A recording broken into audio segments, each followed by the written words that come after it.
Like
That is our first game of the day complete in the 4th edition of the Tiebreak 10s tournament down in Cape Town at EPICENTRE Virgin Active.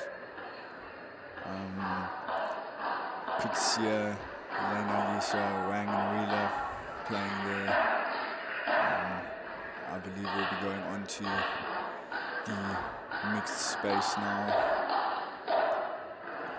And yeah, let's hope you have a great day of paddle out here. And my name is Nicholas Mini. Thanks everyone watching and joining. And yeah, it should be a good day out.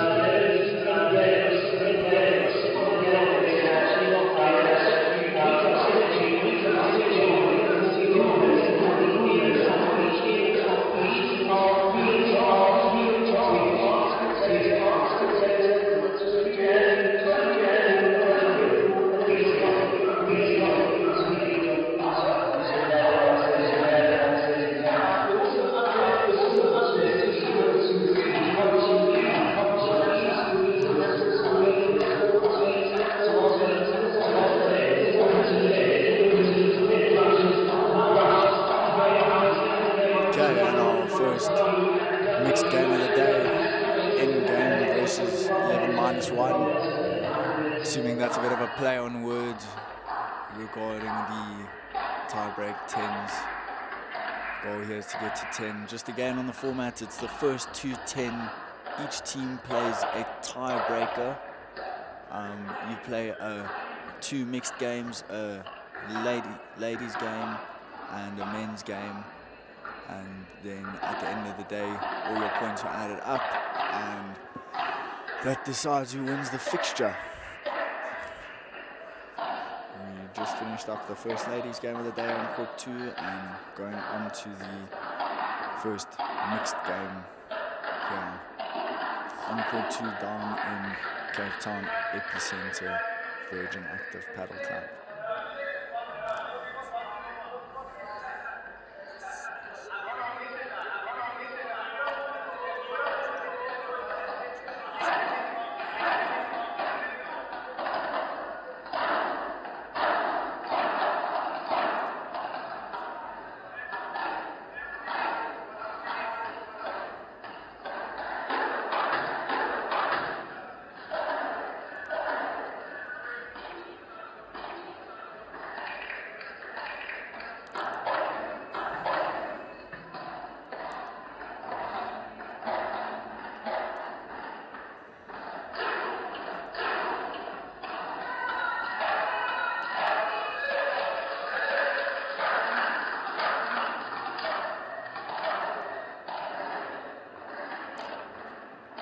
Players just warming up a little bit.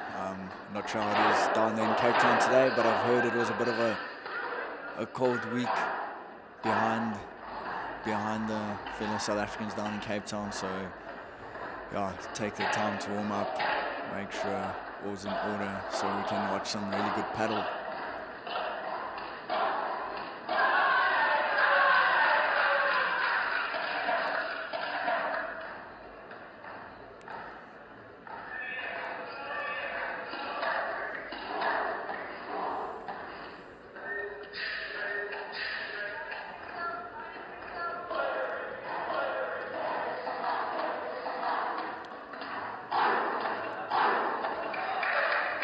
Just a bit of an idea on the 2 teams here in game and 11-1. 11-1 consisting of players Andrew Smith, Matthew Thornhill, Crystal Wang and Kayla Wheeler.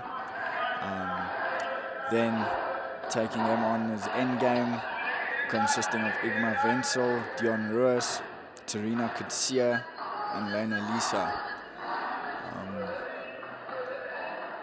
Yeah, let's hope they give us a bit of a show here early on in the first mixed pairing game of the day.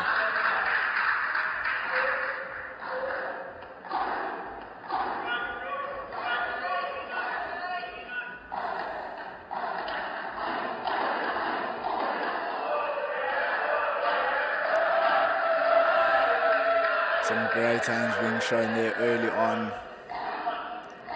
And that is one love. Swang and Wheeler.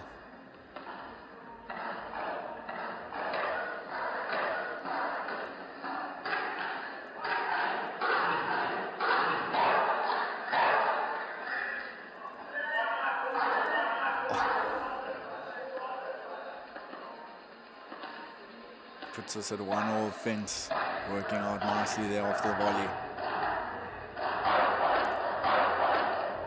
Great block. And a beautiful little forehand drive down the middle. Wang and Wheeler go 2-1 up.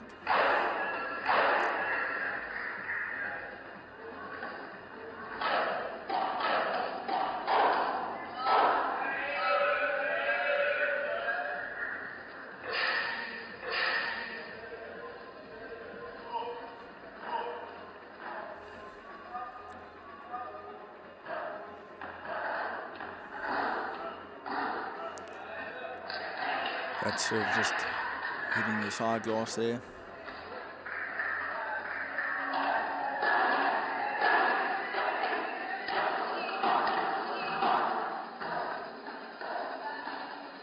Beautiful lob. And that lob return just going a little bit long here in that back right corner on the screen. Just clipping the glass before it can has a chance to go in.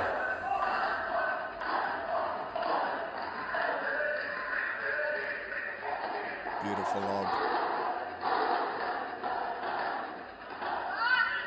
Oh, and a beautiful volley down to the fence, straight at the opponent's feet. Just a little bit on that. So in the tie break, when you get to 6 or when you get to a total of 6 points, so in this case being 4-2 to end game, we switch sides just like you'd switch sides on odds during a normal game. Here you switch after every 6 points played.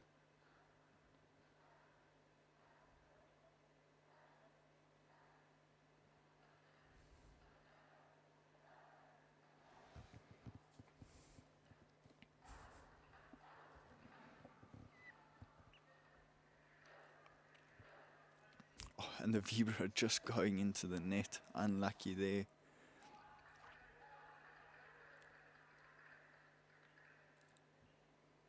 Four, 3.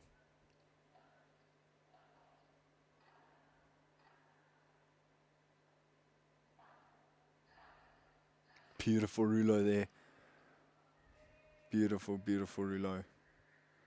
And that burst of the glass, I'm assuming, hit the roof there. Obviously, epicenter being covered with the lobs, you're always running at a risk of just going for a little bit too much in terms of height and then not making it. Oh, and that clips the net. Beautiful get. Oh, what a point.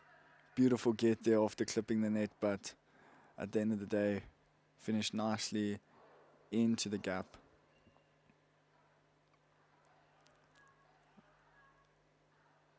And that puts us at a score of, I'm not sure, because the score was 2-4 on the swap, and then it changed a little bit too quickly for me. But that's a beautiful lob. Rouleau to the feet, and great finish there.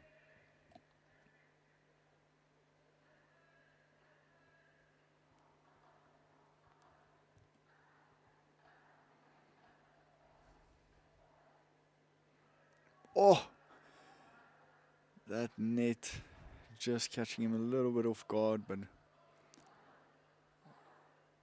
essentially giving the point to the returning side. 7-5 again, totaling 12-6-6, meaning we swap sides.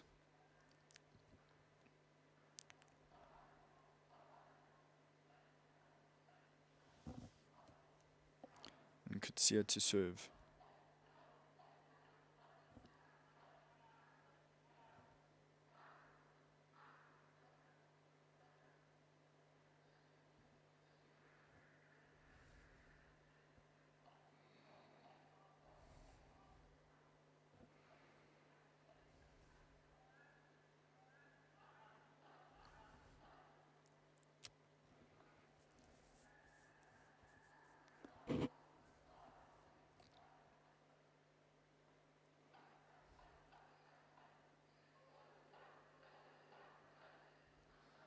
ruler there. And that volley going to the feet, not being able to deal with that too well, but we are currently at 8-5. And end game to serve. Volley clipping the net there, that volley straight into the net, giving us a 5-9 score here. Serving to hold on to it.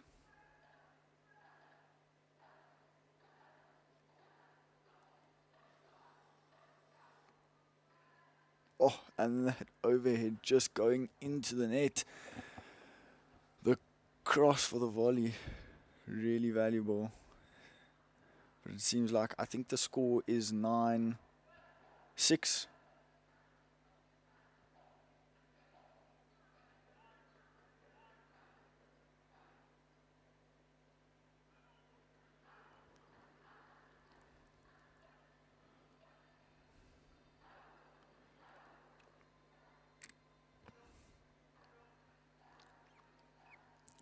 Beautiful lob there, and that return lob just going a little bit short. Puts us at 9-all.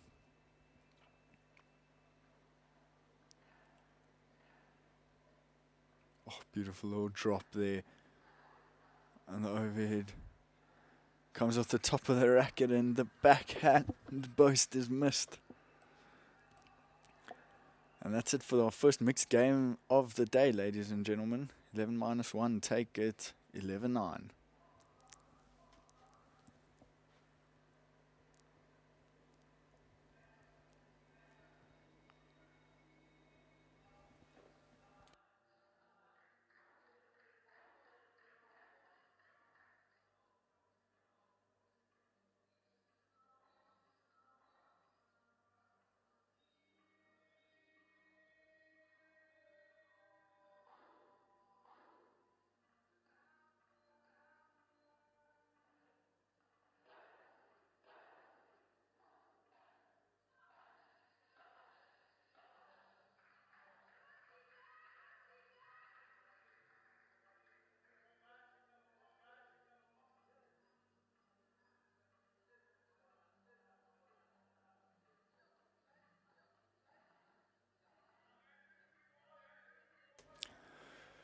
Okay, and back on court, we have waiting for one men's player to come and join this mixed game. But essentially now what we'll have is the second mixed game from these two teams. Having started off with the ladies' game, now the mixed. This is the second mixed game. And yeah, let's see what they have to offer here. It looks like they're also going to take a little bit of time to warm up. So let's give them some time for that, and then we'll be back soon.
Okay, and we've got our second mixed game of the morning about to start.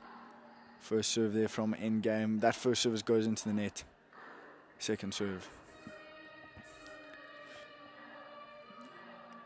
Interestingly enough, we had a bit of I saw a reel of quite a prominent South African player saying that one of the rules he would change in paddle is to only make one serve. If anyone's in the comments there, I'd love to hear your thoughts on what you think of that. Well, we see a beautiful rally building there. Beautiful drive there from the back.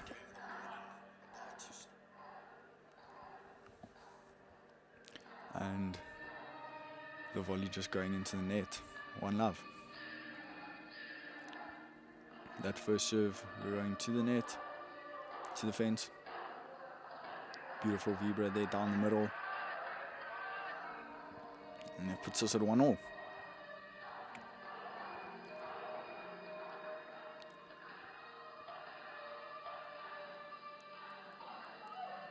That lob short, and that overhead just missed long into the back glass, unfortunately, for endgame, giving 11 -1. The early mini break going 2-1 up. 11 -1 to serve. Beautiful serve down the line there. Beautiful return. Catching the server just off guard there. And that puts us at 2-2. That volley just going along to the fence.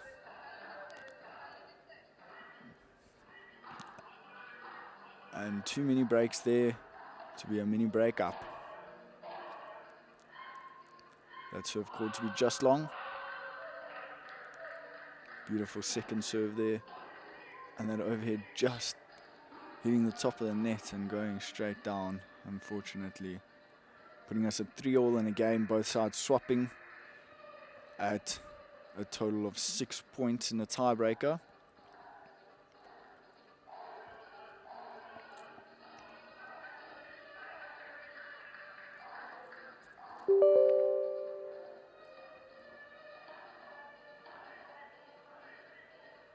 Missed return there.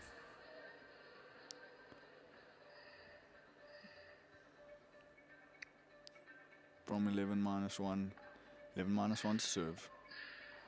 That first serve is going to the fence. Second serve.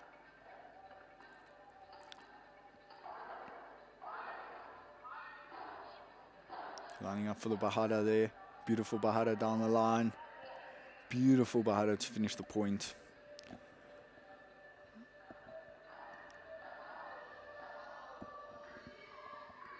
For all.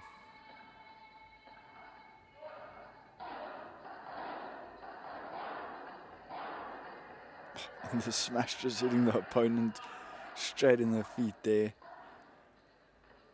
Giving 11 -1 the lead at 5-4, but still on serve.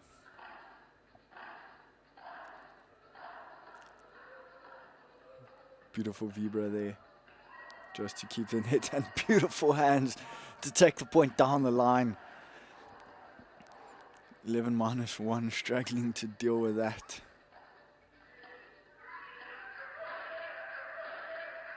And that overhead, just trying to change direction, maybe a little bit too much. Going straight into the net, unfortunately.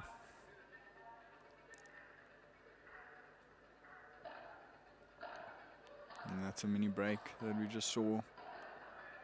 And that drive just clipping the top of the net and not going over.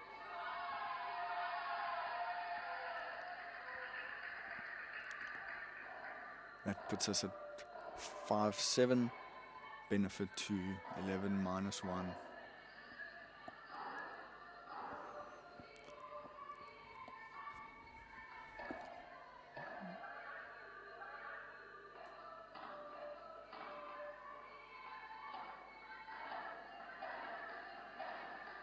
Beautiful hands there, beautiful hands.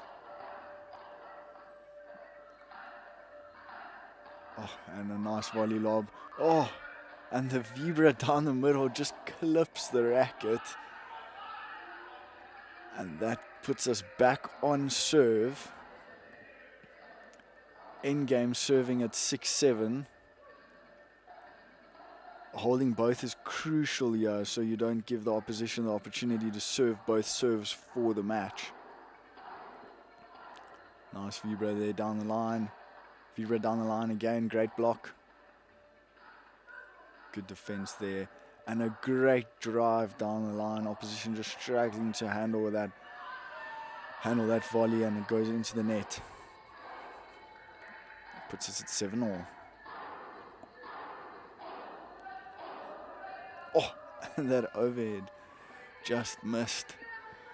Hitting the back glass, giving 11-1 an opportunity here to serve for the match.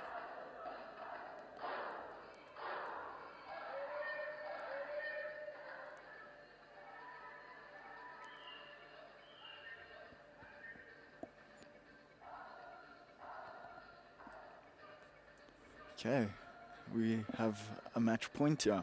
Serving for the match, 11-1. Big overhead there. And that concludes the second mixed game of the day, ladies and gentlemen. Just 11-1 taking a 10-7. Some really nice rallies there. And yeah, we'll be excited for the next one.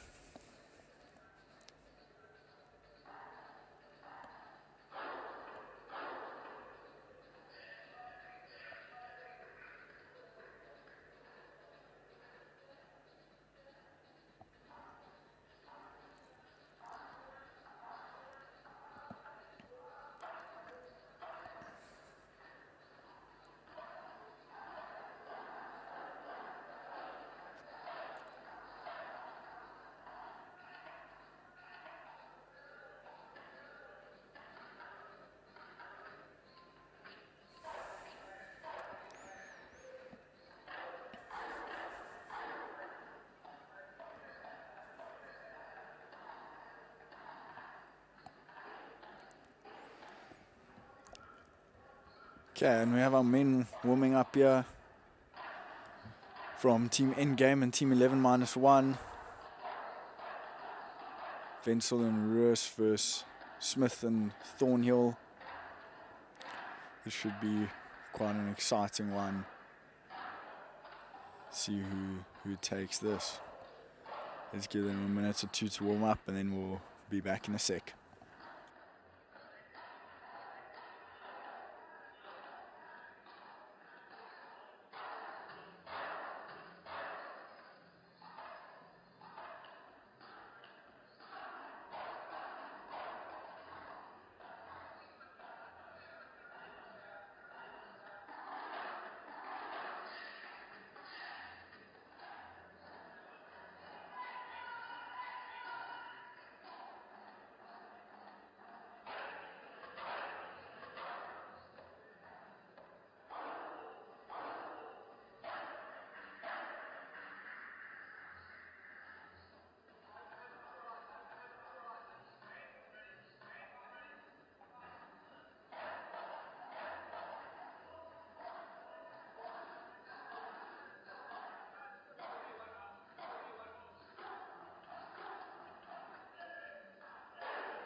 Okay, and we back into our first men's game of the day.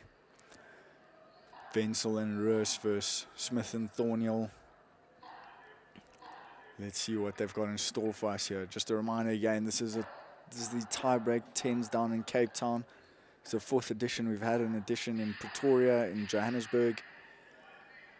Durban, and now finally in Cape Town, waiting on to see who goes through today, and then we'll have the finals on the 19th of July down in Cape Town. Don't think anyone can wait for that, but currently we have Wenzel and Roos leading 4-1 and serving.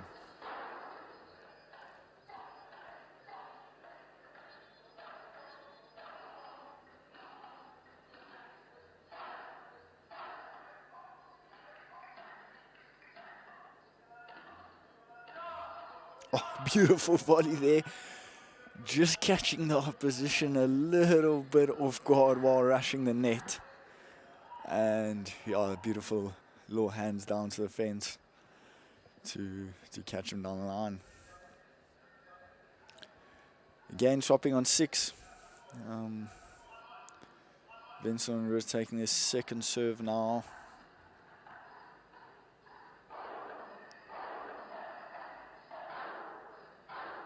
That should go out. Beautiful smash there.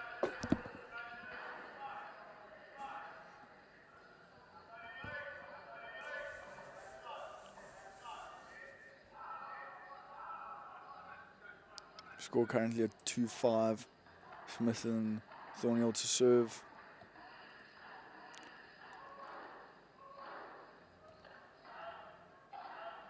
Oh, and the double fault there. A little bit criminal, some would say, to make a double fault in paddle, but then again, I've seen it happening to some of the best in the world, so not completely abnormal. That puts us at 6-3. Wenzel and Roos to serve.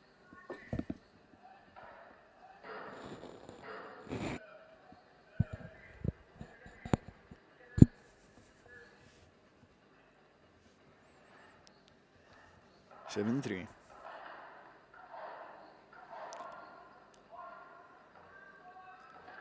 I'm sure we're going to see it quite a lot, but it's amazing in tie breaks how much can change how quickly.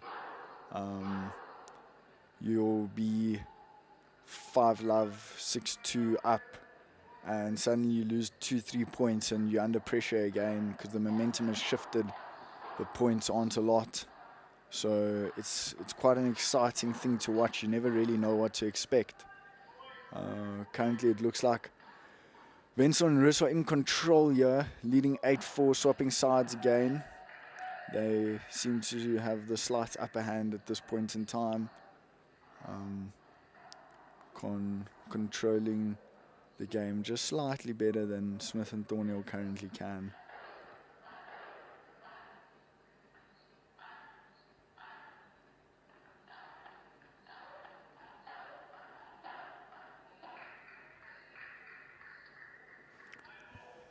And that attempt at a slice, Chiquita just coming off short.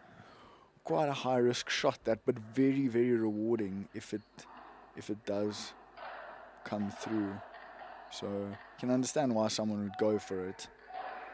But being a few points down in a tiebreaker, not always the time to take risk.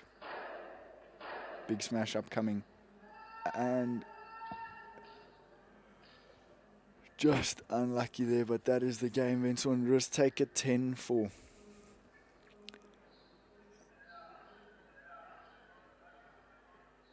And ladies and gentlemen, that is our first fixture of the day completed. End game versus 11-1. One ladies match, 2 mixed matches, and 1 men's match. All tie-break 10s. 10-point tiebreakers here in South Africa, sponsored by Tiebreak 10s, Virgin Active Paddle Club. And yeah, let's see what the rest of the day has in store for us. We'll be back as soon as the next players are on court.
Okay, and we are on to our next game. We can see here Netball Ninjas and Royal Flush on court. On our closer side, we have Royal Flush, consisting of Michelle van Staden and Rensha de Lange. And then on the far side, we have Net Ninjas, consisting of Janae van der Merwe and Nani de Villiers. Give them some time to warm up, and then we'll get on to what should be quite a good game here.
Okay, and we are on our way. Michelle just letting that volley go a little bit long, giving Van der Merwe and de Villiers the early hold on the serve, and putting us at 1-love. Michelle's serve.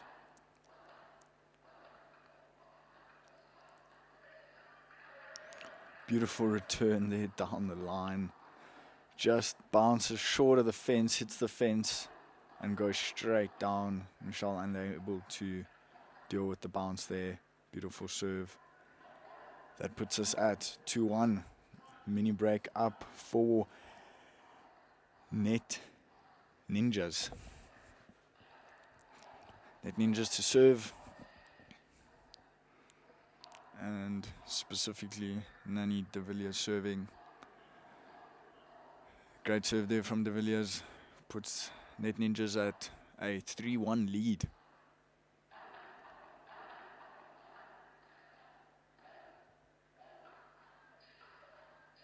Oh, beautiful overhead there to the fence. Down the line from de Villiers. Van Staden unable to deal with that. Really tough. Really tough overhead. Again, Net Ninjas on the charge here at 4-1 up.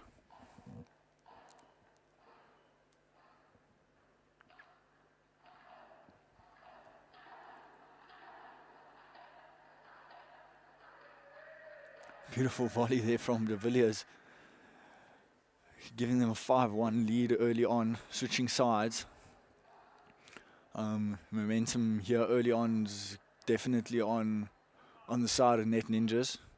Can roll flush, try and shift the momentum a little bit into their favor. We will see that soon. Renshaw to serve.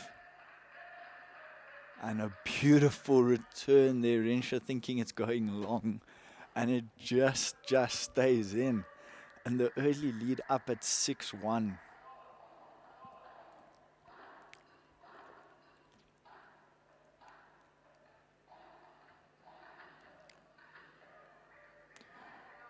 Beautiful drive there off the glass from Michelle, giving them a bit of a pullback, taking the mini break.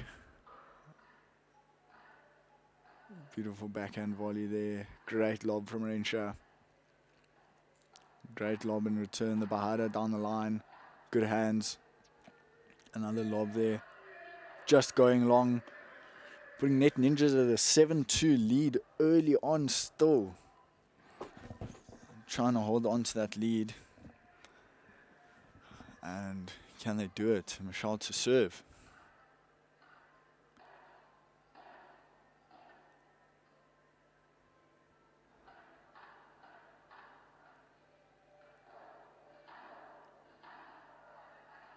Oh, and that overhead there from Van der Merwe just going long into the glass. And Michelle able to hold her first serve at 3-7.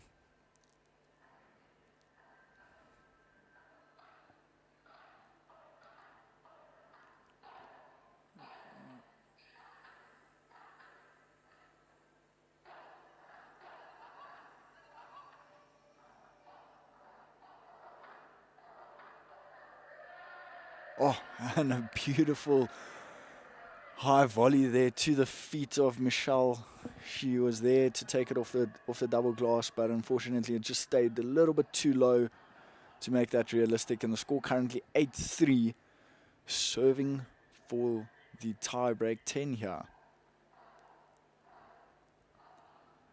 Just a reminder, it's a 10-point tiebreaker.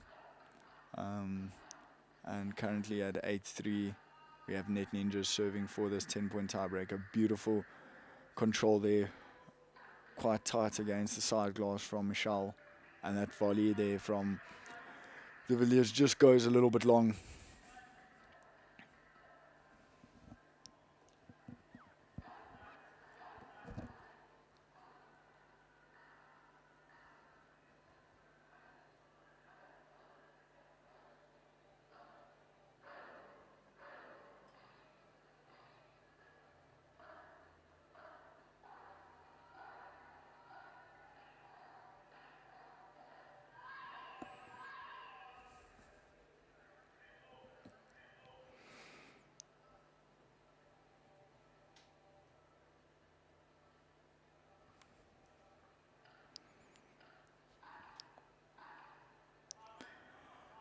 And that overhead there from Van der Merwe just going into the net, giving Renshaw and Michelle a chance here to pull it back.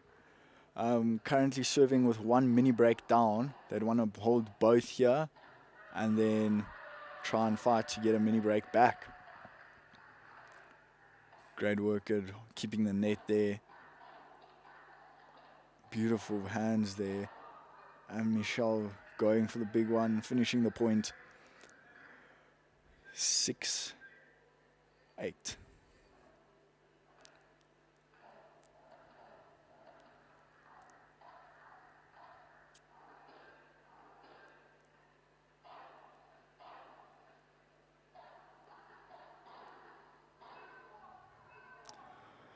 And that volley going straight to the body.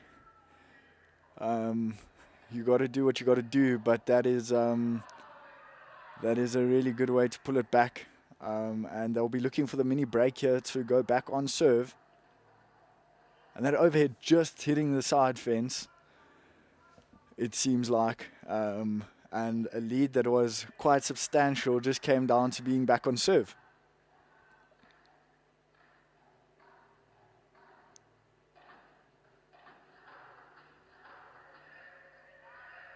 Beautiful finish there. Lots of pressure on the serve here now from Michelle, as opposition has a match point, or tie break point if we want to call it that. So massive serve upcoming. Good overhead there. Beautiful hands.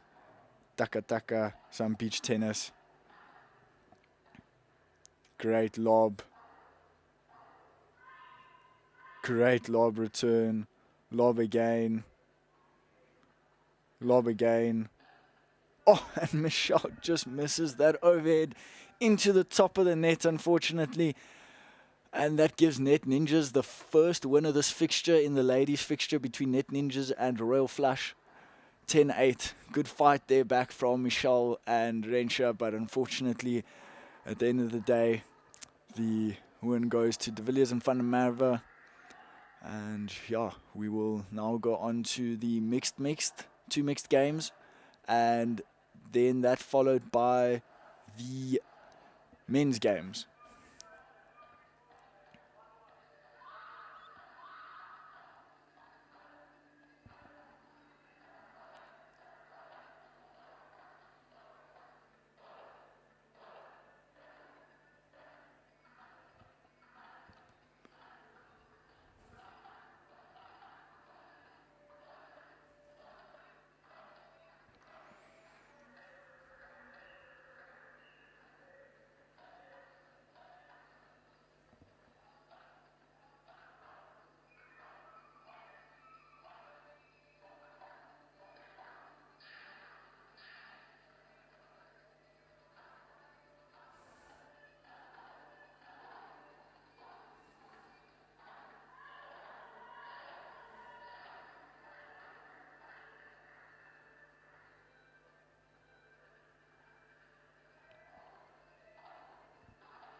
Okay, on the far side, we've got Max and Nani playing against Aaron and Michelle in the second fixture of the day between Net Ninjas and Royal Flush. We hope to see a cracker of a mixed game here. And yeah, let's see what they have in store for us. Give them a minute or two to warm up, and then we should be getting going soon.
Okay, and Nani to serve, Michelle to return.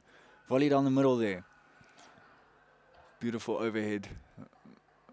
Max making the move back.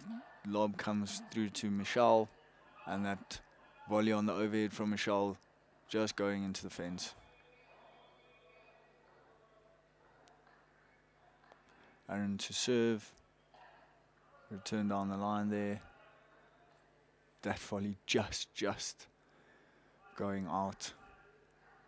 Tight one. I think on any given day that is a 50-50 call. Beautiful vibra there. Nani unable to deal with that on the defense side. And we are currently at 1-2 to Royal Flush.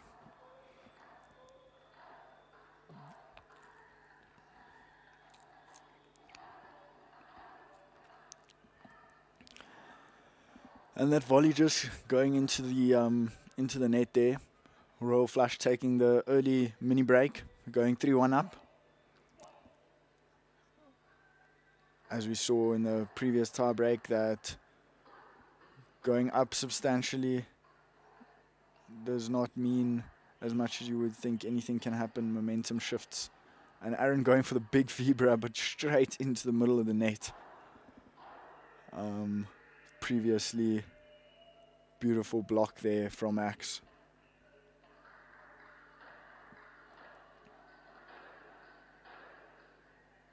And that's a beautiful overhead from Michelle, straight at the feet. Now you're creeping forward a little bit. And in anticipation to block said vibra or bandeja, which would be expected. But instead, the say Rulo kick came through to make that really tough to deal with straight at the feet. Michelle to serve here with a 4-2 lead.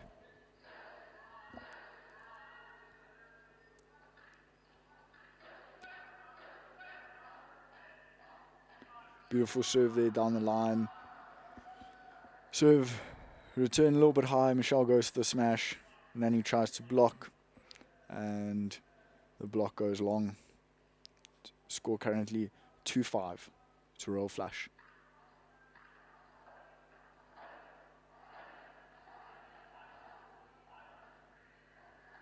Beautiful lob there from Michelle. Great volley.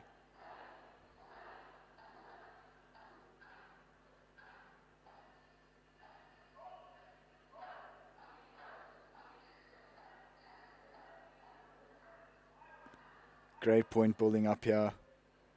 Max coming for the big Bahada. Fakes it. And a bit of a miscommunication there from Aaron and Michelle. Causes Michelle to just clip the top of her racket and send it long. Not by her specific mistake, but that was caused more by a bit of a miscommunication there. Aaron wanting to come for the cross to finish, and Michelle not completely catching on that, and they almost clashed rackets there. Score currently 5-3.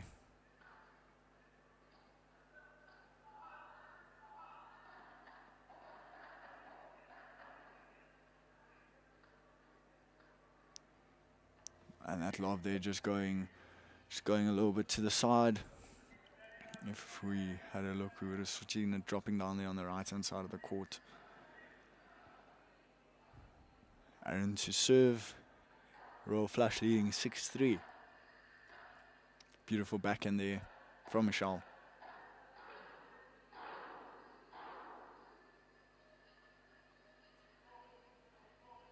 And a great smash there to finish up from Max. Currently at 4-3. That pulls back another mini break. Aaron still serving at 6-4 though. So they can still go up with 2 mini breaks in hand.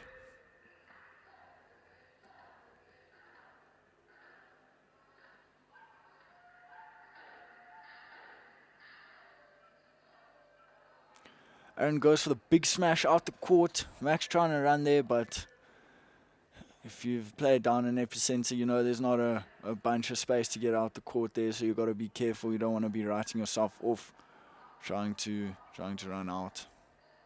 And a mini break here for Aaron and Michelle would be huge, because then on their next service game, they would get to serve both serves for the match if they do win the first one. And there comes the first mini break, putting us at 8-4. They will be switching sides, obviously 6-6 being the total of 12 between the 8 and 4 switch sides. It's a good time. Very important to switch sides, especially on a tiebreak format like this where it's nice and close. Give yourself some chance to reset, try build back momentum for yourself. And a beautiful boast there from Max. That spin creating a tough time for Michelle, and she just sent that lob a little bit short, the return. Michelle to serve. Beautiful volley there to the same corner. Cross-court backhand. Aaron coming across, and a beautiful vibra there, cross-court to finish up that point, giving Michelle a chance to serve for this mixed tiebreak 10 fixture in the fixture between Net Ninjas and Royal Flush. That's a second serve upcoming. Beautiful get there. Well played by Max, good control. Lob there, good, beautiful little, beautiful little vibra there, taking it really in front of him, going to the fence from Aaron. Max not exactly expecting that, and that gives the win to Michelle and Aaron. 10-6, completing our second fixture between Net Ninjas and Royal Flush, and we go on to the next mixed fixture between them. Give them a minute or two to warm up, and then we'll be back now.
Okay, and we're back on our second mixed game between Net Ninjas and Royal Flush. Net Ninjas serving, Rensha to return. Big smash there from Net Ninjas. And Luan or Rensha not able to get there. Luan to serve. Love one.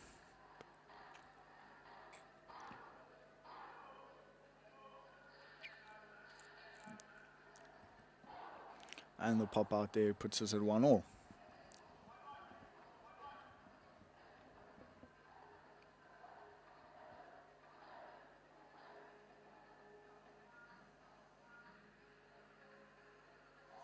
Two one. 1-2.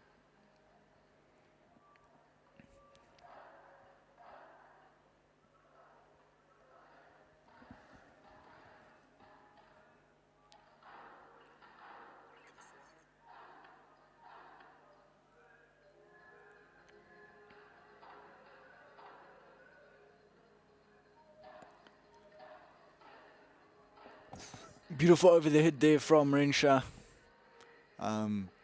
Luan going for the cross, and it pops up, and easy for him to pop that one out.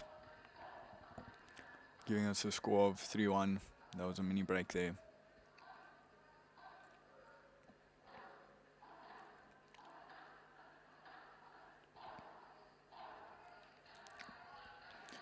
Beautiful volley there from Rensha.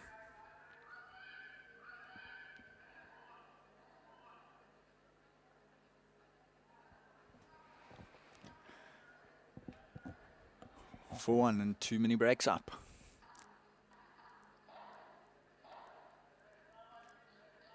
Beautiful volley there.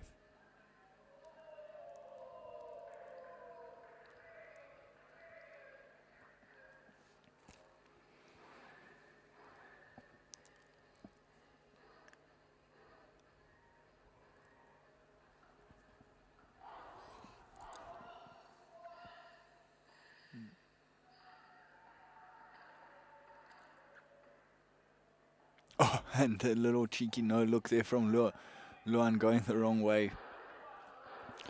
Catching Ned Ninjas just a little bit offside. Off guard, expecting it to go the other way. 6-1.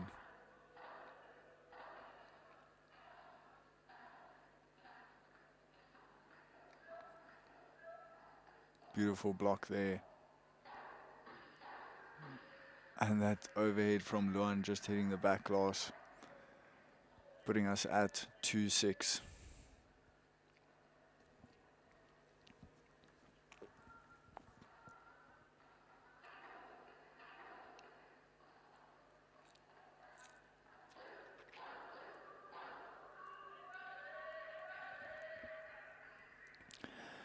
And great cross-court overhead there, putting the score at 3-6. Luan and Rensha still 2 mini breaks up. Those are just 2 holds there.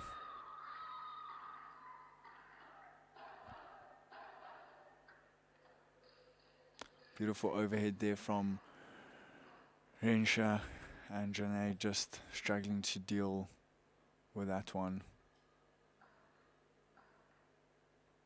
Luan going for the serve down the tee, first service onto the second. Big kick smash incoming and popped straight out the court. Just a bit of a miscontact there, and that puts us at 7-4.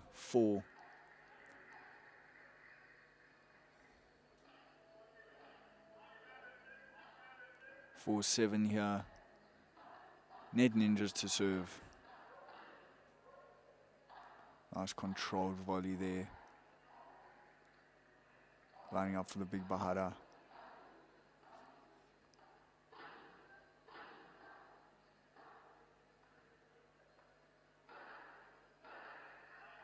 Luan goes for the big Vibra.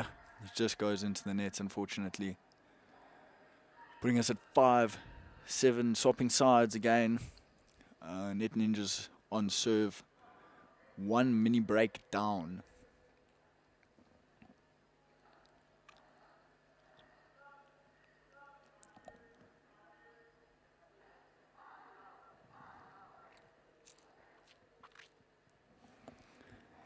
If they can hold here and then take a mini break back in the next 2 services, they will be back on serve. And that seemed to have just gone long. Losing a mini break there, unfortunately, to Luan and Rensha, who are now able to serve for this tiebreaker.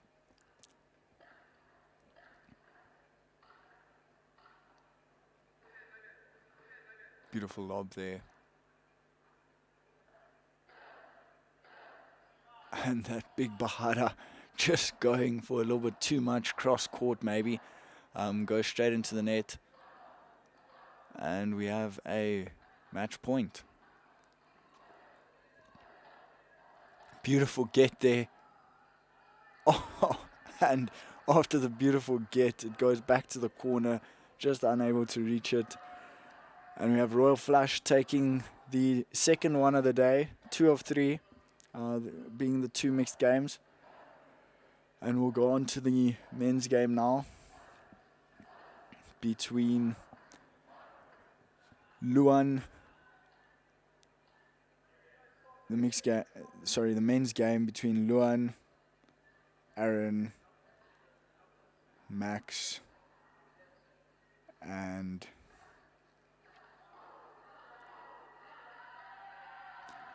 Daniel. So on the far side we've got Max and Daniel. Max there with the overhead, and on the near side we've got Luan and Aaron. Beautiful Chiquita there from Luan.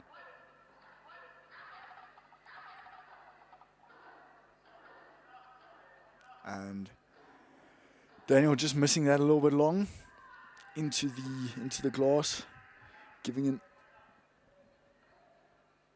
early break to Luan and Aaron.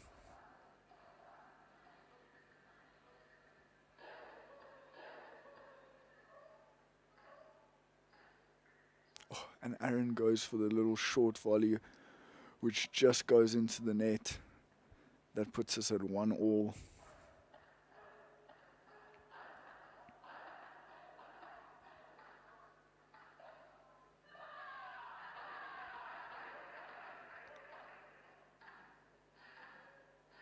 Oh, great volley there to the fence from Luan, giving us a 2-1 on serve, a 1-2 on serve. Looks like it's Daniel's serve there. Goes for the down the middle serve. Max with the overhead. Luan blocks. Luan goes for the big smash. Oh, and Daniel's out the court but just misses it, unfortunately. So we have another mini break just having taken place there, putting us at 1-3 to Luan and Aaron.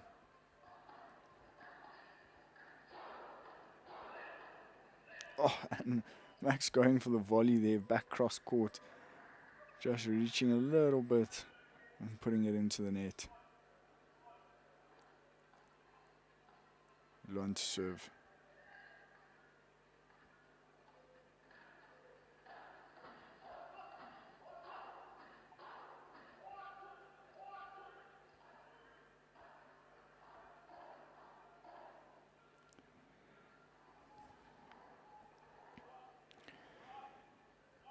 Big Vibra we just saw there, 4-2 to Krika and Marks.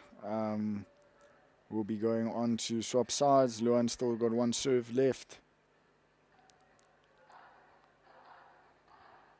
Big volley there.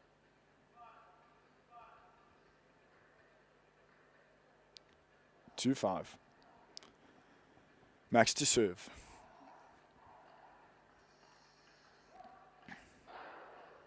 Big smash and no chance for anyone to get there. Just a little bit too quick.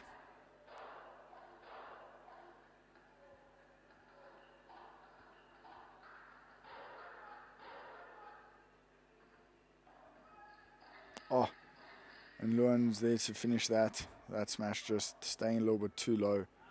Not getting the height or pace you need.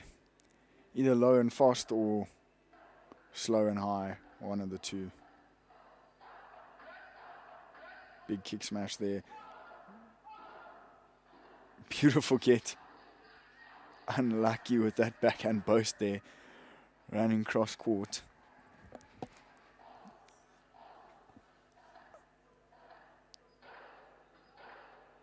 Oh, and that smash hits the net and finished. Unlucky there. That smash just taking a little bit of that spin off the ball, allowing it to stay nice and low and easy for Max to finish.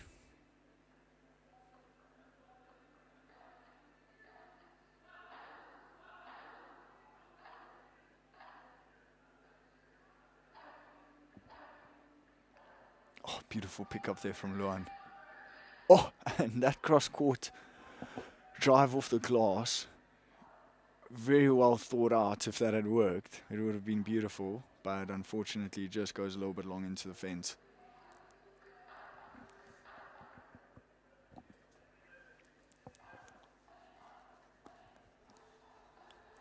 We have Daniel to serve there on the far side. A bit of a miscommunication on who's playing on which side there. Oh, and that Vibra going straight into the middle of the net, unfortunately. Giving Luan the opportunity here to serve for the match, for this tie break. And he pops it straight out there. Giving the win to Royal Flush. That makes it 3 out of 4 for Royal Flush. 10-4 in the final tie break. And we'll be moving on to the next one, giving the guys just some time to warm up a little bit. Just make sure the hands are warm, the eyes are in. Let's see what the rest of the day has in store for us. But that is the conclusion to Royal Flush and Net Ninjas. Royal Flush taking it 3 games to 1 out of the 2 mixed games, 1 men's, 1 ladies. And yes, excited for the next one.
Okay, and we are back with the third fixture of the day down in Cape Town.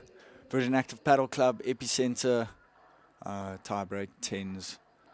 This is the fourth edition of the nationwide tournament. And then obviously on the 19th of July, what we're all looking forward to is that final. Today we're deciding who the last teams are to go through to that on the 19th. On court currently we have the WW Smashers against 11-1. On the far side we have Kim from WW Smashers as well as Courtney, and then on the near side from 11-1 we have Crystal Wang and Kayla Wheeler. We're going to look forward to this one. Should be a good one. Then after this is obviously followed by 2 mixed games, all tie-break, 10-point tiebreakers, and then lastly the men's game. So that is the format for the day, and it'll be like that throughout. You have the ladies, the 2 mixed, and then the men's game. So yeah, let's give the ladies some time to warm up here, and then we'll get on to it.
And we are on our way with the third fixture of the day.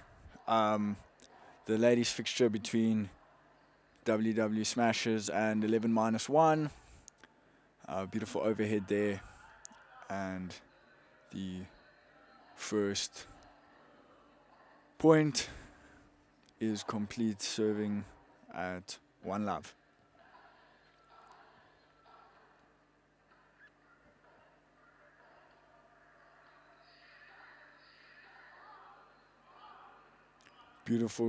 Beautiful overhead there from Kim on the far side. Just sending it down the line. And Crystal unable to deal with it. That lob there, great lob.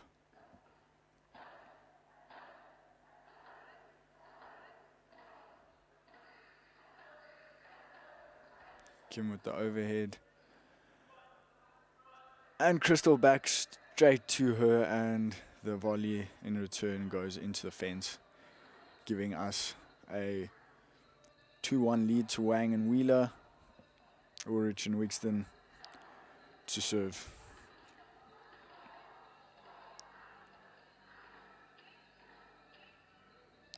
Courtney serving.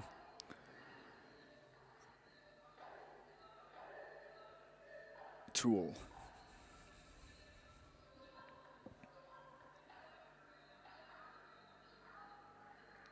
Beautiful lob there.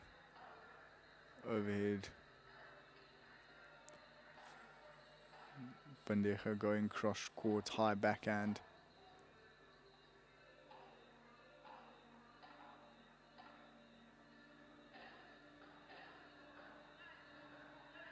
And a beautiful overhead there from Kayla. Into Kim's corner, unable to deal with it, and tries to go for the block. The block goes a little bit long into the back glass on our near side. Crystal to serve. Great serve there. 4-2. And again, sixes, so we will swap sides.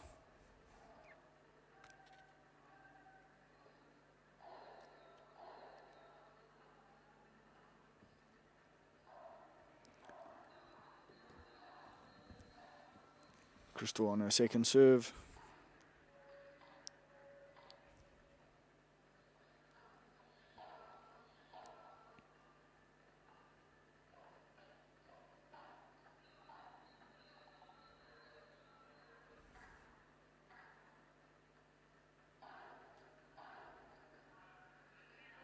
And a beautiful overhead there from Kim into the corner.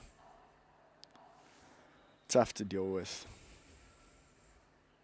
Nice and slow, just died off the back glass.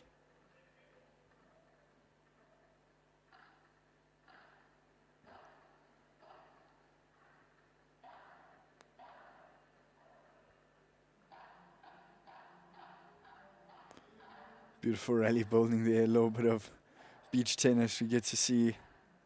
Always fun to watch, nice and exciting. Oh, and that hits the glass, still in. Beautiful forehand drive there. Oh, what a rally building. Resets nicely with a few lobs. That little drive, unexpected. Nice overhead to try and keep the net. Oh, and the beautiful volley down to the feet. Unable to deal with it from Crystal. Just pops it into the net, unfortunately. We go 4-all. Beautiful serve there down the middle. Tough, tough, tough to deal with from Kim.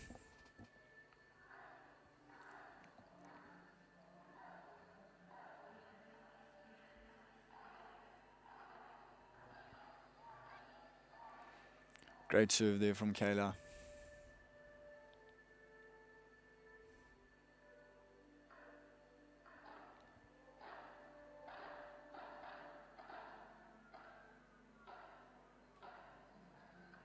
Beautiful overhead. Oh, what a Chiquita.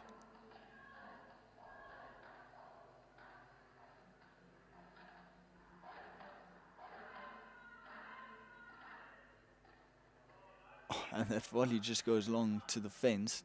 But great point there, all in all. Some really good hands. Some really nice play with the Chiquitas. Mixing it up. Chiquita, harder drive. We have Courtney to serve on the near side. That first service goes into the net. Second serve. Oof. And very good idea there. Just the execution, clipping the net and not going over. Had that have gone over, it would have been a really good opportunity to come forward and take the net for Crystal and Kayla.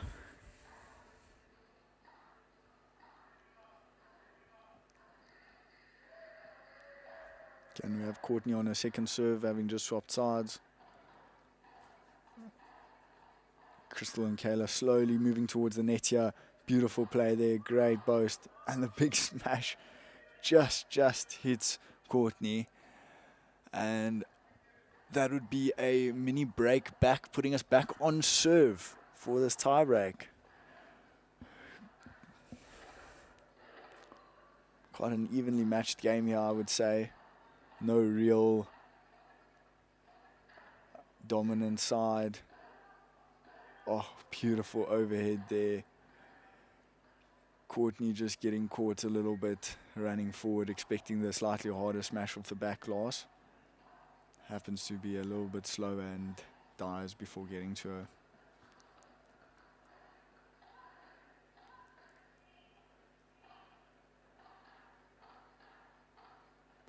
Hard drive there.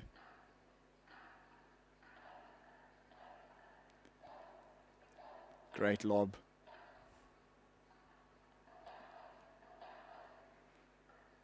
Crystal opting for the overhead to escape the net, and that overhead from Kayla just going into the net. Maybe a little bit too going for it, a little bit too early in front of her. And that just dips down into the net, putting us at 8-7. 8-7 with Kim serving and having the opportunity to serve for the match here. Beautiful transition to the net there from Crystal. Oh, and what a beautiful point. Great tactical play there to play nice and slowly cross court off the back glass from Crystal, and then moving with intent towards the net. Just shows you how important it is to take that net tactically, and a great serve there. Putting us on serve still, but giving WW Smashers a opportunity to win this game. We have a match point, but it is a break point that is needed for this match point. So not a light feat.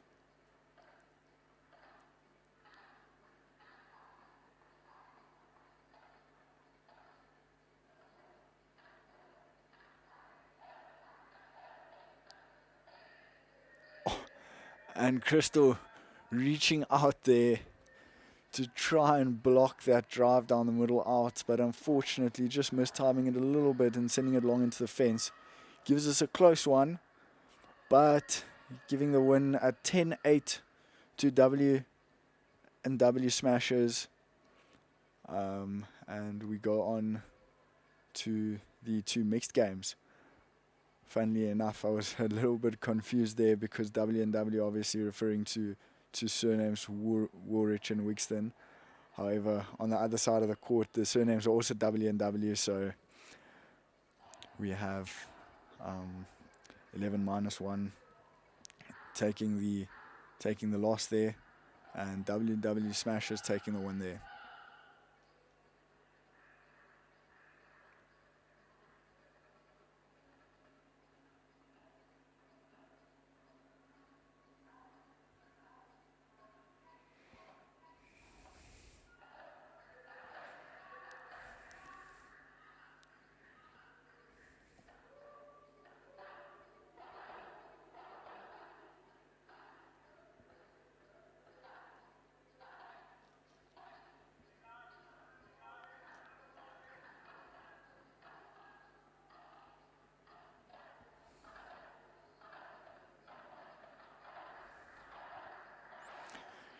Okay, let's give the mixed teams a little bit of time to warm up, and we'll be back now.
Okay, and we are back with the first serve of this mixed game. We have on the close side, we have got Crystal playing with Matt. And on the far side, we have Richard playing with Kim. Currently 1 love up to WW Smashers, who is Kim and Richard on the far side. And Matt just unable to hand that volley there, going love 2 down.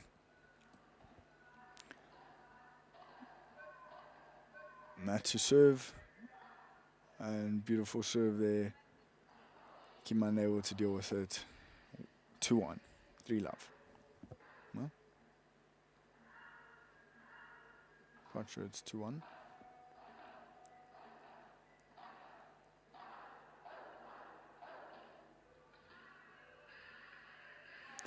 Overhead there, going down to Kim. Kim unable to deal with it and goes long into the fence.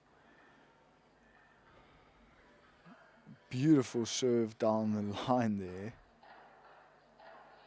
Oh, and that volley from Crystal did everything right to go to the net, just mistiming it a little bit and going straight down into the net, unfortunately.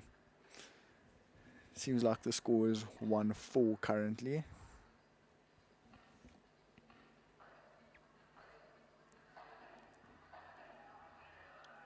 Beautiful overhead there, straight down to Kim's feet, putting us at 2-4.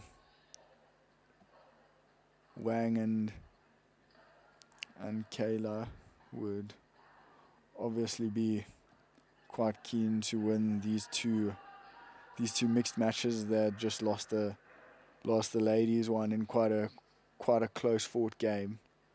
So it's nice to be able to try and get back some points early on, and that would have been a beautiful shot, but it just goes a little long into the fence, cross court from Kim. And we have Richard to serve, leading 4-3.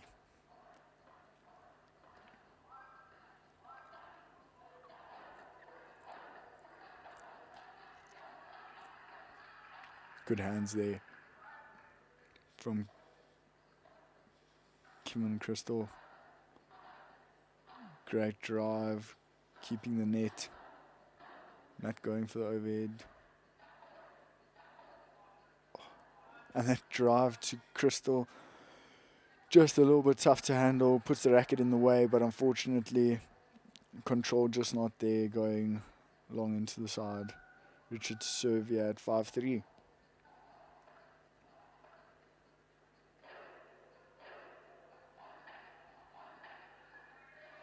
Well read there from Matt.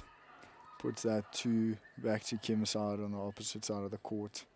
And they get a mini break back on serve. Beautiful serve. Oh, beautiful volley there from Matt. A little bit of a deception taking place there. Feel like he deceived Richard there to go to the fence. Thought he was going down the middle.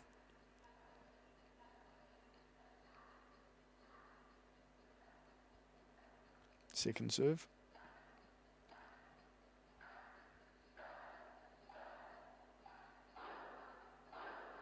Oh, and that smash clips the top of the net and goes straight into Matt, unfortunately, giving the mini break that they had just lost back to WW Smashers. And they will be serving from this side at 6-5. Good control, and that drive there from Crystal just goes into the net. Swapping sides again, total of 12.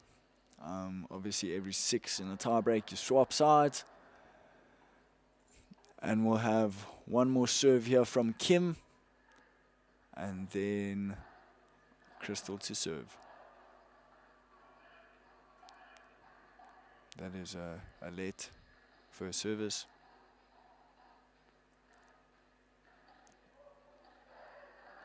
Great Chiquita there. Good going to the net. Oh, and that initial push to the net was brilliant. Just the block coming up a little bit high, giving Kim the opportunity to put it hard down at Wang's racket, struggling to deal with that hard shot. Very nice lob there, tough to deal with. Good hands. Great lob.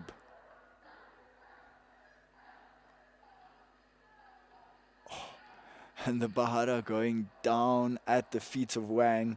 Struggling to deal with it from below the net, unfortunately.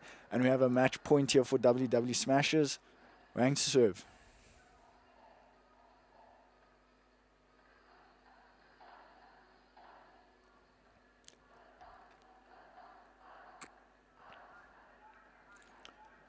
Beautiful, beautiful gantry there to the feet of Kim. Unable to deal with that. Always tough when you're close to the net, coming at your feet. You have to play it up. To get that control, to not take it long is always tough. Beautiful return there, and Kim just misses that forehand volley long. Still got 2 match points here. Brilliant serve. And WW Smashers take it 10-7 to go on to the second win of this fixture. 10-8, 10-7, both closely fought. The second one, I think WW had a slightly more comfortable lead throughout the tiebreak, but still nonetheless closely fought. And we'll be going on to our second mixed fixture and the third fixture of the day between WW Smashers and 11-1. Be back in a sec.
Okay, and we're back for the second mixed game between 11-1 and WW Smashers. We have brother and sister here on the close side for WW Smashers. And then on the far side, we have Kayla Wheeler and I believe it is Andrew Smith. And they're going to battle it out. 11-1 will really want to take this win here.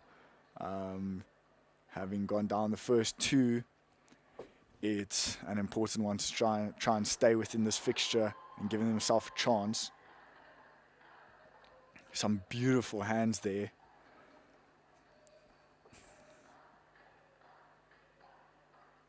Beautiful pickup. Great rally building here.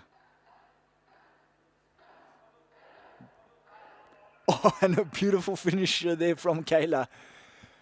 Giving 11-1 the first point of this fixture after a beautiful rally.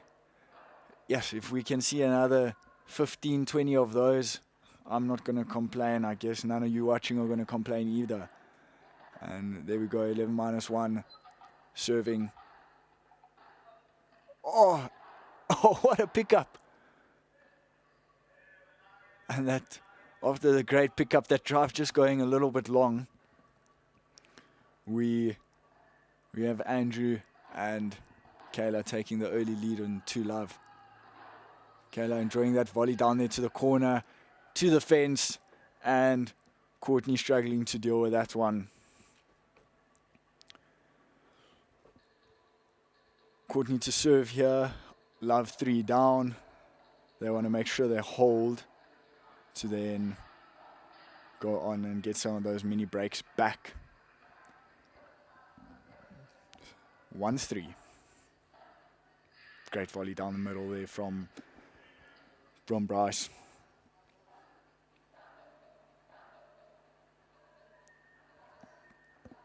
Kayla to serve. 3-2 up. Oh, beautiful return there. Down the line from Bryce. Kayla struggling to deal with that. And that puts us at 3-all. 11-1 serving. WW Smashers receiving. And on the near side now, we have 11-1. Kayla Wheeler and Andrew Smith playing against Bryce Wigston and sister Courtney Wigston.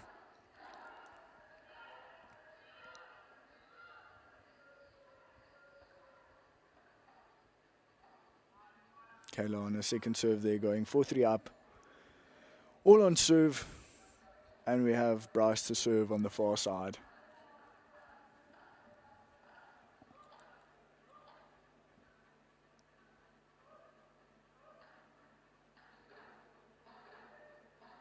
Great drive there. Oh, beautiful pickup. Oh, and Andrew going for the big smash. Just paying off. Bryce did get there, but unable to deal with it after he got to it. Kayla was just unable to deal with it, putting us at 4-all. Bryce to serve, trying to hold on to the staying on serve here. Bryce for the big overhead. Big smash.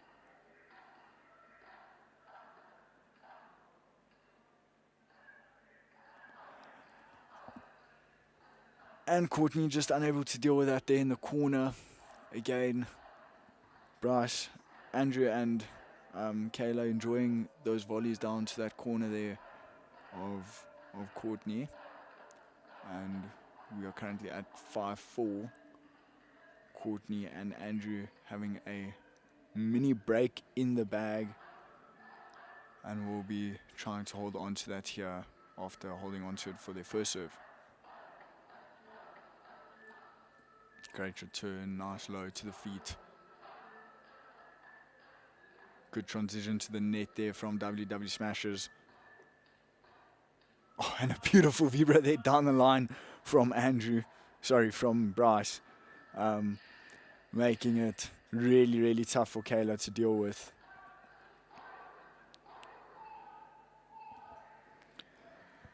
and they get that mini break back, so it's back on serve.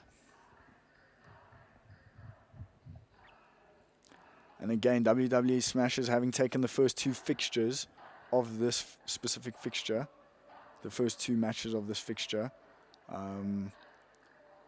11-1 will be fighting hard to try and hold on to their hopes in this fixture, and are looking good to do that with a break up.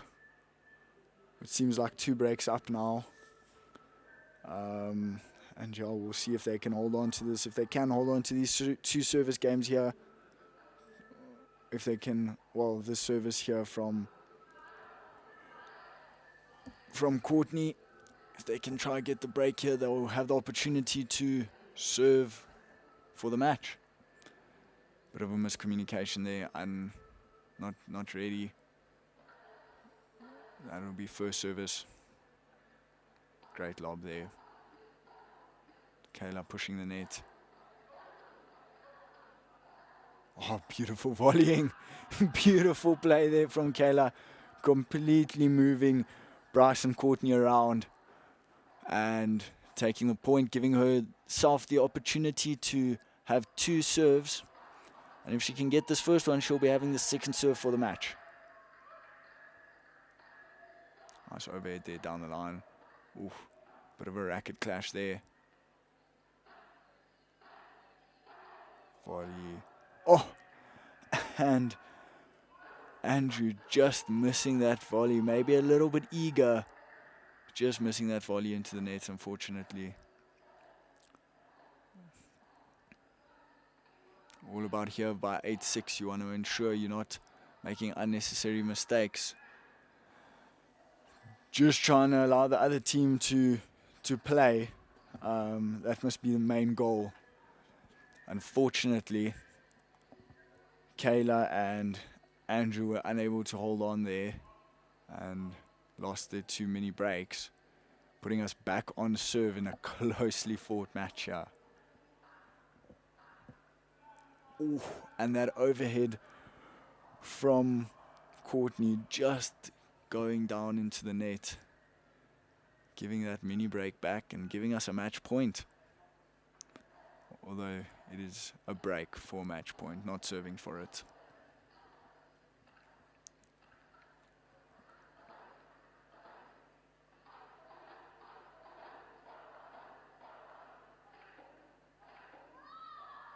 Oh, beautiful block there from Courtney. Straight down at Kayla's feet. Struggling to deal with it, as it is quite a tough one. But nonetheless, this gives Andrew the opportunity to serve for this match and make the fixtures 2-1. That first serve is just hitting the glass here on the near side. Second serve. Andrew crossing there. Beautiful volley there. And that return there from Courtney just goes a little bit long, giving the first win of this fixture to 11-1.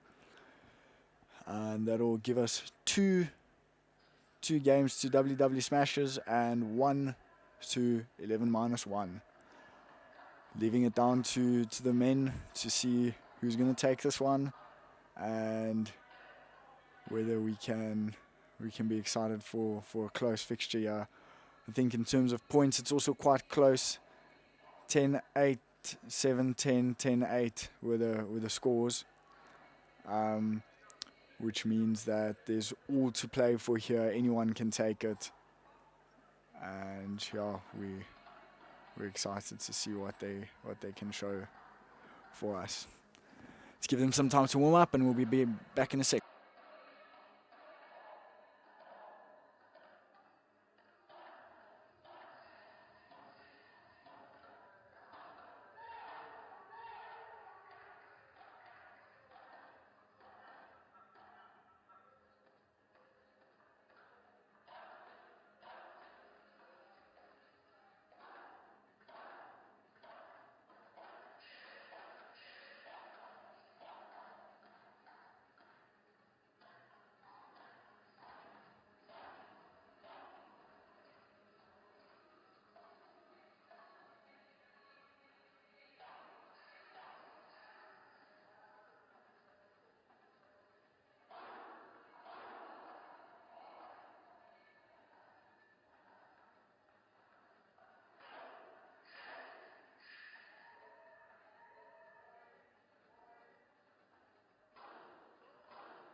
And we are back with the men's fixture. That was the first point you saw there.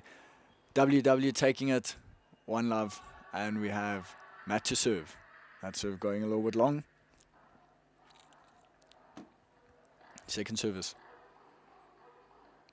Matt volley down the middle. Oh, big smash there. Just a little bit quick for Bryce to get to. And that puts us at 1-all.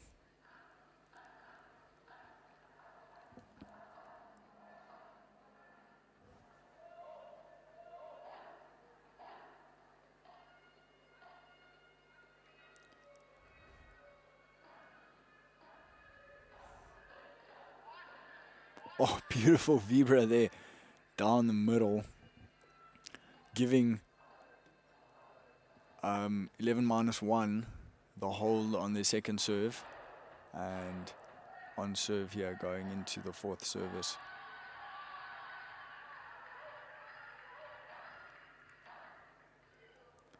Great Vibra there from Bryce. Just again on the format for today, we have teams of 4. 2 men, 2 ladies playing together, and they essentially play a ladies game, a mixed game. Beautiful get there from Matthew. And we're just seeing a great rally board here, and that one just goes long there from Bryce, giving 11-1 the mini break to go 3-2 up and take the serve. We'll have one serve on these sides, and then we'll swap sides. That first serve is just going long.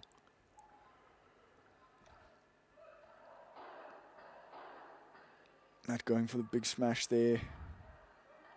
Not punished though, but kept in play.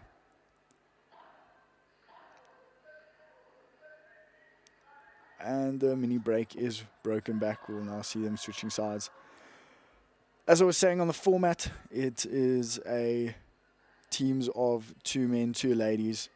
They all play tiebreakers, first to 10, hence the name tiebreak 10s. We essentially have 1 ladies game, 2 mixed games and a men's game. Then all the points are added up, 1, and then a winner is decided between the two teams. Big Vibra there from Matt. Unable to deal with it on the other side there. Off the double glass, always a tough one. Getting stuck there between the ball getting stuck between you and the glass, looking backward. Never tough to deal with. And we're currently on serve 4-3.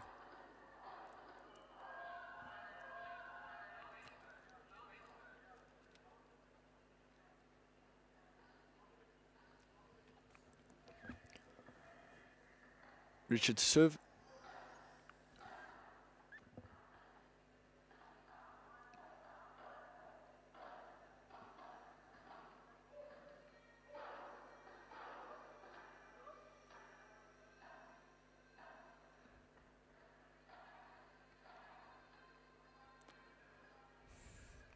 Beautiful paddle here.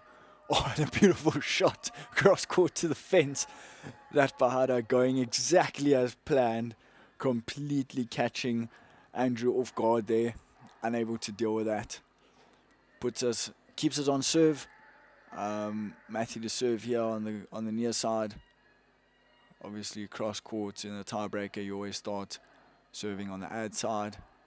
Beautiful volley there. And a beautiful overhead, well read off the glass. What a block. Another brilliant block there. Big smash. Oh, and Price just a little bit slow to get there. He was there, but I think he was losing his footing a bit, so didn't have enough time to gather himself and get to that ball. That puts us at 5-all. Matt to serve. Oh, and the idea there on that cross was right. Just the execution going a little bit long into that side glass. Giving Bryce the opportunities to serve here with a mini break up. Big smash coming. Oh, well read. just a little bit mistimed there from Andrew. And that'll put the score at 7-5, switching sides. Bryce will have one serve this side to try and hold on to that mini break lead.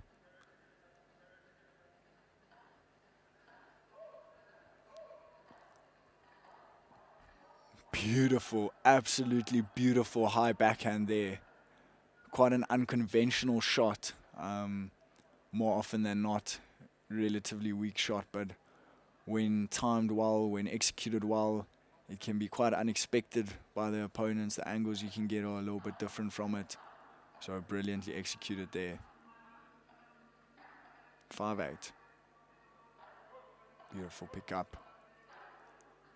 Great lob. Oh, what a get. What a point building here. Insane point there. Beautiful get from both sides. Just giving Richard the opportunity to finish it up there in the end. Matt was there, I couldn't see, but it looked like it had hit the fence and just caught him a little bit off guard as to exactly where it was going to go. And a beautiful overhead there from Matt. Trying to stay in this game. Obviously with WW Smashers being a single game up. So in terms of matches, they won the first 2. And 11-1, the third one. Winning here will mean a definite win of this fixture for them. Oh, and that overhead there from Richard just going into the fence. Trying to keep it simple, maybe a little bit too simple.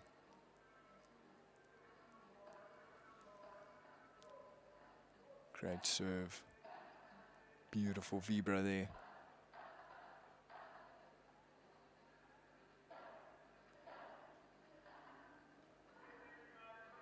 Oh, and that would have been absolutely beautiful from Matt, but unfortunately the execution just off, clipping the back glass, and that gives the win 10-7 to WW Smashers in this 4th match of the 3rd fixture of this morning between WW Smashers and 11-1, and we'll give it a bit of a break here until the next team comes on court. Obviously starting, as I've said before, with the ladies, then the 2 mixed games, and lastly the men's game. But for now, we take a bit of a break.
And we are back.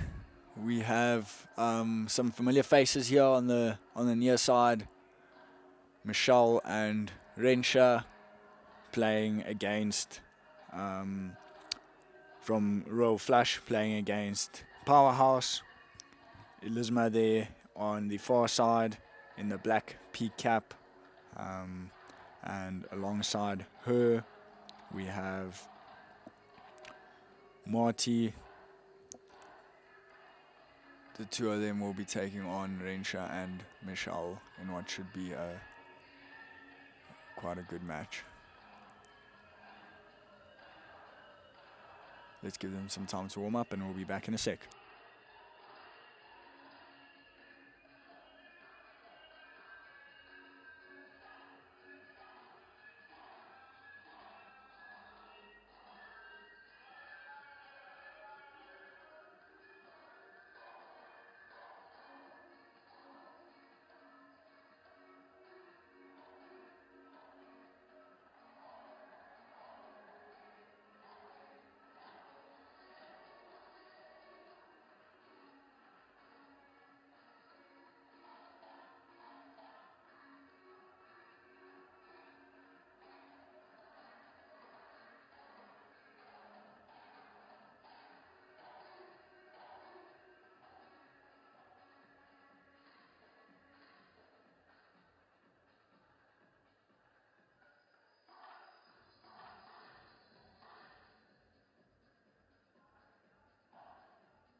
Okay, and for the fourth fixture of this morning, we have our fourth ladies 10-point tiebreaker on the way.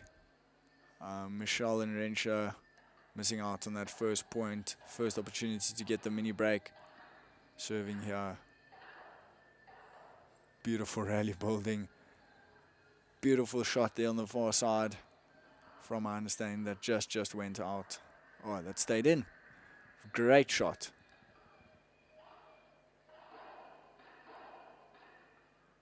Oh, that clips the net.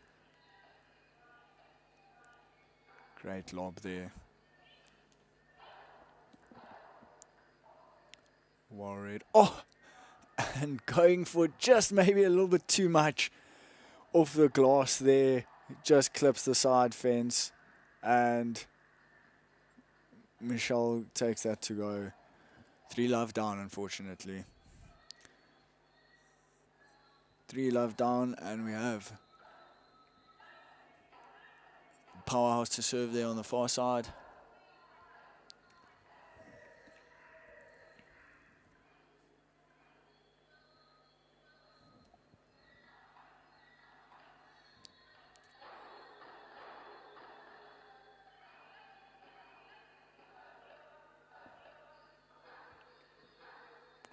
Big smash. Great read there from Michelle.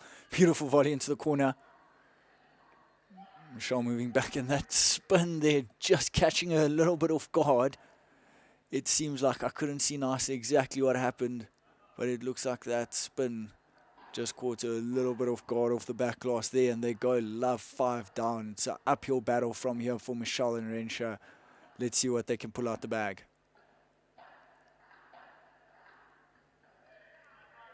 That volley there just going long. Beautiful overhead to the feet from Michelle. Elizma just sending that long to the back glass. Swapping sides there. You can see Marty here on the near side, playing on the right, with Elisma on her left side. And on the other side, obviously, Rensha on the service line, about to serve, playing on the left side alongside Michelle. Rensha to serve, 1-5 down.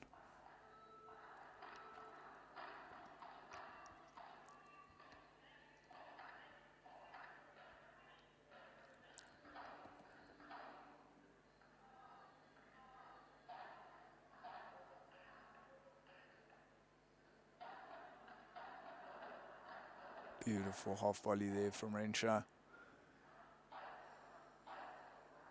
Nice bandeja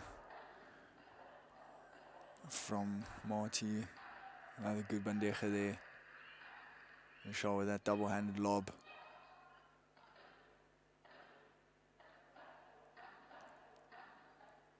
Trying to put Elisma under some pressure there, staying down the line. Rensha just misreading that. And the lob goes to the outside of the court, giving Elisma and Marty a 6-1 very comfortable lead.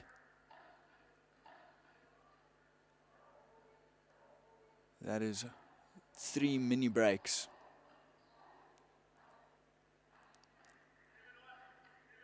Seven-1.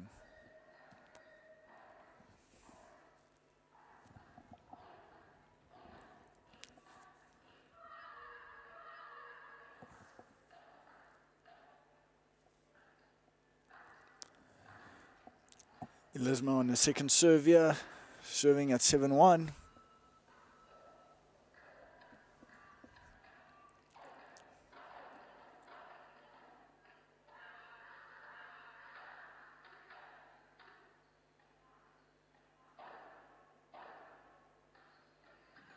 Great. Oh, beautiful shot there from Rensha. Beautiful bahada, straight down the line, catching Elisma a little bit off guard, not expecting that.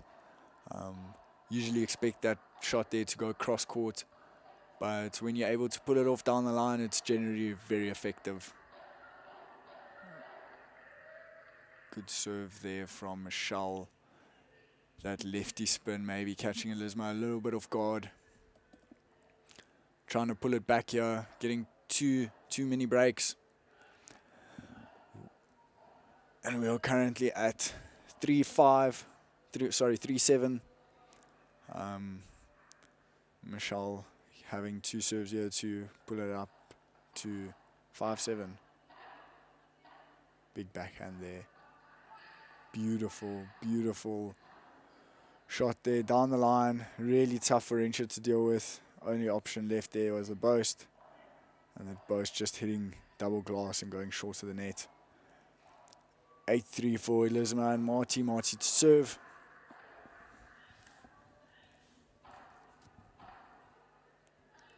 Oh, beautiful overhead straight at Michelle's feet. Michelle dodging it, but after dodging it, not much of an opportunity there for anyone to get to it. Just stayed really low. Rensha being on the other side of the court. Really tough to handle, giving Marty the opportunity here to serve for this match and take the first fixture between Royal Flush and Powerhouse in favor of Powerhouse. Beautiful overhead there, well dealt with by Michelle. Big smash. Michelle deals with that quite comfortably. Another big smash coming to Rensha.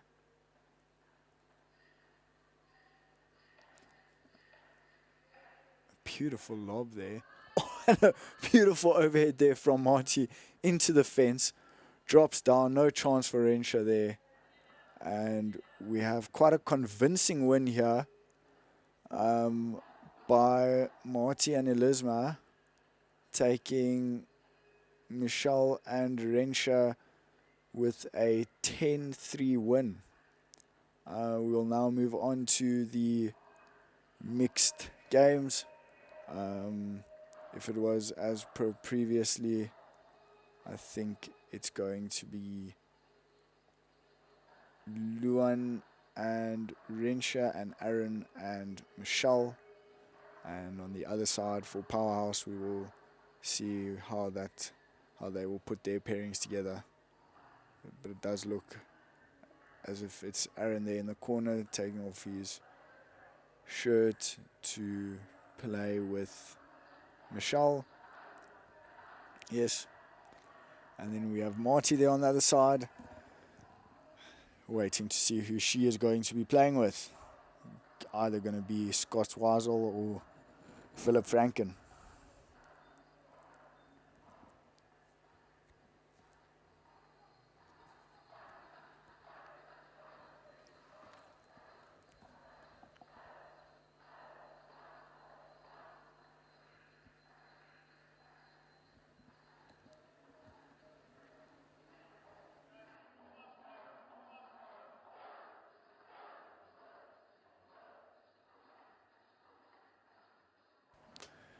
Okay, and there on court we got Philip with Marty against Aaron and Michelle.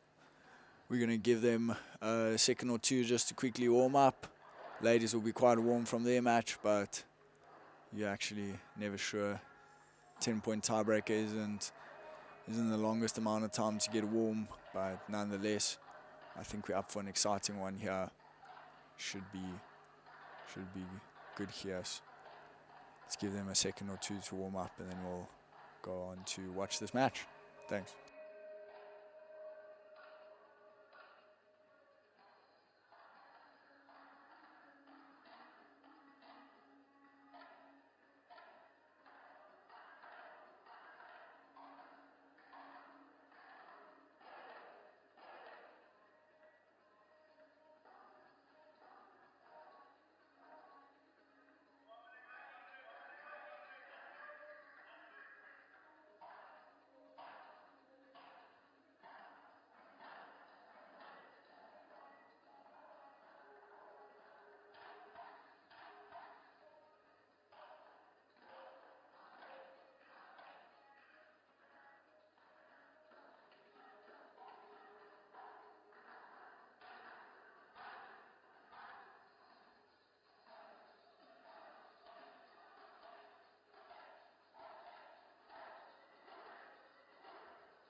Okay, and we are back in action. We have Aaron here on the close side serving. Powerhouse taking the first point there with Marty and Philip, I believe. Let's see, this should be quite a good one. Okay, 2-love there to Powerhouse. Aaron to serve Early mini break. Beautiful drive there from Marty.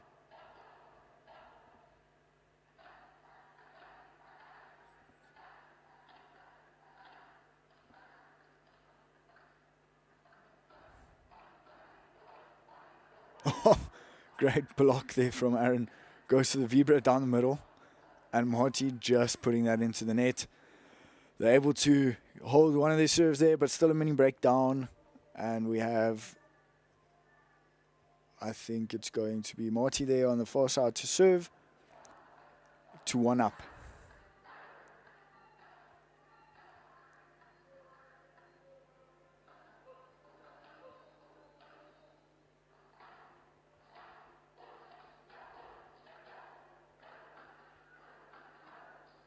Bit of a miscommunication there from Powerhouse. Michelle well read there off. Great pushing of the net there. Aaron with the boast. Great block.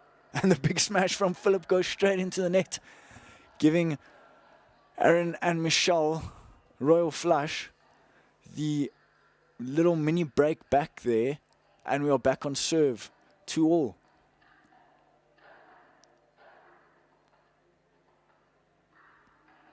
Beautiful lob there. Oh, good hands. More good hands. Going for the big one, yeah. That hits the fence. And Aaron just misreads that as it comes off the fence. Really good hands there. From Michelle and from Philip. Michelle to serve here. Let's have a look out for that lefty spin. If it hits the glass, always tough to deal with, but that one goes just long. Hits the side glass.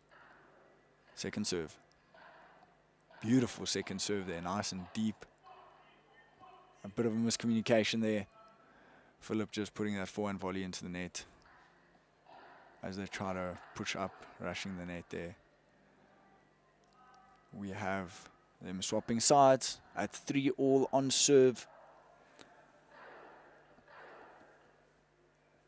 I think these next few points here are going to be brutal.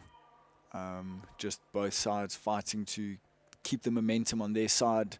No real momentum to any team at this point in time, but short-lived momentum in a tiebreak to 10 can go a long way. Big overhead there from Michelle.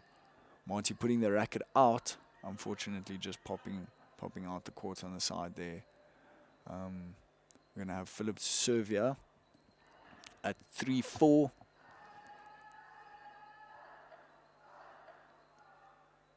Beautiful serve there down the tee. And very nice volley. That return there from Aaron. Just maybe a little bit too easy for Philip to punish.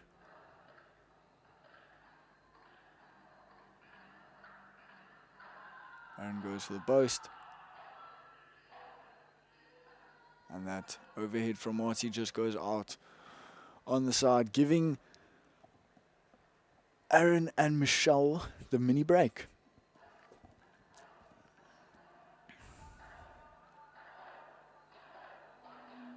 Good hands.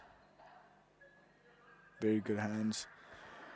Just unfortunate there. The one down to the feet Michelle couldn't handle. And we're back on serve.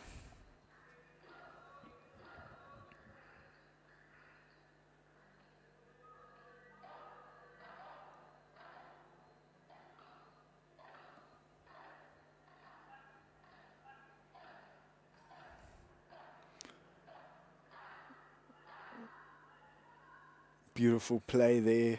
Great back, both of the back glass there. Aaron goes for the big smash down into the net.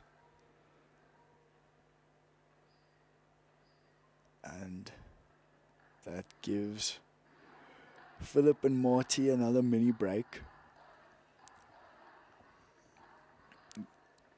If they can hold both here, though, we'll be able to go 8-5 up and have an opportunity to try and take the match on the next service.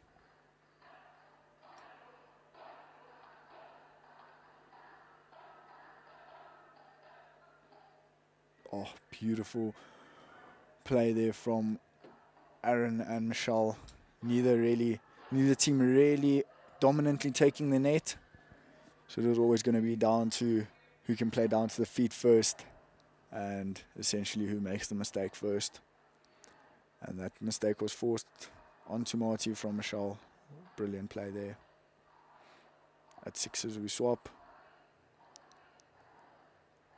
And we're going to have Marty to serve here. And we're back on serve.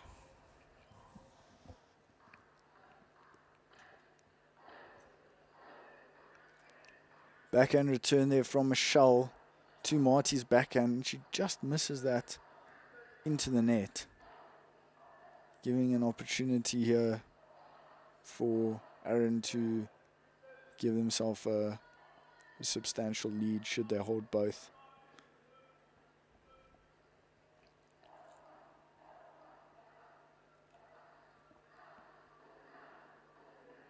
And that is correct. It is Michelle's serve. Aaron had served on the other side.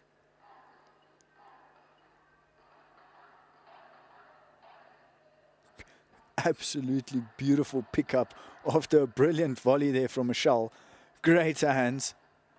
Michelle goes for the overhead deep into Marty's corner.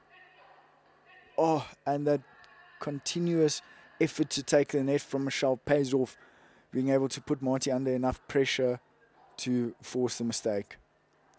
8-6 here. Michelle and Aaron. Michelle to serve. Oh, and a beautiful drop volley there from Michelle. Just catching Marty a little bit off guard, expecting that to come down a little bit deeper. And unable to get there. Now we have Philip serving here to try and stay in this match. If Aaron and Michelle are able to take one of Philip's serves here, they will win this fixture and they'll go 1-1 going into the third.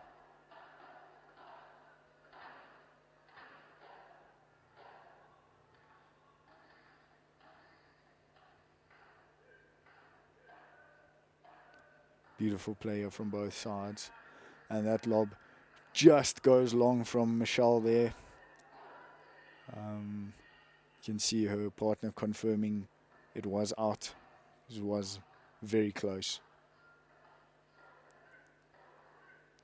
Bit of miscommunication there. Philip setting up for the Bahada.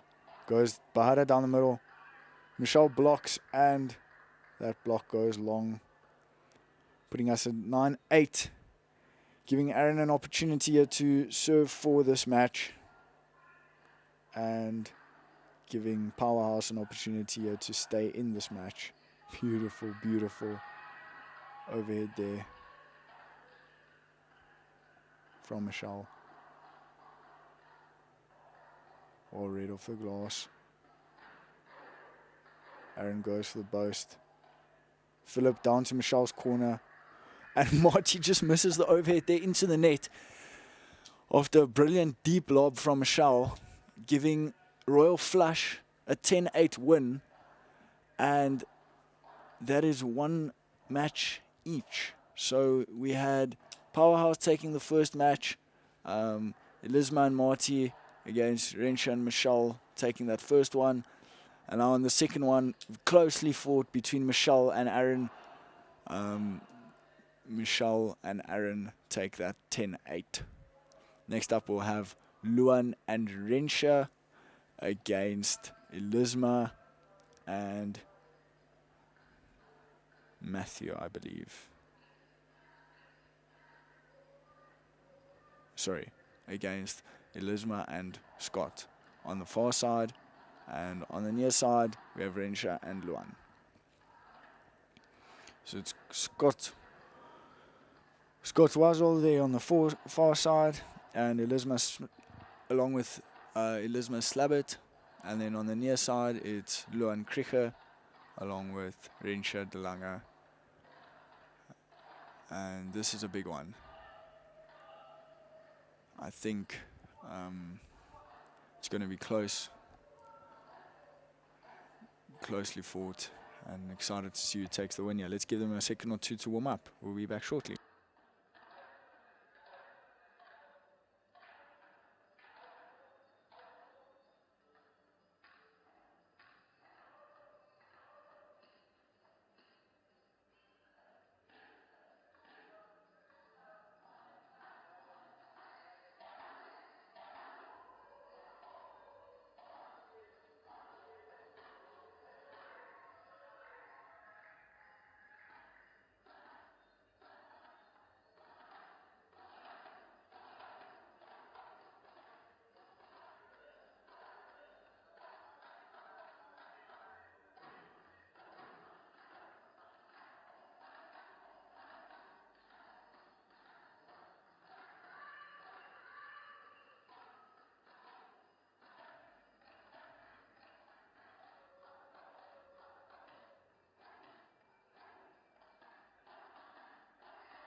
Okay, and we are back with the second mixed game here between Rensha and Luan against Scott and Elisma. Off to a quick start. Intensity is high. And that lob there from Elisma just comes a little bit long on the near side, giving Luan and Rensha the first point here. Luan to serve.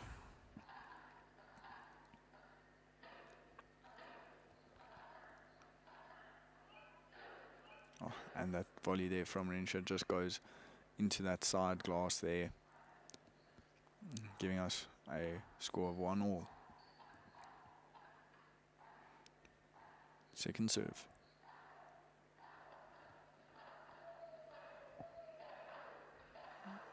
Great lob there. Good job in keeping the net. Beautiful Bahada. Beautiful, beautiful bandeja there down to Elisma's feet. Always tough to deal with when you're coming up to the net and the ball gets hit down to your feet. You have to play up. Playing too much up, the point's going to get finished. And not playing up enough, you end up putting it into the net. Oof. And that block there from Scott just into the net. Unfortunately, and that puts us at 1-2 to roll flush.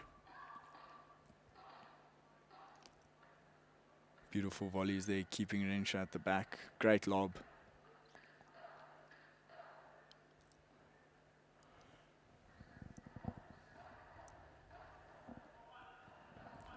Elisma went for the block there on the Vibra from Luan. Just mistimed it a little bit, and it ends up going into the net on the wrong side, unfortunately.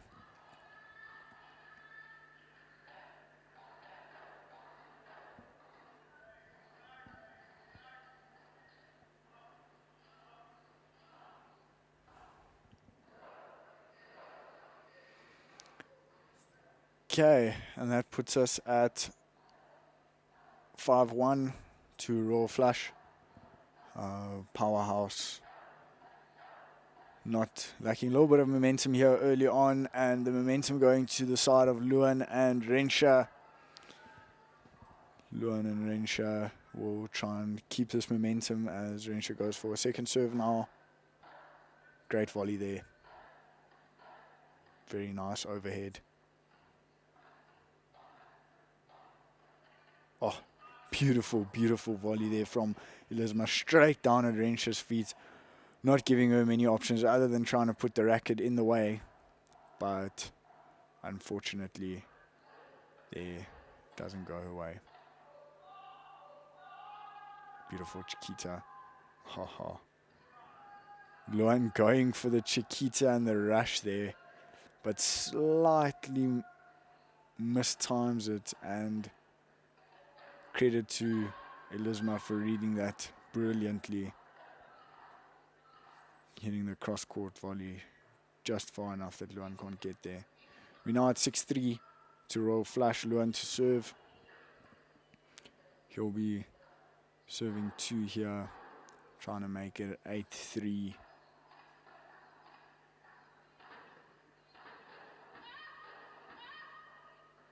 Oh, beautiful play there. Great get from Scott. After hitting the fence there, really tough to get back. He did get back, just the only option was the boast, which is always tough to hit a good boast in that position. Luan then going for the smash and finishing it. Beautiful Vibra there from Rensha. Another beautiful Vibra.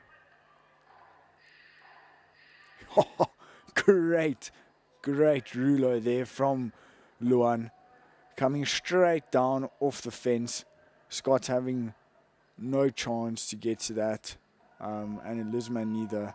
Beautiful, beautiful rouleau from Luan.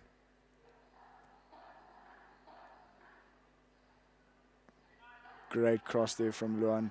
Just popping that backhand volley down the side of Scott. And we are at 9-3. Swapping sides, as per we have been doing the whole morning. After After 6 points in a tie break, you swap sides. And we'll have, I believe, Elisma or Scott going on to their second serve, trying to stay in this match here and not go 2-1 down going into the men's between Powerhouse and Royal Flush.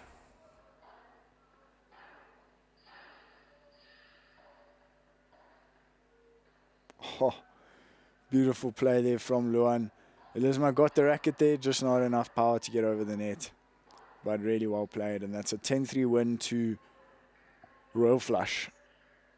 Next up we'll have the men's, which is Philip and Scott versus Luan and Aaron. We'll give them a second to get on court, and then we'll be back.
Big smash there from Aaron, and Scott gets there. Oh, well played. Aaron and Luan taking that 3-love up. Scott and Philip are going to want to try and pull this back as much as possible in terms of the fixtures, due to Luan and Aaron and Royal Flush, their team, being 2 games to 1 up, especially considering Luan and Rensha's convincing win in the previous match.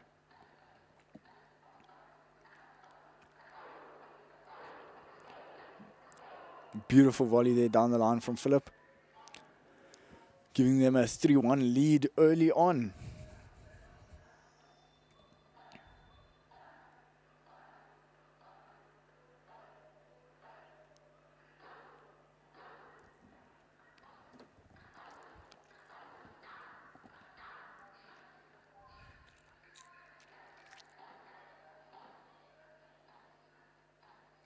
Good hands there from Scott. Good hands again. Very well read off the fence there. Oh, great pickup, and Luan comes in with the cross to finish it with a pop out by 3 to the side. And that puts us at 2-3 on serve here. Down in Cape Town, we are live from EPICENTRE Virgin Active Paddle Club.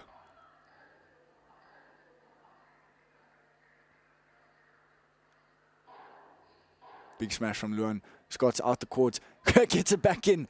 Beautifully played there. What a point. Stays in. Absolutely brilliant.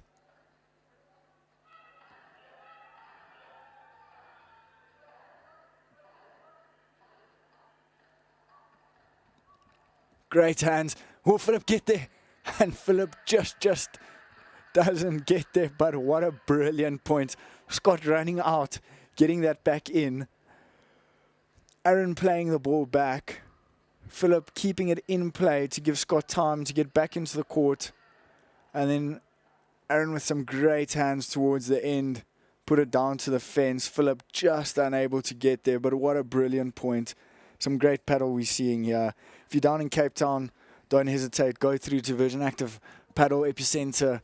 Go have a look at these guys play. Let's go give them some support, and then yeah, we hope to see a lot more of this today. Some more running out, even though it's close. The courts are close down there. It is still possible. But yeah, we got Luan to serve here at 3-all.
Okay, we just completed a brilliant match there between Luan Kricher and Aaron Marks against Scott Weisel and Philip Franken.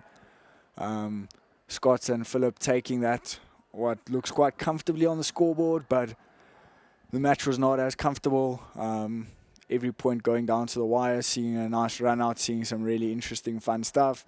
We're hoping to see a lot more paddle like that today.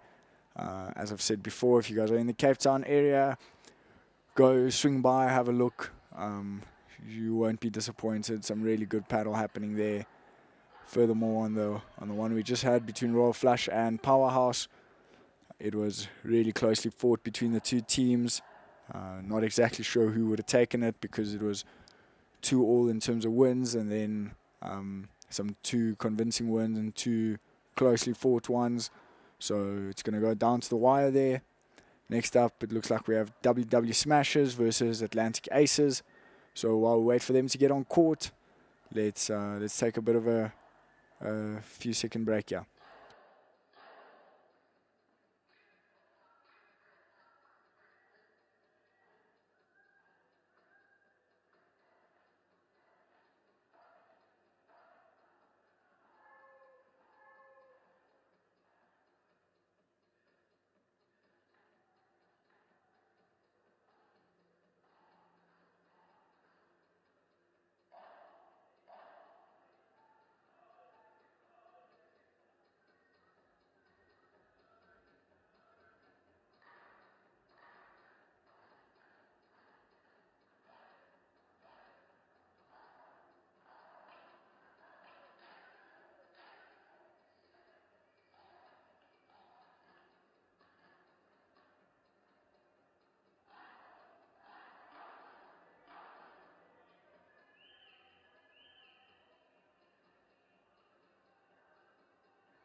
Okay, as we can see, we're back with the fifth fixture of this morning on court 2 down in Cape Town, Virgin Active Paddle Club, EPICENTRE. We have teams Woolwich and Wigston against Thomas and Leia. Currently led by Thomas and Leia 4-1. And yeah, we should have quite an exciting one upcoming year. As always, switching on 6 in the tiebreak to 10 points.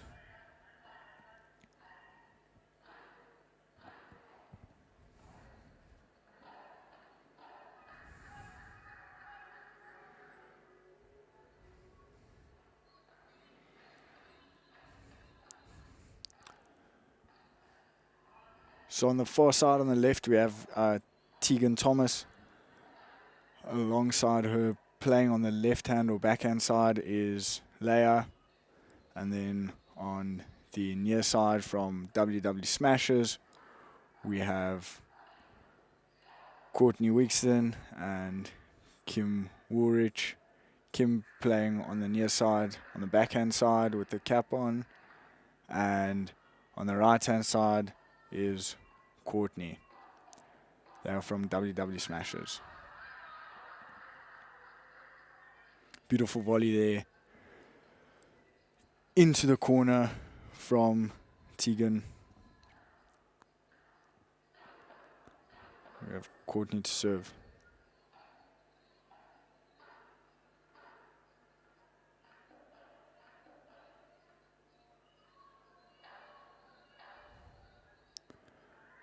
Beautiful bandeja there, straight down the line from Kim.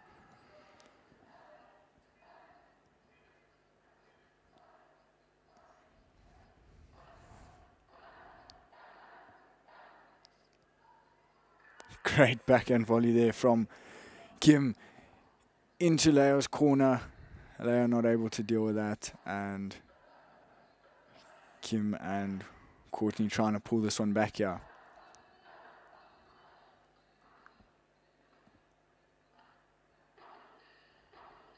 Good work there from Team Aces to keep the net. Unlucky with the pickup there, but Team Aces able to take this 8-4 on the switch.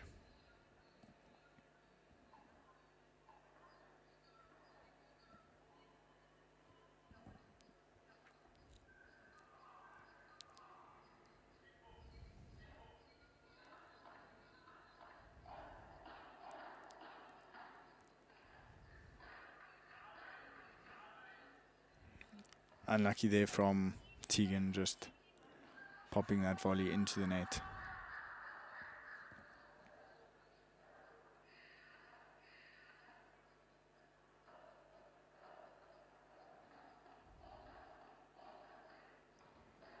Kim to serve.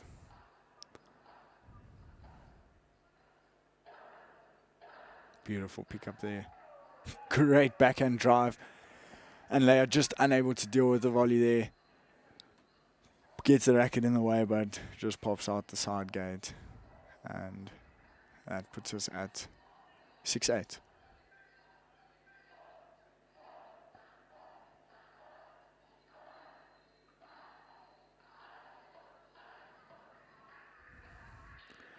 Good rush there from Leia.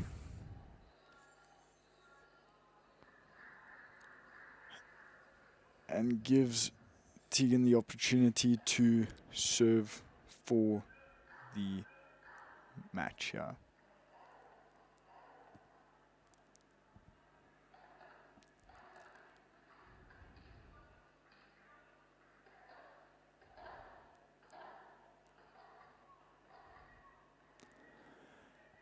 And that's the first match of the fifth fixture today complete. We have Atlantic Aces in the women's fixture taking the 10-point tiebreaker 10-6.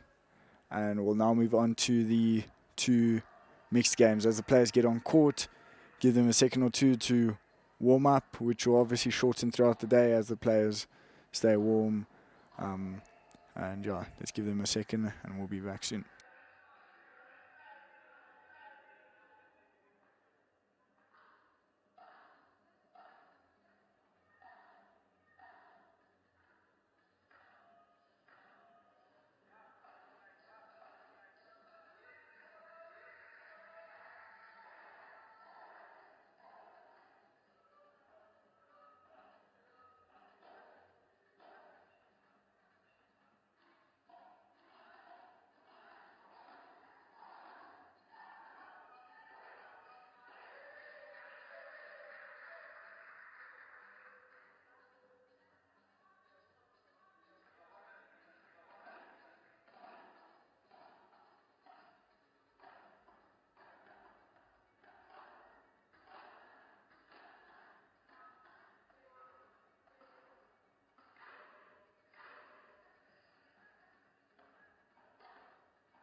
Okay, and we're back in action while we wait for that scoreboard to reset. We have 4 players on court here for the mixed game between Atlantic Aces and WW Smashers. Obviously the first of 2 mixed games. On the near side we've got WW Smashers consisting of Bryce and Courtney, brother and sister, and then on the far side we've got Tegan and Tim, making up the first mixed pairing for Atlantic Aces. Currently 1 love there, and that just goes to Tim's, just hits Tim's leg and gives a point to WW Smashers, making it 1-all. Bryce to serve here. Beautiful shot there down the middle. Tim coming to the net. Oh, great waiting there. Volley down the middle. Making it 2-1 to WW Smashers.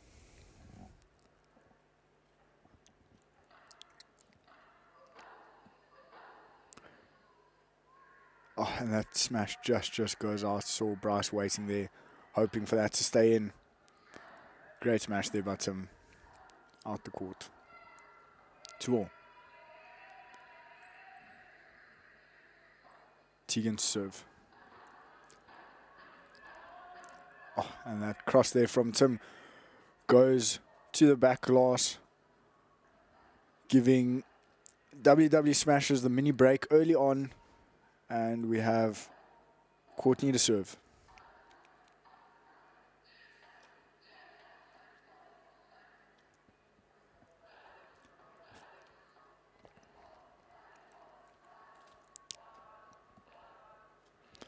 Great point building here. Beautiful block.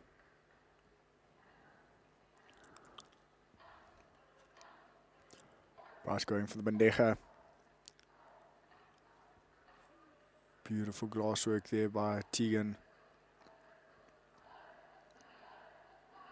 Oh, and a little attempt at the Chiquita.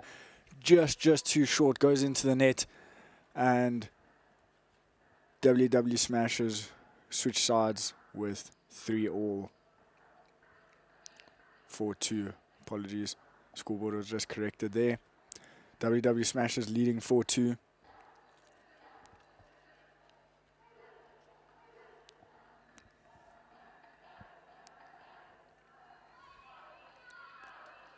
Oh, cheeky.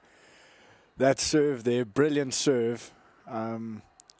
Returned onto the side glass and just sneaking over the net without Bryce realizing that it's in. And sorry, that did not hit the glass. It seemed like it hit the fence. There was a bit of a dispute there regarding that now. Tim goes for the big smash. Beautiful point building here. Great pick up there.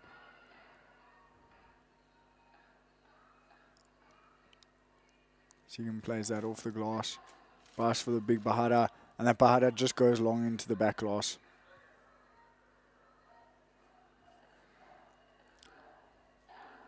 Tim to serve.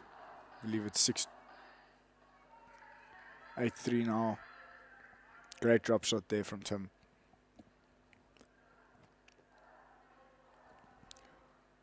Now we Bryce to serve at 5-4.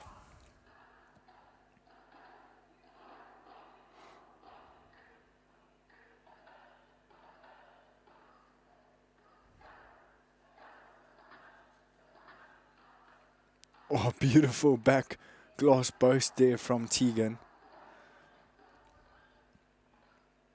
Great Chiquita. Good hands. Oh, and the finish down the middle from Tim. Brilliant to bring it back to 5-all.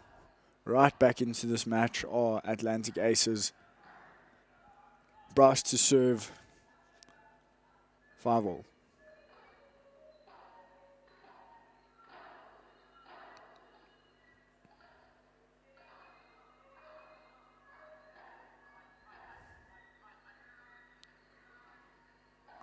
Oh, beautiful Chiquita there to the fence. Tim goes for the big one. And it pays off. And just like that, Atlantic Aces are a mini break up. Tegan to serve.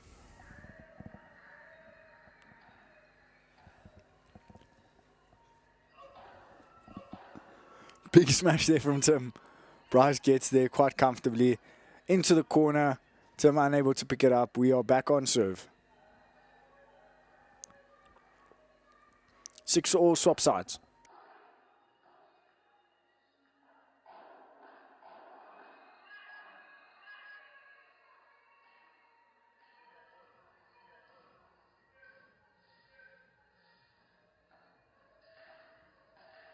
Tegan serving there. Good hands there from Tim. Tegan opts for the bandeja. Tim, beautiful ruler there to the fence. Lucky bounce off the fence. And Bryce just having no chance after that bounce to get there. Tegan to serve.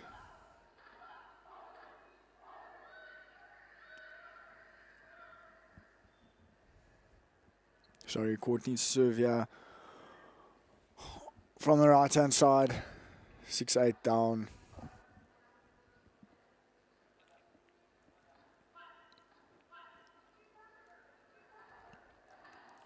Big Bahada there. Great pickup from Bryce. Beautifully played.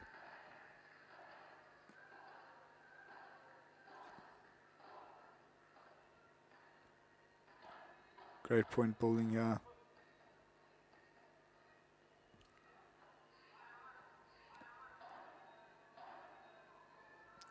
Oh, beautiful vibra there. Cross court from Bryce. Hit side glass first. Tegan expected that to hit back glass first, and the turn she eventually made was just not quick enough to get to it. Great shot there from Bryce though.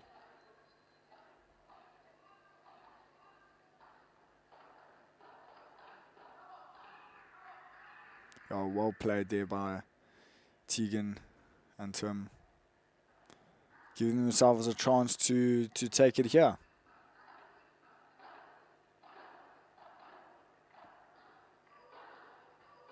Big smash from Tim. That goes straight out the court. Giving the win there to Atlantic Aces at 10-7. And our first mixed fixture is complete for this. Our first mixed game is complete for this fixture. We'll have our second mixed game up soon, and then followed by the men's between WW Smashers and Atlantic Aces.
And right there, we've got our first past 10-point tiebreaker.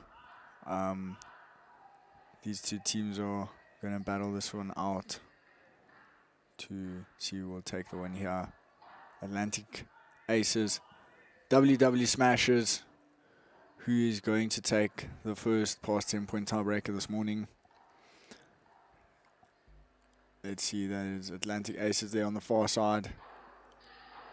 Big smash there. And did he get it?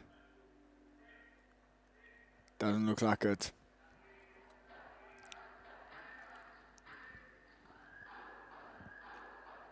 That's 10-all.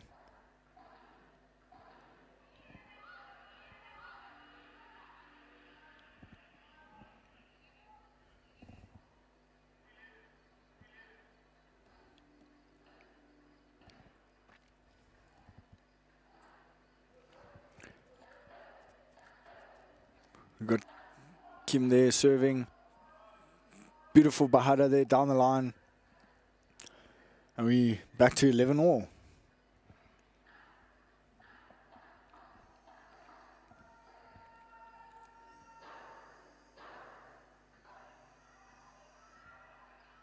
And that volley into the corner. Kim just unable to get that back. Atlantic Aces will now have the opportunity to serve for this one. Can Kim and Richard stop them from achieving the win here?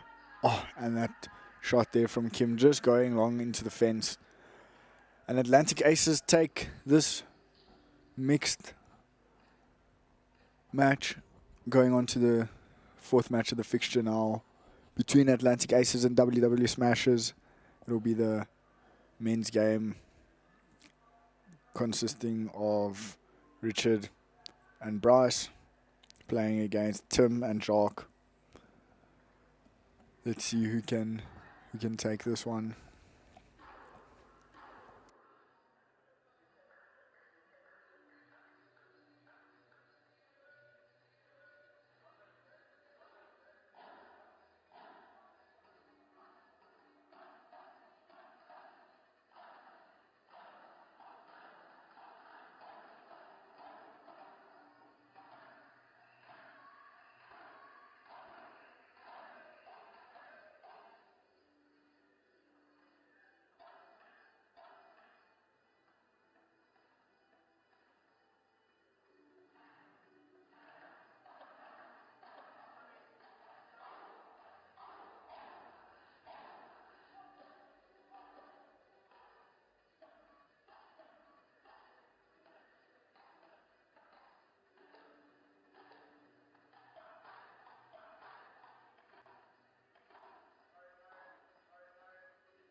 And Tim, there may be a little bit of discussion whether he was over the nets or not.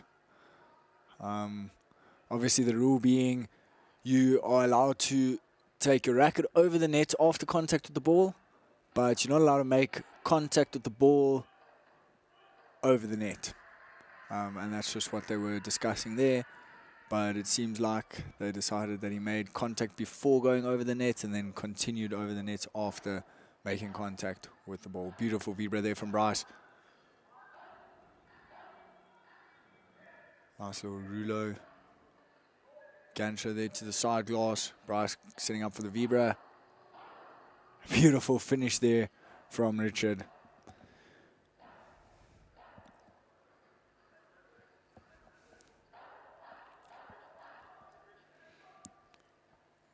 We have Tim to serve.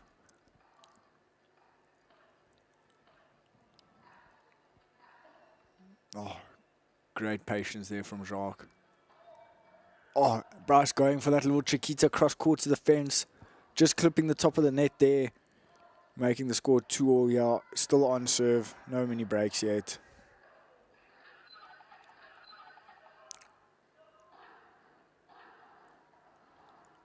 Second serve there.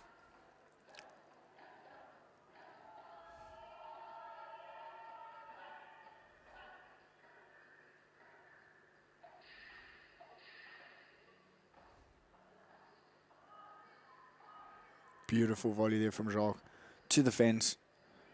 Really, really tough for Richard to pick up that ball. And that makes the score 3-2. And I believe it is Bryce Richard from WW Smashers to serve.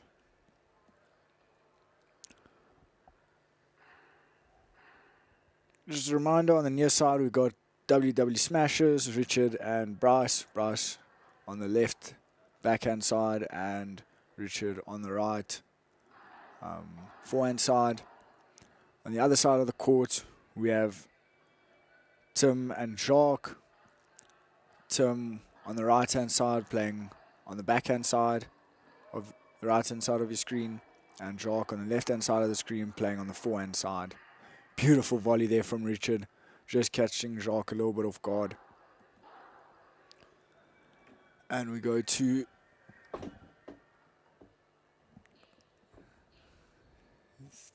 four three. And that first serve is quite substantially out. Trying to go for the big smash there from Tim. Great pickup. Just doesn't get all of it and hits the side fence.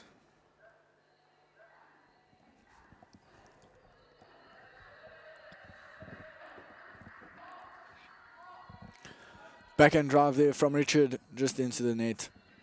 And we are at 5-4 to Atlantic Aces.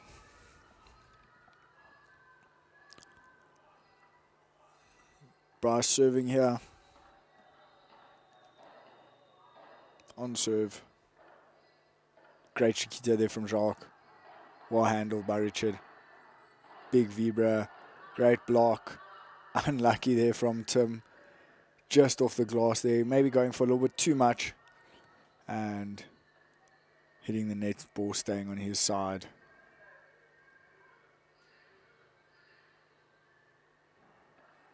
Bryce to serve here on the deuce side.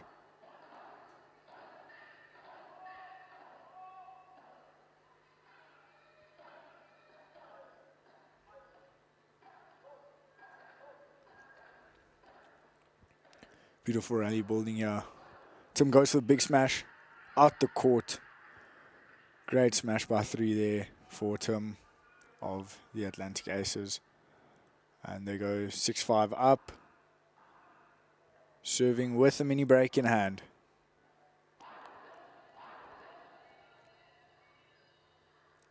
Tim to serve.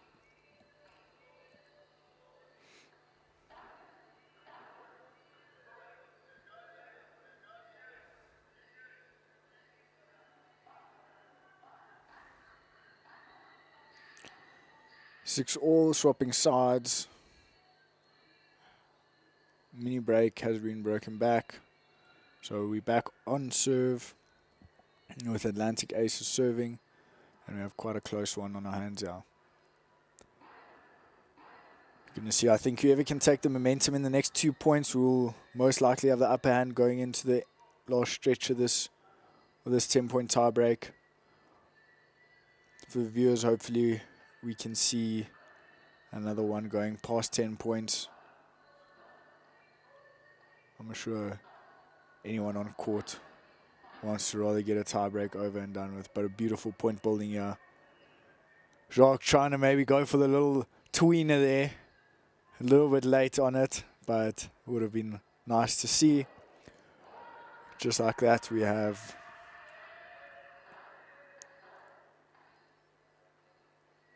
great. Ooh, that lob just long. Almost a brilliant lob. But just like that, we have WW Smashers, a mini break up, and now leading 8-6 to potentially have the ability to take this game in the next 2 points. Big smash there. Oh, Tim gets there, but it just bounces not kindly for him off that fence. And he's unable to keep it in play. Puts it into the net, unfortunately. And we have a match point on our hands. Jacques to serve. And Tim goes for the big smash on 9-6.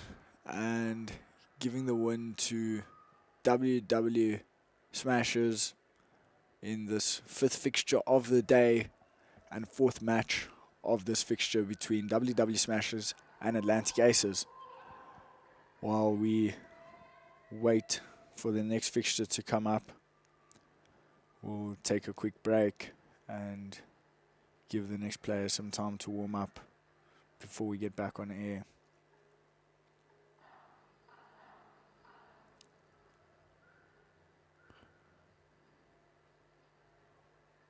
Just a bit of an update. We've got 2 more round robin stages left. So we're going to have just finished up the 5th fixture here on court 2, which was part of round 5. Then moving on to round 6 and round 7. After round 6 and round 7, we'll then move on to the playoffs, where 4th after round robin will play in the quarterfinals at 1:30, and then 5th after round robin will play against 4th. Then straight through to the semi-finals, the first team will go, and straight through to the semi-finals, the second team will go. These teams are obviously ranked based on their the points that they gain in these round robin stages. Then 3rd and 6th will play each other, and then the winner of that game will play the second team in the semi-finals, and then finals are set for around 3:30 this afternoon. If you are in the Cape Town area, make a turn by to Virgin Active Paddle Club Epicentre.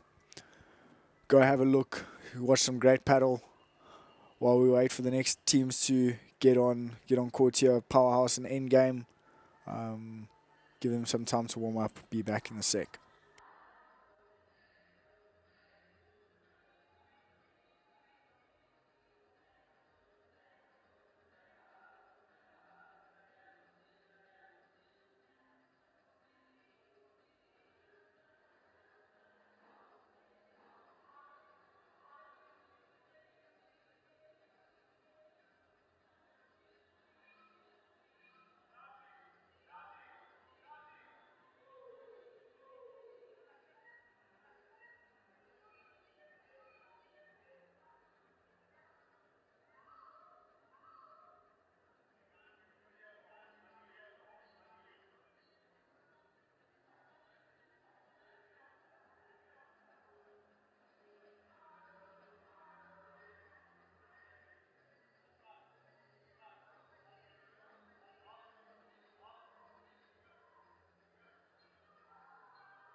Okay, back on court, we have Endgame versus Powerhouse on the far side, or coming to the near side now. We have Powerhouse consisting of Marty and Elisma. Elisma on the left, Marty on the right.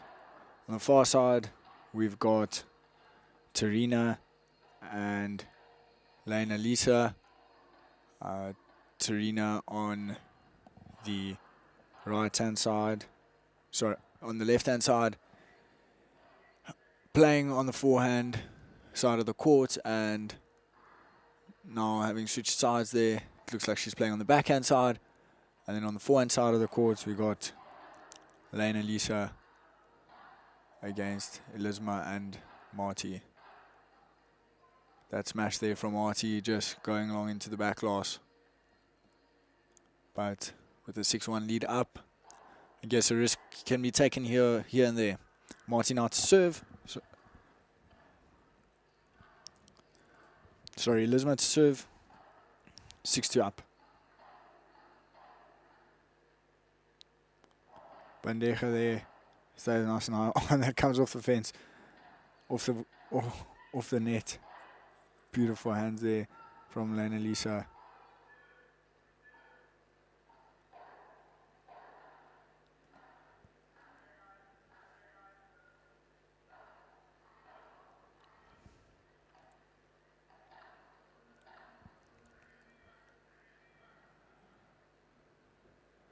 That drive there from Powerhouse just going into the net.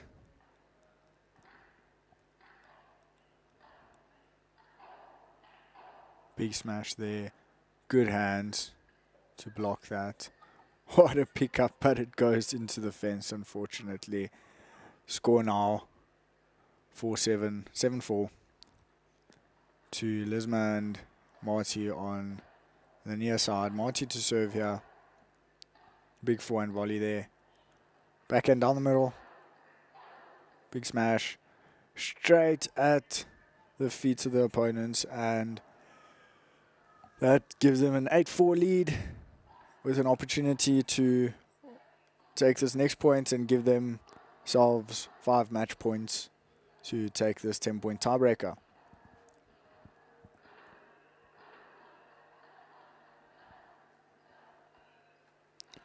Marty there to serve. Big smash there. Oh, beautiful get. Cross-court drive. Another big smash. High backhand. High backhand's always tough if you let them hit the glass because they spin the wrong way.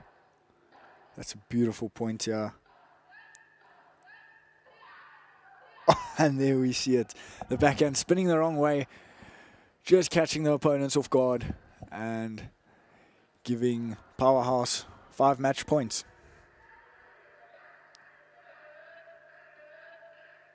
Beautiful return. Oh, what a Chiquita. And that backhand post just not making it over the net.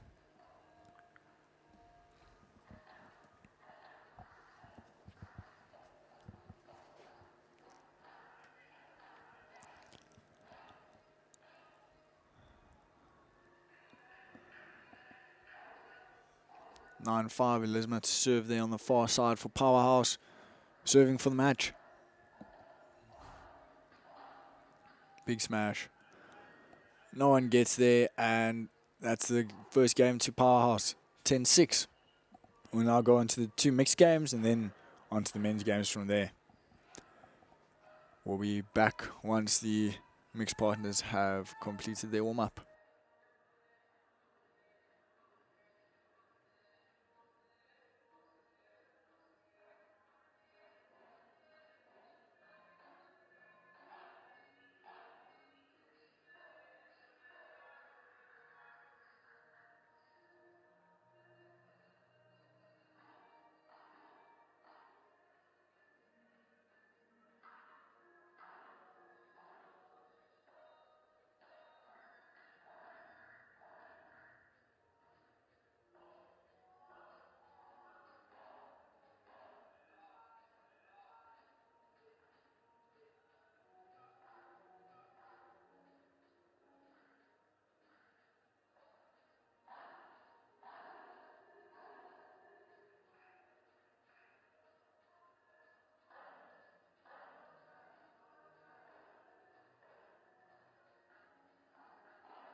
Okay, we just got the mixed game, first one of the round 6 warming up here between Endgame and Powerhouse.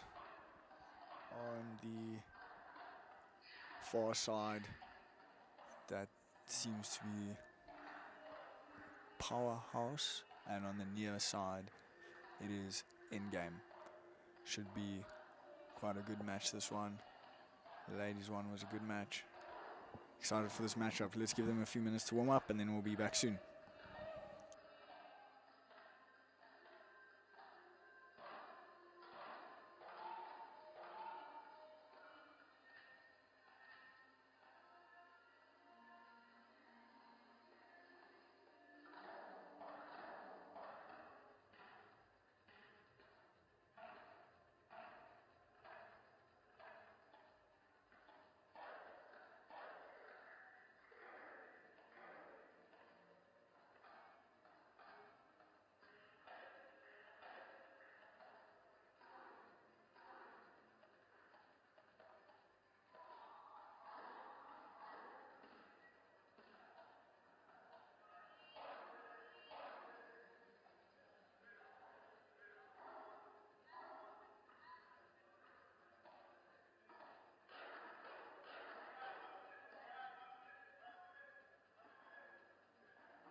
Okay, so the two mixed teams are just about to get going here.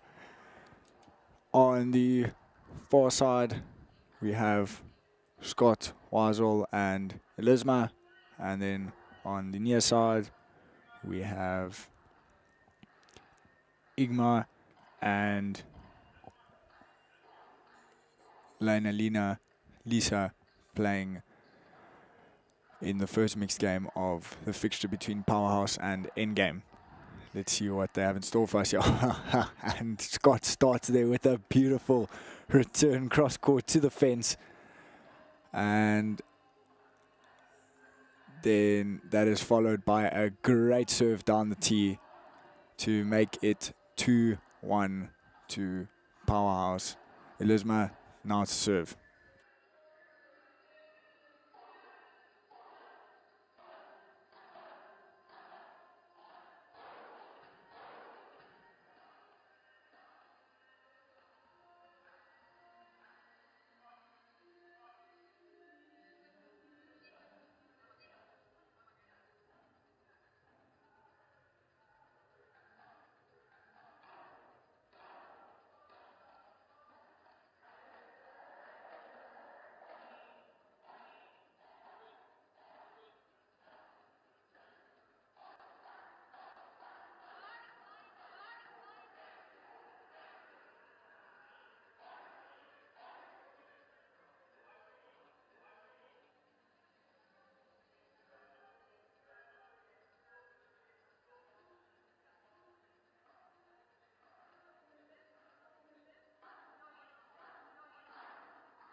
Beautiful, beautiful forehand drive there, cross court from Elisma.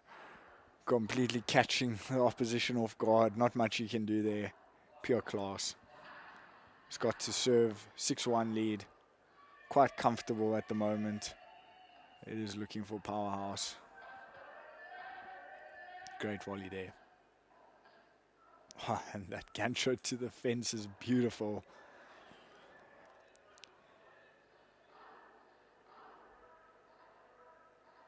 See Elisma apologizing there, just obviously going towards the fence. Never know what the bounce is going to do. If it works in your favor, you're not going to complain, but it can go either way. So just always keep that in mind. Big serve there. Looks like it was out though. Ball comes into court. Don't want to lose any ankles today. Ingmar to serve. To Scott to return. Another big second serve, but that volley goes to the side glass and score now 8-2.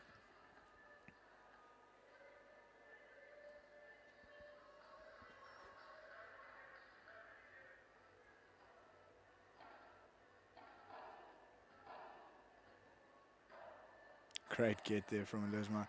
Volley to the fence. And Scott goes for the shot behind the back there, but not completely on. Should have maybe left that for his partner to play off the fence.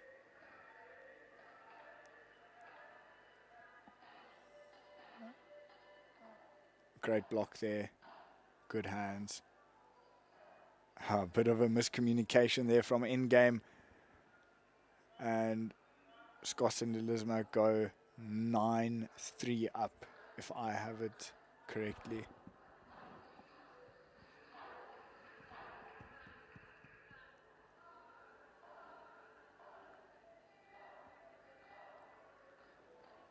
Elizma to serve. Big smash.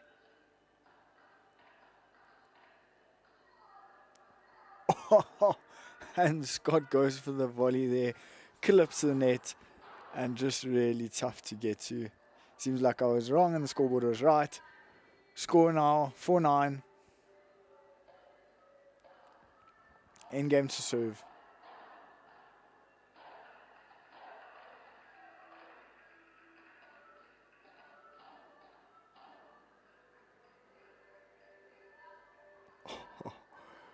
Beautiful, beautiful shot there from Scott.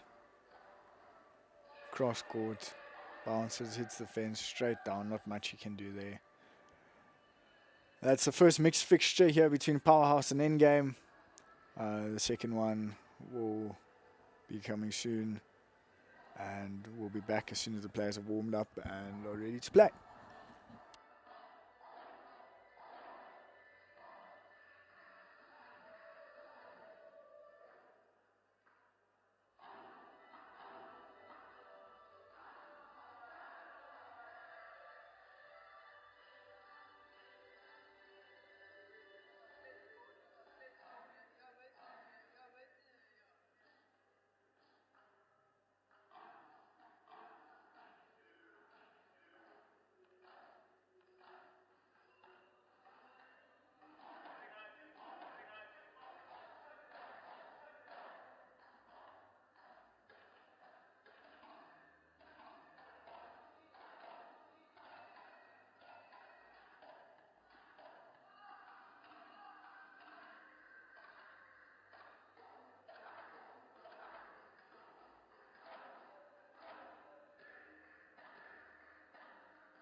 Beautiful rally here.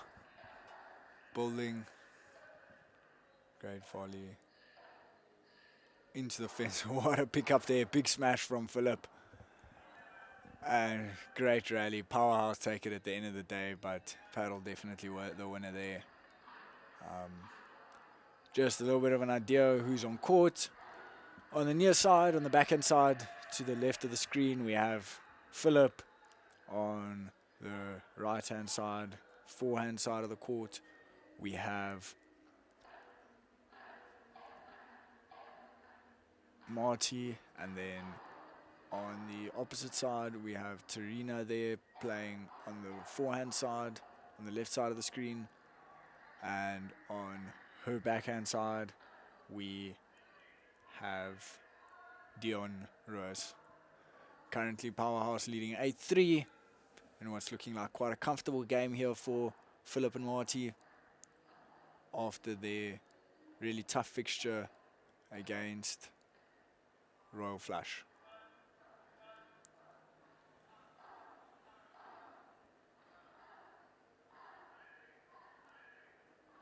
(9-3). They'll be swapping sides on 12, and Marty will have the opportunity to serve for the match here, which will be the second fixture, the third game of the 6th fixture of today down in Virgin Active Paddle Epicentre in Cape Town. Marty goes for the bandeja down the line. Beautiful block there. And great volley from Philip, taking the win. 10-3. We'll be going on to the men's game from here. And then that'll conclude round 6. Which will move us on to round 7, which will be the last round of the round robin stages, moving us through to the playoffs down in Cape Town. Once again, if you're in the Cape Town area, go swing by, have a look, watch some great paddle at Virgin Active Paddle Epicentre. I doubt it will disappoint. I've heard the weather's not too great down there, but luckily the venue is indoors, nice and warm, and go enjoy. Be back as soon as the men start.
Got spoiled to the very nice point there. 1 or 2 great shots. Beautiful vibra there from Ingram. What a drop shot. What a drop shot. Philip was there, but just bounced off the fence in a way that you couldn't get to it. But that was really some magic hands there to drop that ball far from him. That was Dion. Okay, and we've got Dion to serve here, 4-2 up in this final match between Endgame and Powerhouse. Powerhouse obviously leading quite substantially, winning all 3 of the last fixtures. They'll look to extend that lead, trying to take the win here. Looks like Ingram and Dion is not gonna make that easy for them though. Currently leading 5-3. Great rush there.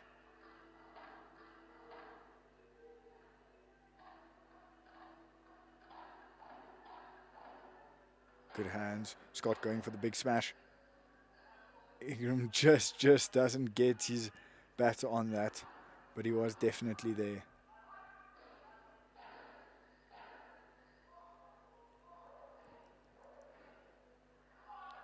Foul.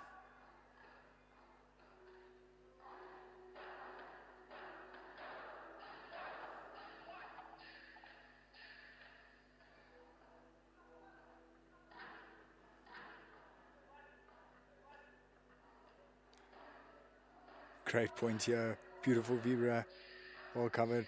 Oh, and that volley cross court to the fence.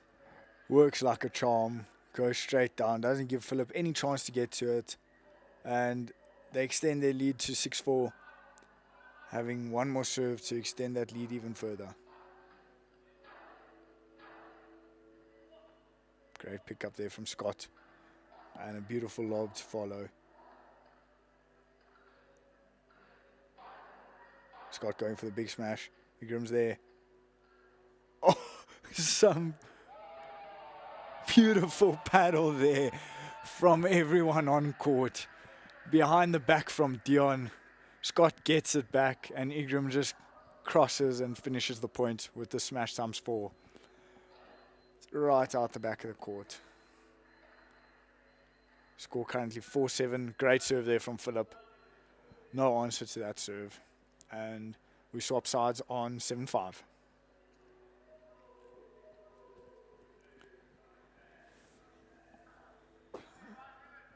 Just a bit of an idea again of where we are in today's fixtures. This is round 7. The fourth match of this is round 6. The fourth match of round 6 between Endgame and Powerhouse. Endgame currently leading this 10-point tiebreaker, 7-5.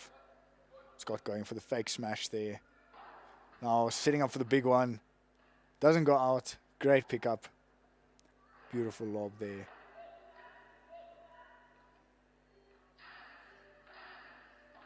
Backhand drive, volley down the middle. And Dion goes for the backhand drive winner, but it just goes a little bit long and hits the side glass on the opposite side. Serve down the tee, just out.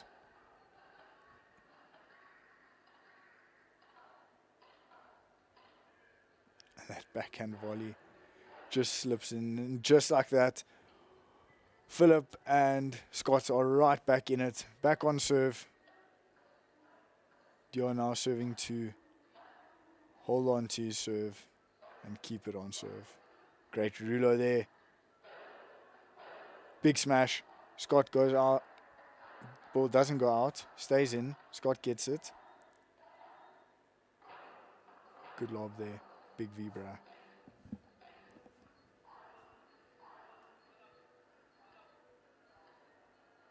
And that bahada there from Dion into the net. And suddenly Scott gets to serve for the match.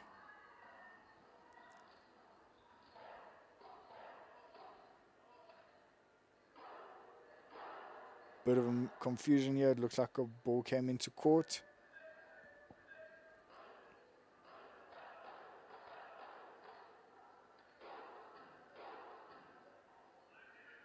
Big smash there from Philip. Ingram, no chance to get there. 9-7, Scott serving for the match.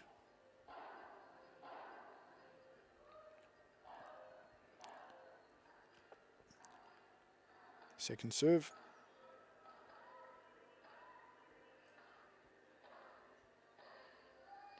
Beautiful hands there. Just across Scott's body. Unable to get to it. Just short of the fence. And we are on serve. Now there's some pressure.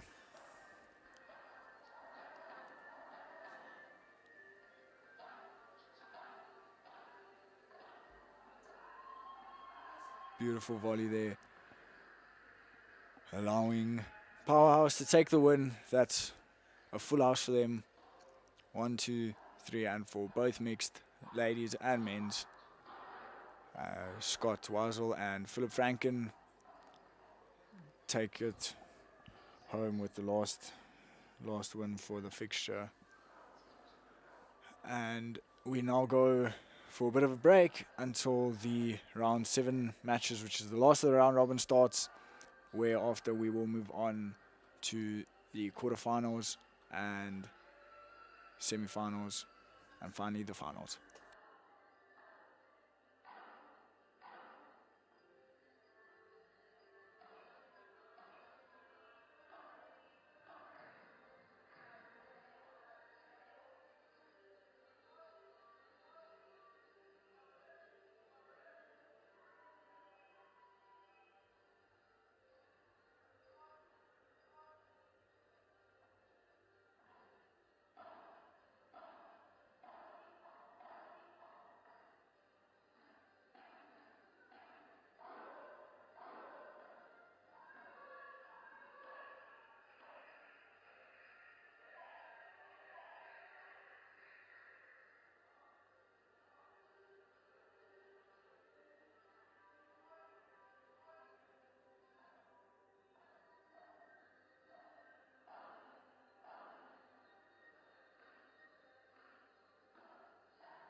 Okay, and we have some familiar faces back on court here.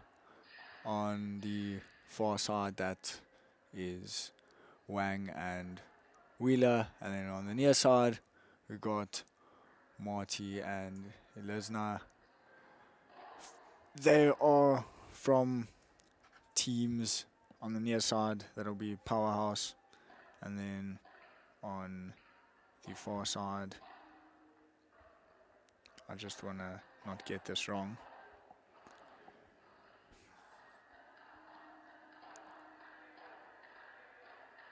That is 11 minus 1. So Crystal Wang and Kayla Wheeler there on the far side. Crystal playing on the forehand side on the left side of the screen. And Kayla on the backhand side on the right side of the screen. And then on the near side of the screen, we have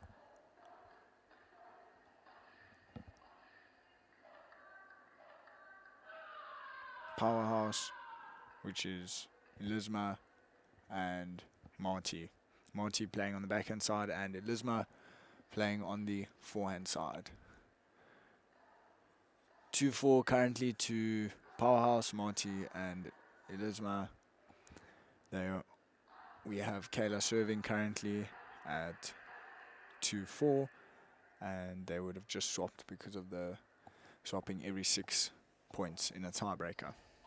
Let's see what they've got in store for us here. Kayla misses that backhand volley into the net, and that gives Powerhouse a 2-5 lead. Just a little reminder, this is our last round robin game.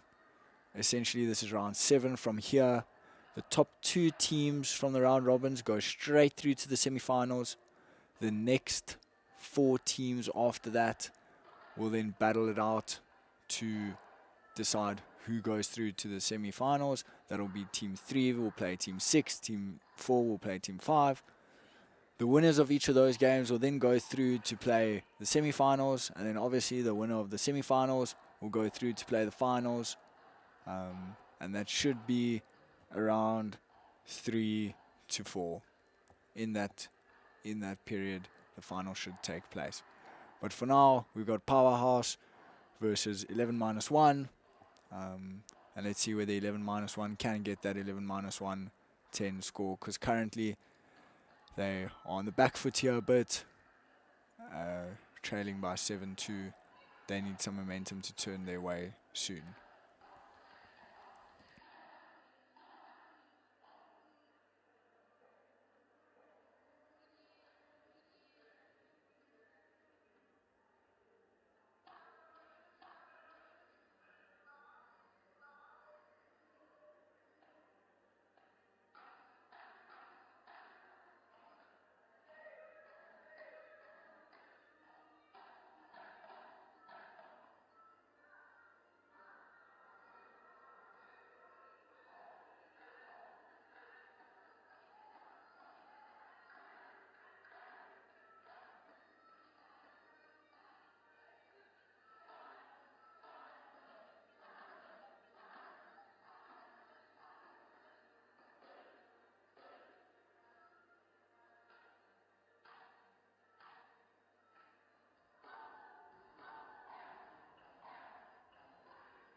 Okay, here we go.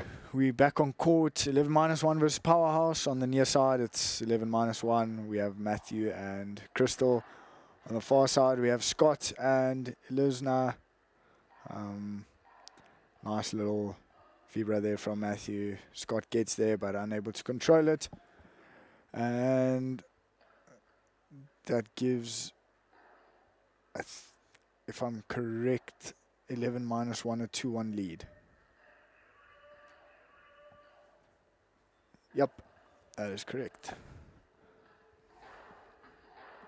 Big smash there from Scott, Matthew there, and a beautiful finish. Very well played. Once again, guys, this is a tie break to 10 points. Absolutely anything can happen here, as we see Iluzna getting a little bit confused, going to the backhand side of the court there, realizing she's playing Australian and that Scott will take the backhand side, and she can just stick there to the forehand side. Beautiful lob there, great rush by Scott. Puts Crystal under a bit of pressure and takes that point quite comfortably. That is 3-all on the turn. The mini break has been broken back, and we now have the momentum maybe being a little bit more neutral, giving Scott and Iluzna a chance to potentially take a mini break here. And that volley there from Crystal, just a little bit late on it, goes deep into the glass. 4-3.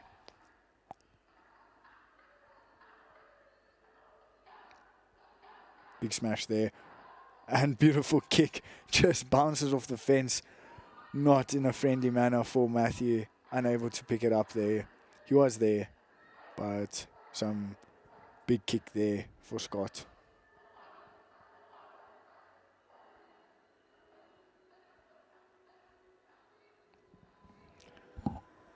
And just like that, Powerhouse 6-3 ahead, and the score currently 3-6.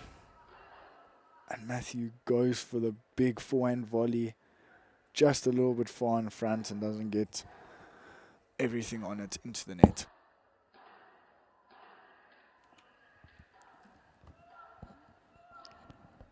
Unlucky there from Matthew. And we go to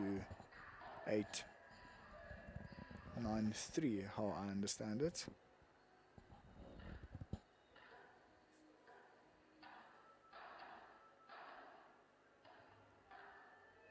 Whoa! And we almost had a bit of a collision there. Maybe a bit of a miscommunication or a late communication there from Matthew. Very well played there by Crystal. Great volley to the fence on the net. Beautiful lob from Scott. Matthew goes for the Scott. Oh, Matthew's there. Just comes into his body off the fence and unable to control that ball nicely to keep it in play. Once again, not a bad smash from Scott, but he would have liked that to go out the court. I think Matthew did well to get there, but it's always tough when it's got a lot of kick and it's coming off the fence. You don't really know what to expect in terms of where the ball is going to go. Sometimes it comes into you, sometimes it stays quite straight. It's the thing with the fence, you never know. Big smash there, but Matthew's there, out the court. Very well read there by Matthew. Pops that out by 4.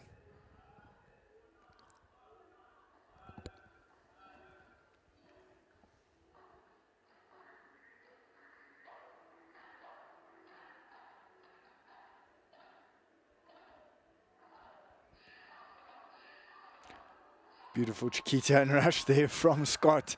Absolutely beautiful paddle. What a way to finish off this mixed game. And Powerhouse take the win there, 10-4. And they are looking absolutely on fire today. Quite a force to be reckoned with, it seems like. We will see how they fare through into the playoffs, as I believe they will.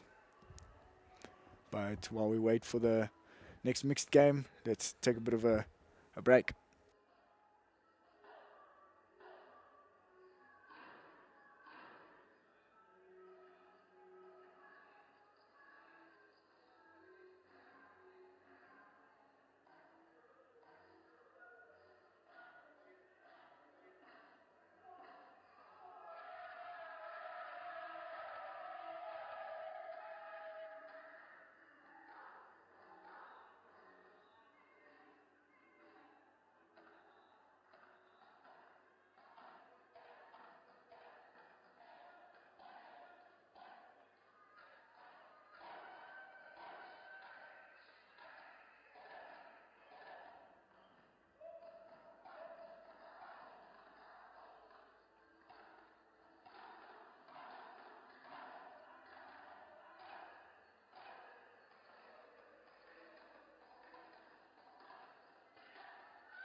Okay, and this is the second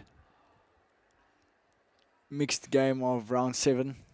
So we've got Powerhouse on the far side, on the near side, consisting of Marty and Philip. Big smash there from Andrew, who is in the 11-1 team, playing alongside Kayla. And they will be looking to get some redemption here for their team after suffering the previous 3 losses in this particular fixture. Not looking like the momentum is sitting on their side at the moment, though. We have Philip and Marty leading 3-0. And great serve there from Marty.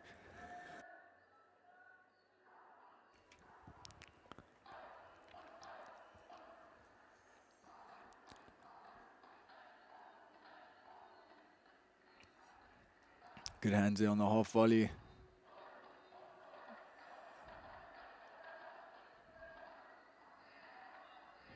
Kayla with a little dink to the fence there. Bandeja coming back up to the net. Taka taka. A little bit of beach tennis we're seeing. Beautiful volley there from Philip to finish off that little beach tennis battle. Always fun to see.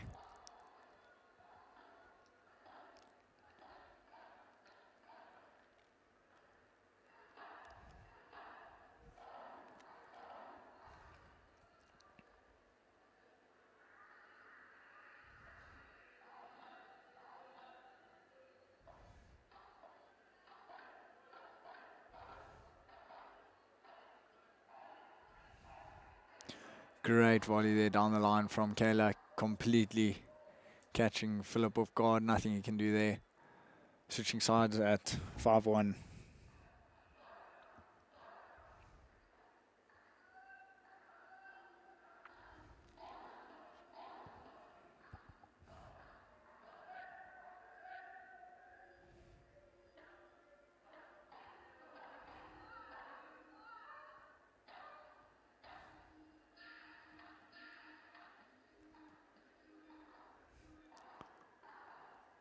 And that little backhand flick there from Philip just going out. Tough volley received from Kayla down the line.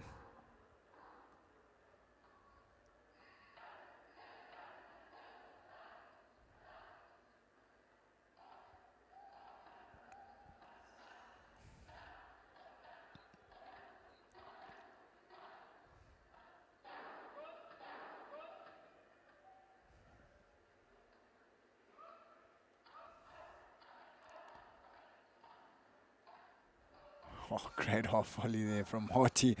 Beautifully played. Not much Kayla could have done there.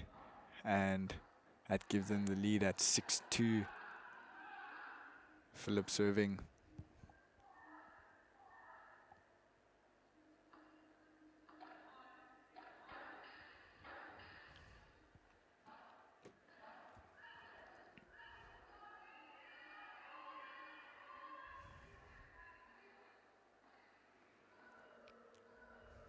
Andrew here on the near side now serving, trailing 3-6.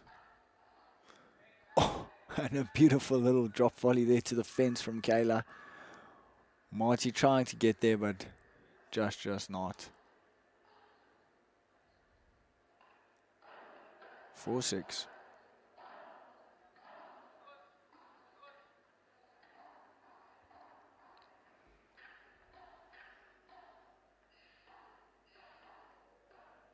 Beautifully played there by Philip. Too good. He's creating the gap for himself and utilizing it as best he could.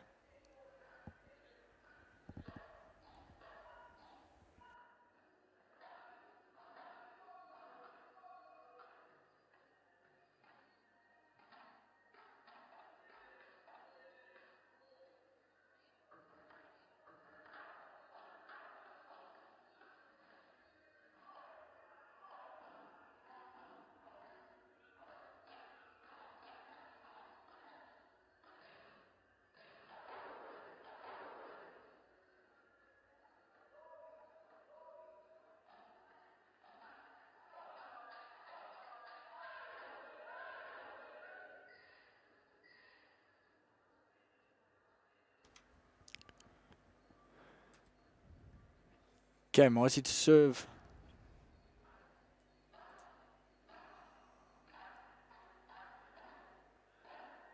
Very good hands from everyone on court here. Beautiful forehand volley there into the corner by Marty to finish that off, giving them 5 match points, or is that 6 match points, to take this second mixed match of round 7. Kayla to serve. And she'll be trying to hold on here.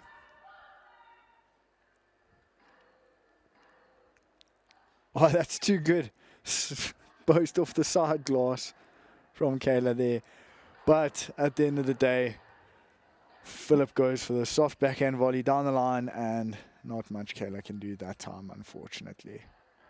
Great mixed game to watch. Next up, we'll have Andrew and Matthew up against Philip and Scott, in the final match of the round robin before we move on to the quarters and semi-finals. We'll give these guys a second to warm up and I'll be back soon.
Okay, and we got the final group stage fixture here. The men's, we have Scott and Philip on the near side, and then Andrew and Matthew on the far side. Andrew playing on the backhand side, on the right of the screen, far side, and then alongside him, Andrew on the right side, Matt on the backhand side. Then on the near side of the screen on the left, we have Scott Wazzle playing on the backhand side and his partner Philip on the right hand side or forehand side. Should be a good match here, I think, after Powerhouse taking 3 of the last 3 matches. Andrew and Matthew will have a little bit something to play for, but undoubtedly the favorites will be Scott and Philip, moving on to the far side of the court at the moment. Currently leading 4-2 Powerhouse, and the end game on the near side are leading or trailing by 2.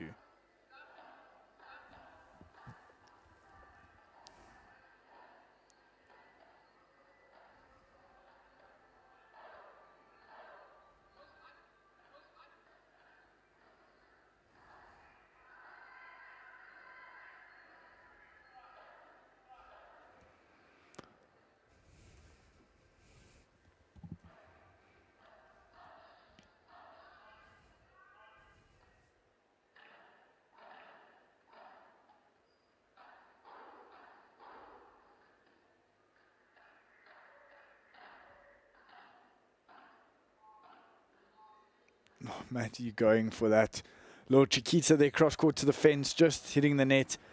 And Powerhouse are up 6-2 against 11-1.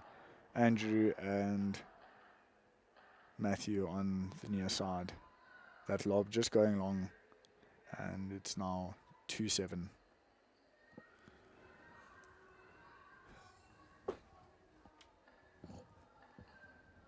Matthew to serve. Big smash.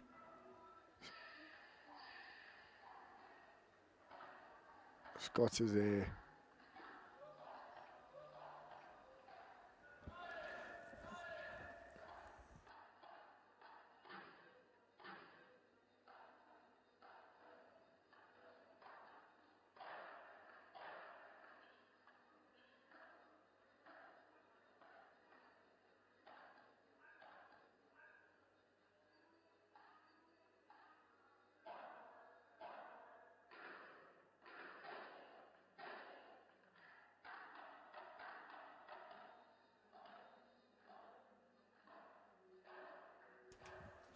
Beautiful point being built here.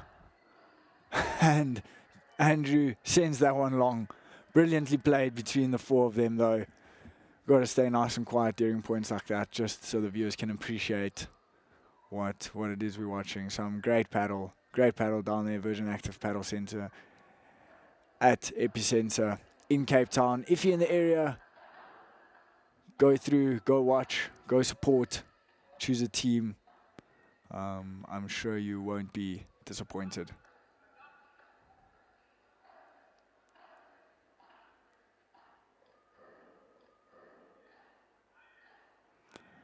And I'm not sure if that ended up touching the fence there. Yes, it did. We have Philip here, who will be serving for the match.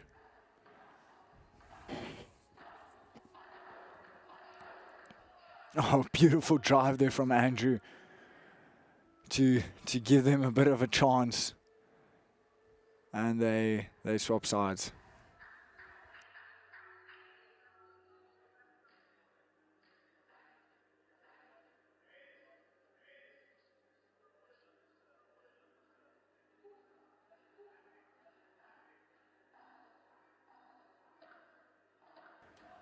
Okay, and Philip having another chance to serve for it.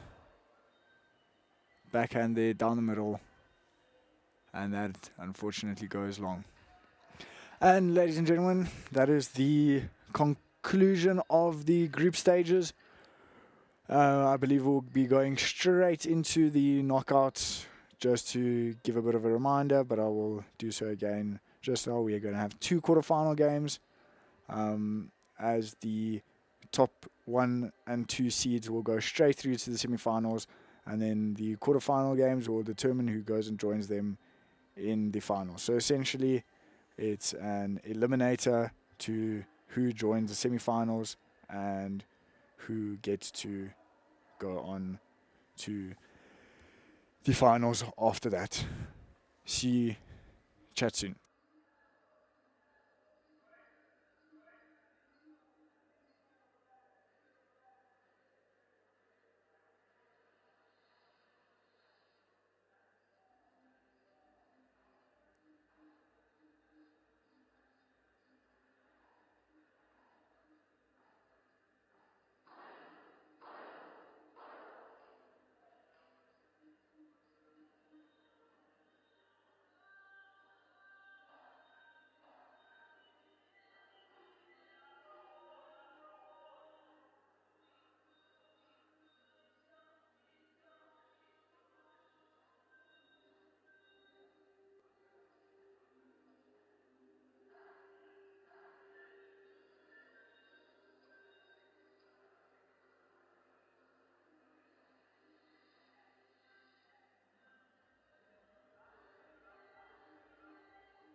Okay, and we are back, starting with the quarterfinals of the tiebreak 10s in Cape Town EPICENTRE. If you're down there in Cape Town and you're keen, go out, have a watch. Don't waste time. It should be really good. Currently on court, we have the first quarterfinals, which we're going to watch. Just to give an idea quickly, we have Endgame and Benched, who go home finishing 7th and 8th. Then we have 3rd, 4th, 5th, and 6th playing in the quarterfinals. Currently on screen is Net Ninjas, who finished 3rd, versus 11-1, who finished 6th. Just to give a bit of a exciting thing here, I have a special guest with me who came to join for the playoffs. No stranger to the paddle world in South Africa, Siobhan. Siobhan, thanks for joining me. Thanks, Nick. Very happy to be part of it. Very excited to see how the tiebreak 10s in Cape Town go. A lot of familiar faces for me. And there we have Net Ninjas taking it away. Good Viva.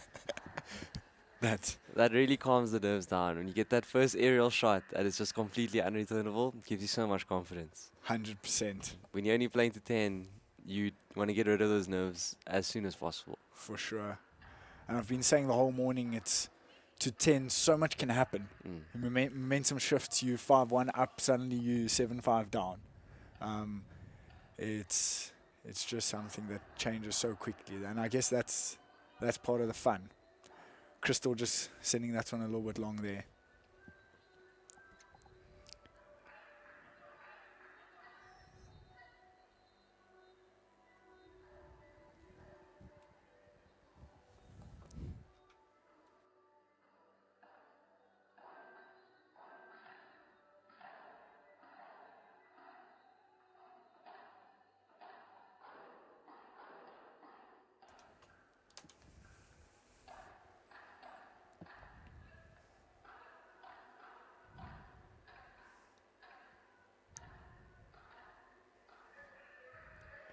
Beautiful volley there from Nani. A very good point. Both teams had net position there. Yeah, it's always fun to watch the Cape Town paddle and compare it to the paddle we play up here. Much different. Very nice lob. Yeah, like lobs like that do not die in the corner in Joburg. I can tell you that much. Exactly. lob like that, you're hitting a crazy bahada off the side glass most likely.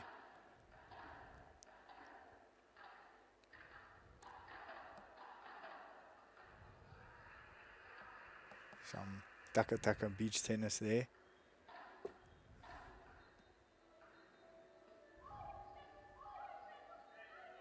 Quite a few times already early in this match, they're getting the lobs onto Crystal's backhand very high up. Yes. But you compare it to the other team, as soon as it goes high to the right side player's backhand, the left side player is crossing and hitting that vibro. Yes. Such a big difference maker. Just that extra bit of movement, that extra bit of technique. 100%. You don't want to be hitting unnecessary high backhands. Your partner needs to help you out there. For sure. And I think, especially with the high backhand, it's a really weak shot. The only time it's useful is when you actually somehow get to hit the glass with it and it catches the opponent off guard with that lefty type spin. Beautiful point. Not something you want to rely on.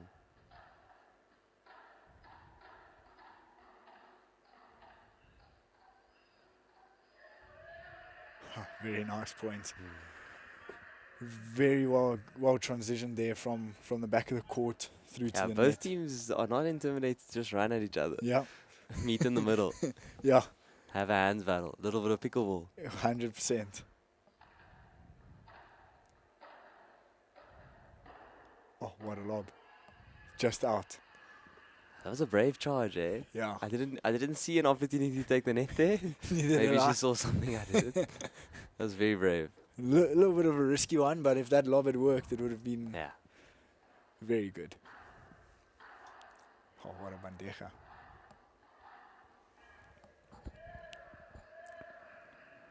Yeah, this left side player's overheads. Yeah. Like I said, the first one, when you make that first Yeah. one, it just gives you so much confidence. So much confidence for But the rest. now that you're 7-2 up, even more confidence. For sure. And It's a good volley. very good. Very good volley. I also think this 7-2 is where we're going to see this, especially as the intensity ramps up and so forth, how important it's going to be to keep that intensity. Yes. When you go 6-3, 7-3, 8, Yeah. 8-4 up, to make sure you don't lose 2-3 points quickly and then suddenly you're on the back foot again, not with the momentum on your side. Great point there. Such amazing corner defense. Yeah, that overhead is nasty. I would not want to be returning those. 100%. She's hidden into both corners Yeah. fairly easily. Lots of spin, lots of power as well. Oh,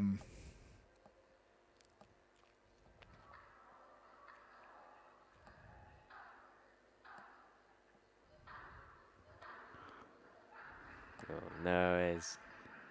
Overheads are too strong.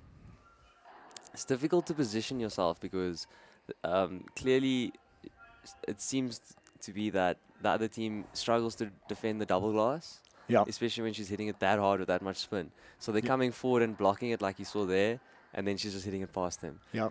And then it's just going to die behind them. It's very difficult to defend. For sure. Glasswork needs to be on par. Yes. Which is Oh. And it's one thing when your coach is feeding it to you in the double glass. It's another thing when you're defending vibras like that, for sure. and it's going in one corner, in the other corner, then down the middle sometimes, and it's hard. 100%. And it's one thing for a net cord, but it's another thing to lose a tie break on a net cord. That was a little bit rough. And speaking from personal experience, as soon as the first team, which in this tiebreak 10s edition, it's the ladies that go first. Yeah. As soon as it's 10-3 one-sided, it puts a lot of pressure on the next few matches. Yes. You kind of want to start with at least 5-6 points In the bag. That's why, like, Yeah. one net cord, one small mistake, it Yes. counts so much in the broader scheme of things, because every point matters. Just for the listeners to confirm, everything is calculated at the end. Yes. And the net winner of the ladies match, the mixed, and the two mixed and the men's, that person wins. Yeah. So what we've been seeing at quite a few of the playoffs is that it's tied 2 matches all, and then it will come down to points. Yes. And that's what I mean. As soon as so if the ladies team is much stronger than the men's team and the ladies team win, you want them to win comfortably just in case the guys lose with a big margin. But that's why, because the ladies go first, it's almost very important to set the tone of the tie, Yes. and to see which team has more pressure going into the very first mixed match. 100%. I think so. On court now, still same team, Net Ninjas versus 11-1. On the far side, we've got Nani and Andrew. I need to just confirm who's playing with Nani there. But on the close side, we've got Crystal and Matthew, and playing with Nani on the far side. And Daniel not? It's Daniel. Yes, correct.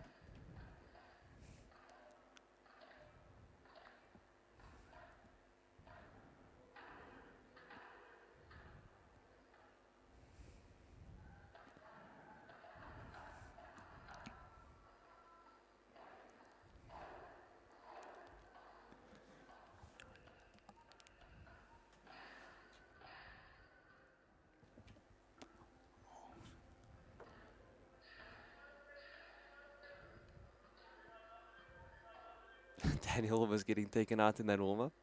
A little bit of a shanked overhead.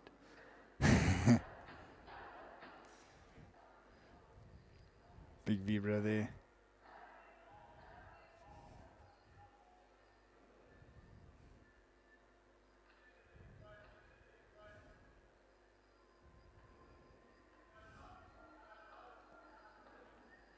The feedback from the players so far at every destination is they love the fast-pacedness. I guess a lot of the players are so used to coming in at 6 a.m. for the tournament. You play in the first group stage matches. maybe a pro set or something, and then you wait 4 hours so that the half of the draw can finish. Yeah. And then the day becomes like a 15-hour day. No, I can imagine. It's almost better to play shorter but more. Yeah, you don't want play- to stop playing. Exactly. You don't want to stop playing. Exactly. This brought some- Especially like in those early stages, you can play some of your worst battle. Yeah. 100%. Just because of those delays, the stop-startness, Yes. the quick formats. And then suddenly you play back to back to back to back Yes. until But here you until can really semi-finals. like maintain your peak. yes. Because you don't cool down, you don't Yes. overthink things. You get there, you need to make that first volley, you need to make that return, you need to make volleys like that. Not gonna Matthew's not gonna enjoy that Yeah, miss. those first 3 points, vital. Just to settle the nerves, as I said before. For sure. It's going to be Nani interesting to serving see there. if this the Net Ninja's right side player can hit as good overheads as she hit from the left side. Yeah. Gonna be very interesting to see. That volley just going a little bit long to the fence on the side. They are standing Australian, so she will be playing on the right. Oh, good return. Oh, beautiful. Very Good pickup there. overall. Yeah. I didn't think he was going to make that all the way to the fence. Very well played there. Net Ninjas definitely looking like the stronger team here. They did end third, and 11-1 ended 6th. But at the end of the day, it's a 10-point tiebreaker, and anything can Yes. happen. So big smash there. Good pop out.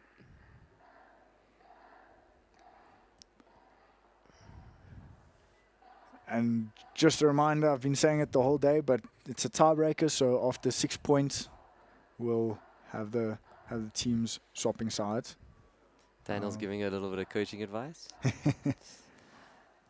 I think telling her not to open the racket so early.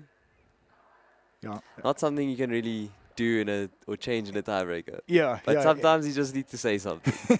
exactly. Doubt anyone's changing their backhand volley technique in a tiebreaker. 100%. Oh, good spin. Great defense. Oh, that's where that discipline comes in. You've done Yes, all the hard work. Yes. You've taken the net. You've done everything right. He just goes for the drop shot to the fence. Yeah. Could have easily just kept the net there, Yeah. reset the point. 100%. No need to go for that much. Good Vibra, straight at Tough Crystal. block. Um, Again, Crystal going for that early block. Definitely seems like a game style. yeah. Not easy to do when they're hitting a hard overheads like that. Yes, But as soon as you see weakness in the overheads, 100% easy way to take the net. for sure. Other thing is, once you've committed to taking the net, you can't not block it. Yeah, no. You She know, couldn't leave that. No ways. So, unless maybe her partner stayed back. Yes, that but could have hit both double of them are glass. also level with each other, Yes. so it's difficult to leave. Well, that settles the question about the overheads on the right. Absolutely zero hesitation there. Yeah. Nailed it in the corner. Very nice. Very nice, Bandeja straight into the corner. As a matter of fact, I think that hit the corner. Yeah, no, it's got 100%. It.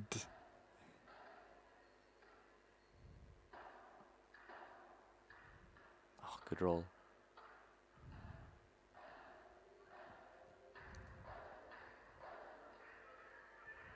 Very nice. Good discipline there as well. Yeah. Nice Yeah. quite far back in the court. Don't go for That too 4 much. and a half volley block, that little bit of wrist roll just to control that ball down. Yeah. Close. Tactical shoelace tie. Yeah. They want to be swapping at 7-5 here. They don't want to go down Yes. further.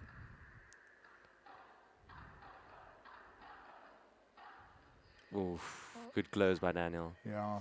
Smelled blood. Yep. And went for it. As soon as that ball floats a little Yeah. bit, As soon as she got Crystal the volley up. gives that opportunity, and then there's not much you can do other than get a lucky block here or there. Good serve.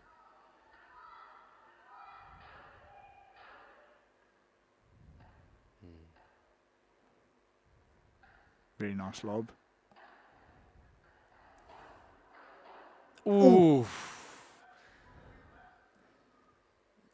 Absolutely. You immediately regret bulleted going that. it for that hard because Crystal has not been able to return much slower overheads. Yeah. It's an instant regret when you try to hit it that hard. And I think I think it just got too close to him there. I think definitely a bit of a miss hit, but he The intention was clear. yeah. He wants to hit it hard down the line. Yes.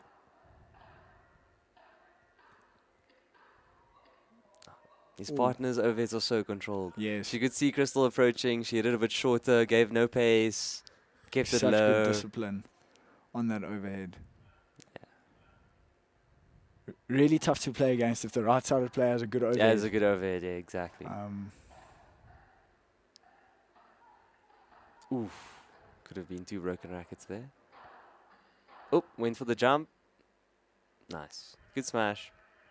Yeah, too strong. Yeah. Definitely too strong. You could see it in the 100%. aerials. Agreed. You could see in the way that either team approached the net. One with a lot more intensity, a lot more punch behind their volleys. For sure. And I think we have, next up we've got, does it look like this is, okay, no, I think they're just talking there on the other side. I thought maybe it was the men's game already, but, okay, so I've got confirmation the balls they're playing with is Adidas. Down in Cape Town. Interesting. So that could speak to why we're seeing a relatively fast style of yeah, paddle it's quite fast. in Cape Town. That also is quite interesting that so many people have opted to block though, because the ball would definitely be bouncing a bit high off that glass. Yes. Um, Maybe it's just that. but again, it's like the comfort. They often would maybe if they play usually with much slow balls, it's difficult to like quickly change your game Yes, style, yes. especially in such a fast format. For sure. I definitely recommend that on pretty much all of those overheads that we saw people block.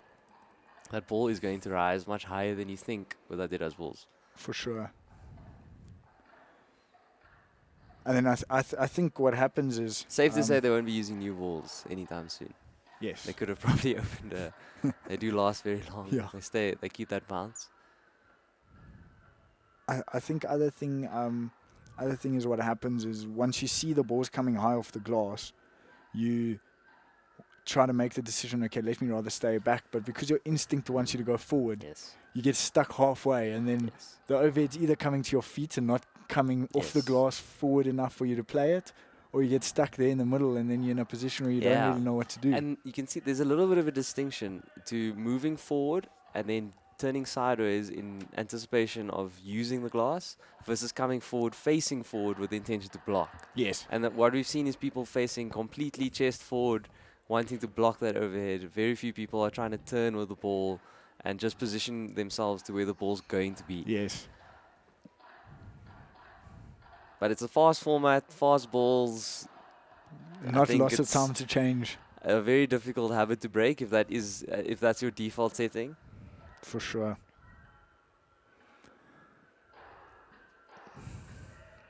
I fully agree. So This is a must-win match, of course. As big of a margin as possible that they will need to catch up in this tie. So on court, we've still got obviously Net Ninjas against 11-1. We just finished watching Matt and Nani. No, sorry, Daniel and Nani playing against Matt and Crystal. And then next up, we will have Kayla and Andrew on the near side of the TV of your screen, playing against Max and Sean on the far side. Max and Andrew both playing on the backhand side, and Kayla and Sean playing on Max doing some tennis the forehand routines. side. Old. Anyone born in the mid-90s will be very familiar with the name of Max de Klippel. in junior tennis, titan of junior tennis in his day. Doing a little bit of a tennis shuffle. You can see he's still jumping up and down. Not sure he needs to move that much on the paddle court, but it's good to see that he still has those tennis habits. Yep, not using the glass.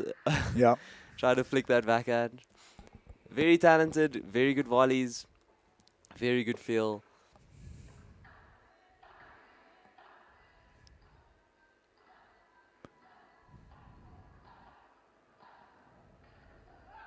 Ooh, ambitious cross. Very ambitious. I guess now we see why he was warming up so vigorously. He came here to poach and cross. Yeah. And I think it's definitely a theme, and that is not going to be appreciated by herself, missing that. Those are the type of things you have sleepless nights are about. Luckily, it's not a match-losing or match-winning point that yet. Tough second serve.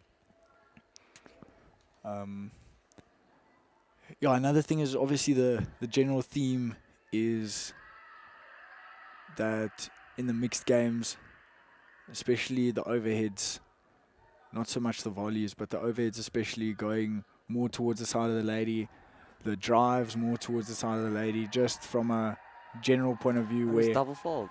Well, if the scorekeeper was correct. That's not what you want to see. Ooh. Attempting to use the glass a little bit better, but maybe just slightly too forward. Oh no, it wasn't double fault. They took the point.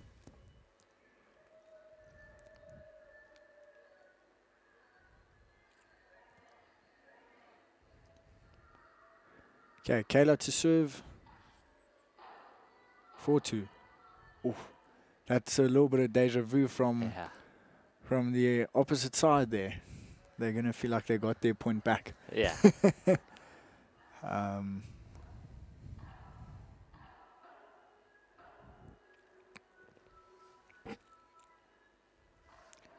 John to serve here. Oh, Max with the early call. And that goes... That's kind of the pressure sometimes when you see that the left side player is crossing so aggressively. You want to make that lob a little bit too good. Yes. You actually forget that. You almost forget that your lob doesn't have to be perfect. Yes. He's pulling himself so far out of position. Yes. As a matter of fact, oftentimes I feel like in that case a worse lob is almost better, because what happens is a worse lob forces the right-sided player to play it, because there isn't enough time exactly. for the left-sided player to come across. Yeah, exactly. Early cross again.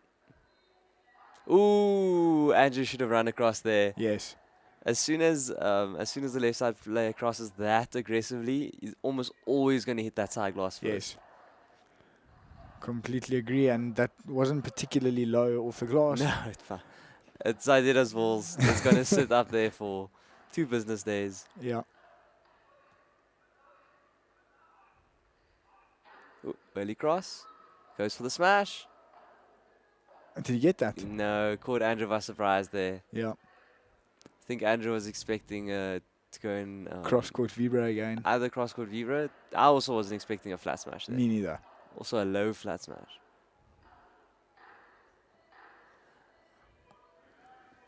Good X4 smash glass there. might be bouncing a little bit low as well. There's a little... I know sometimes when it rains, that moisture can come through. Is it? Epicenter being very close to the ocean. Okay. I was wondering because I know I think it's storming in Cape Town at the moment. that's what I understand. The weather down there is not great. Yeah. Fortunately, Epicenter, 4 indoor courts, 1 singles court. Beautiful lob there. Very, very good lob. Very early cross from Max. Yeah, that's the problem. Yeah. You put if Max just let the right side player get that, he just reset. Yeah. Put his partner under a bit of pressure there. Especially when you're switching and chopping and changing, you just lose your orientation of where you are to the court. You don't know how close you are to the fence. You don't know your angles. It can be very difficult to play against. To play with someone who wants to call the ball so early. For sure. And they got this far in the competition. It's going to be interesting to see how they adapt further on. That's the glass work we were looking for earlier. Here's the glass. Nice spin. Very There we good. go. There we go. There we go. And that's Ooh, out. There we go. Big That's smash. a very big smash. Very big smash there from Andrew. A good glass work from the right side player. Very good. Very good glass work. And I think the scoring is wrong. I think it is 8-7. the other way around.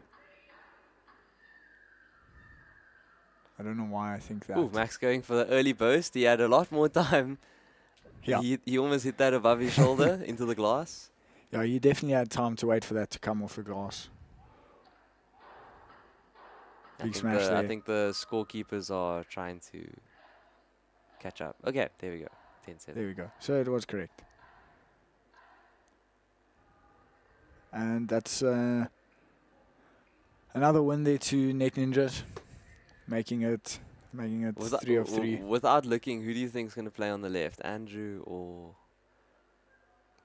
Matthew? Both of them we've seen some very good smashes. I have a feeling. Oop, he's going to the right. I actually don't know. I was going to say Andrew. But I watched them play earlier and I can't remember now. Yeah. Um, And both of them look very comfortable on the left side. Maybe they Yes. are both the left side players. yes, very possibly. I mean, it's in the mixed games, you almost want 2 left-sided players. Yeah. You You definitely need someone who can play on both sides for the men's match.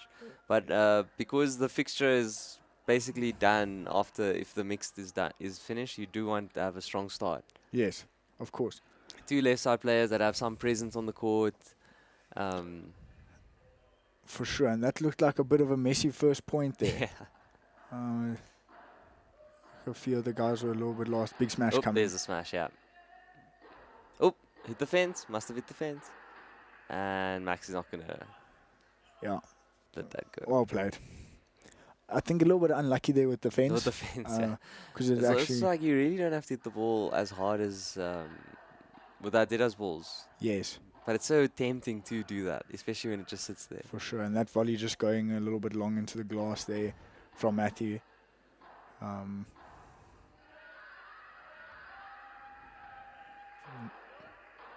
Oh, Going for the big kick from the right. you did really well to run forward. Yeah, You just had to stay a little bit close to the fence yeah, there. Just that intensity, you can't lose it. for sure. Otherwise, you will get hit. Oh, good cross. It's going to be a Yeah. tough situation. As soon as you had to play up there, For sure. pretty much point over. Maybe I had to go for the Chiquita or trying to play Either the lob softer there. hands or harder Yeah. hands. It's that middle one that you're going to get in trouble with.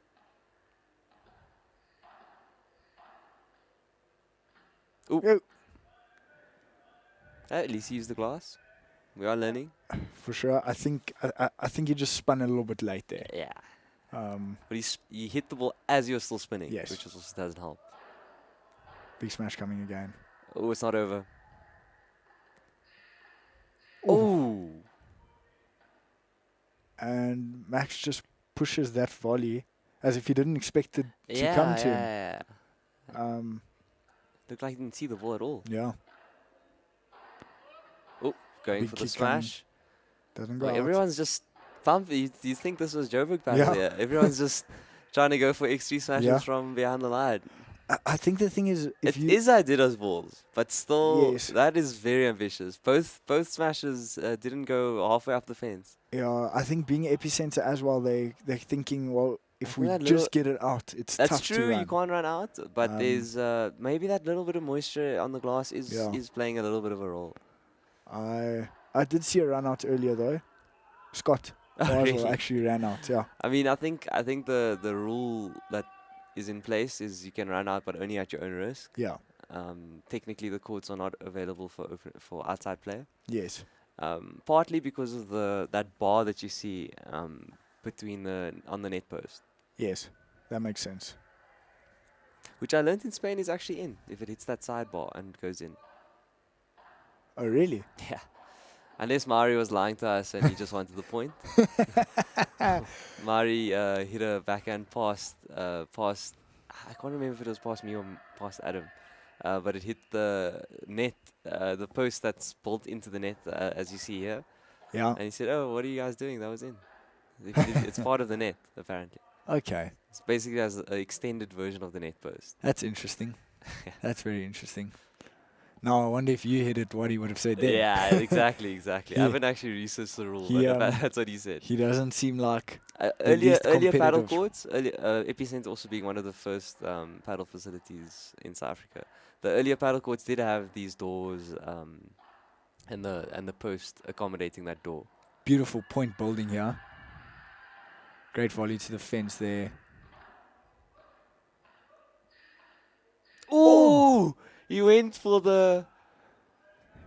Oh wow! He went Really for went for the showstopper highlight reel there. Imagine he made that. that would have been insane. He couldn't have gone for a low percentage shot, to be Yeah. honest. It was literally the lowest That shot from the percentage left he could is have gone almost for. impossible. It's- Running backwards, ball behind your head, you try to flick it to the opposite fence. Yeah. Tough. I think That's what he should have done. yes. And then reclaim the net. Exactly. And I think the problem is if you're playing 3 sets, it's fine to try that every now and then. Yes. But In if you're playing a I think tiebreaker, that's also why we're being a little bit harsh on the decision making from both sides. for sure. Just the environment that they're in when the points will count. I mean, you don't want to see your teammate do that, for example, and miss it. 100%. If they get it, well done. But you don't really want them to be going for those shots. For sure. To be fair, Thornhill and Smith's side, the tie's already over. Yeah, Why not get a push it clip? 100%. Oh, little drop shot there. Oh, good hands. Oh. Oh. Max also living the ties over mentality. Yeah.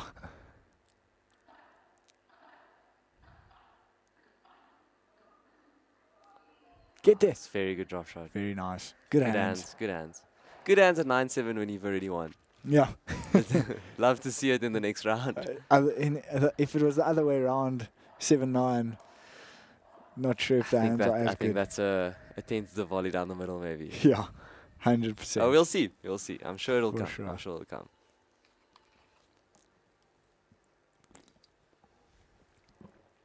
Good to see so many people still staying around to watch some of the action. Definitely. And I think the action is only going to get better as the day goes on. 100%. The tie being over after almost the first 2 matches, just because of the deficit, Yeah. is not going to happen as frequently. Yes. In my experience so far, for the other provinces, the tiebreak 10s has always delivered some very, very close ties towards the business end. For sure. I think especially the pressure of every point counting Yes. adds a factor that isn't added when you're playing first to 6, where you play a You can game, play yourself in. and if you Yeah. lose the game, if you don't break, for example, you still on serve type of thing. Here, it's not just about losing a game; it's about losing a single point. Yeah. Makes a difference. No, it's interesting to see the mentality that players have approached us with. Some players try to gauge based on the changeovers. Like on the first changeover, you want to try to get to 4-2. Second changeover, maybe 8-4. Yes. And you want to build it like that. Like Yes. you take 6 points at a time. Obviously, you play every point as it comes. But your goal, because you're so used to mentally resetting after every 4 to 6 points anyway when you play a normal game. Yeah. Like trying to mentally stay focused for all 10 points in a row, you just need that little bit of a reset. Yeah. So to maintain that routine, I've seen a lot of players tell me that for 10-point tiebreakers, they try to reset. Yes. And I mean, you've been playing a fair share of 10-point tiebreakers. Yeah. It's quite a common thing these days, especially in the 360 Diamond League. Yeah, that's a good innovation from the Diamond League, just to make it so that every tie you have something to play for. So even if in a tie where you have slightly weaker players and against much stronger players, just because you tactically set your teams up like that, I definitely see that the tiebreakers become much more entertaining. For so sure. a match that wasn't that entertaining now becomes very entertaining, at least in the closing stages. Yes. And it gives that weaker team a lot to play for. It's not like it's going to be 6-2, 6-2, 6-love. It's going to be 6-2, 6-2, for example, and then it's a very close tiebreaker. Yeah, and I mean, there've been 1 or 2 upsets as well in the Exactly, tiebreaker. exactly. Which is And in the context of a league over the course of a season, all those bonus points. Luan, who's playing here in the tiebreak 10s in his last league fixture, they won all 4 matches, but they didn't take 1 bonus point. Yes. And that towards So that's the 4 end, less points that they could have got. By towards the winning, end, and they won the matches, even if they won it fairly comfortably, the fact that they lost all 4 tiebreakers means that they really could have won. all 4 Like they had the tiebreaks. better Yeah. combinations, they had the better team, they had the better setup. Just those super tiebreakers. And we'll see over the course of a league season can definitely make a difference. For So yeah, I sure. think the super 10-point tiebreaker, great innovation overall. Obviously tiebreak 10s, that action, that non-stop action Yes. is what we're here for. Yes. And it is that the most entertaining part, no matter the level. 100%. And I think just to get you all excited, just a reminder again, the final of this tiebreak 10, which is going to see players from right across the country, Pretoria, Joburg, Durban and Cape Town, coming together at this exact venue, EPICENTRE in Cape Town, to fight it out for quite a large prize pool. I think the entire prize pool for tiebreak 10s, including the winners from each one of the different tournaments, is right around 500,000. And yeah, it's going to be exciting. That's happening on the 19th of July. That's a Saturday, right here in EPICENTRE, I believe, in Cape Town. So we hope to see you all there. But back to today, we've got Royal Flush against Net Ninjas. This is going to be a good one. Net Ninjas being Daniel, Max, along with Nani and John. Who we just saw Playing- now, yeah. Yep, playing against Luan and Aaron, alongside Michelle and Rensha. Rensha. So I Yeah. think we are in for a good game here. While they quickly warm up and just get on court, we're going to take a quick break.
This should be good.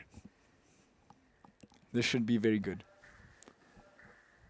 We've seen this movie before, a little bit earlier. If I remember correctly, Michelle and Rensha just took it coming back from quite a beautiful pickup there. What? That's the difference in level. When you see that overhead come back. Yeah. Rensha, Very well played there. unbelievable athleticism there. Very good. Both from the Net Ninjas, ladies and guys side. This is what I meant. That early cross, as soon as you see that ball's coming to your partner's side glass. Yes. Very, almost impossible for Michelle to have spun fast enough to get there. Yes. Michelle and Rensha taking the early lead here.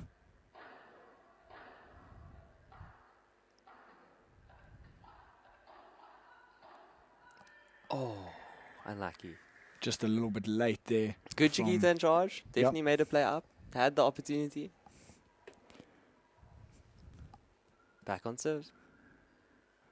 I think the height at which that Chiquita was played back almost caught her off guard. Yes. Um, She snatched at it. yeah. That's where you almost got to trust your partner to cover you behind. And you know what you kind of realize now when you watch it from our perspective, just because Rensha got that last one back, she Yes. went for even closer of an angle, Yes. even lower over the net, and then comes the unforced error. Just by defending the Yeah. first one. And it's not necessary. It's just now you got to work the point a little longer, you know? Yeah. You don't win the point every time of that shot. You just got to work it a little longer. Oh, Chiquita in charge. Michelle with the close. Good block. Very good hands. Good volley love.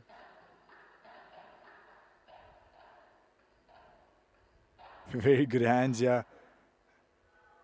Oh, Good And- point. Good point. Again, Michelle with the early Chiquita, yeah, forcing the hands battle. yes. And clearly, Michelle and Rensha backing themselves Yeah, they have every right to back themselves to- there. to win that hands battle. I think, They're not just quick with their hands, they're very athletic. They move side Yes. to side very fast. They both trust their overheads.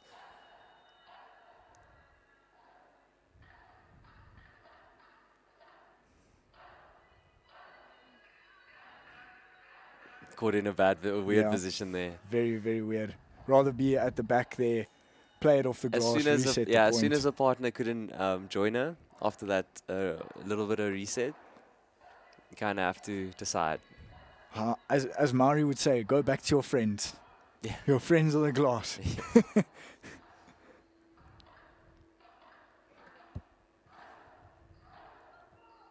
Oh, beautiful little Found the fence. Found the fence. gantro rouleau to the fence there. And just makes it really tough if that ball doesn't bounce nicely. Oh, very nice shot there. Very nice. It's tough to stay in one spot and spin in that situation. Yeah, You have to move pretty quickly. definitely. Maybe And just overestimating the Adidas ball bounce. and I also That was a better overhead. Much better overhead. Michelle getting caught again, coming to try to block it, of course, but that was just too short. yeah, She got the angle perfectly. for sure. And that would have stayed really low off the glass. No, Rensha wouldn't have been able to cover that one. How many Vibras have we seen reversed down the line? Yeah.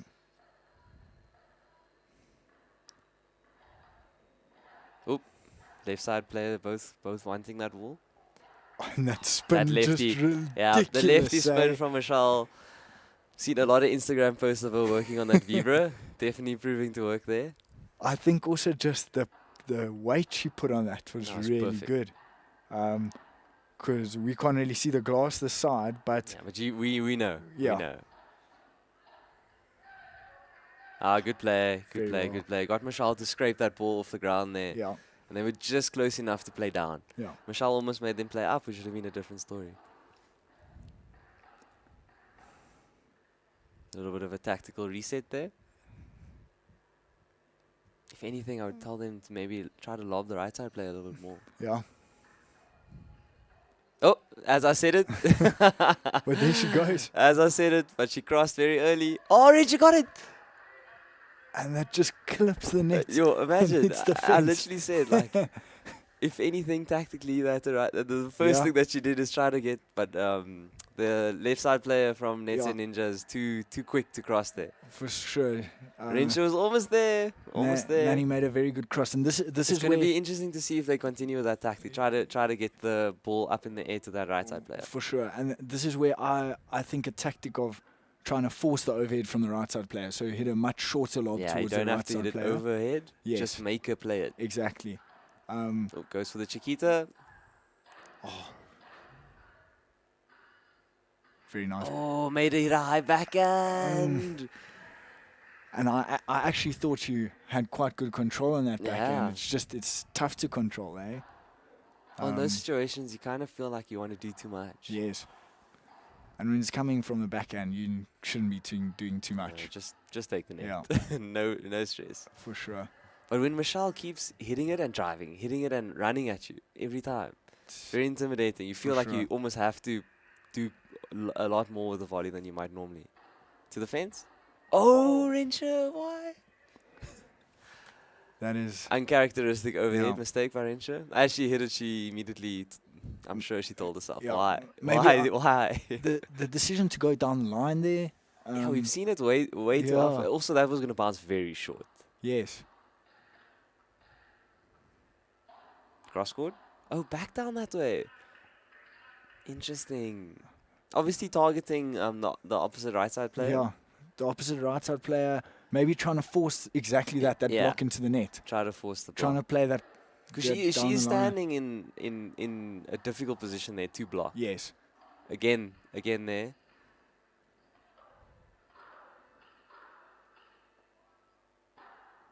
Block there from Michelle. Yeah.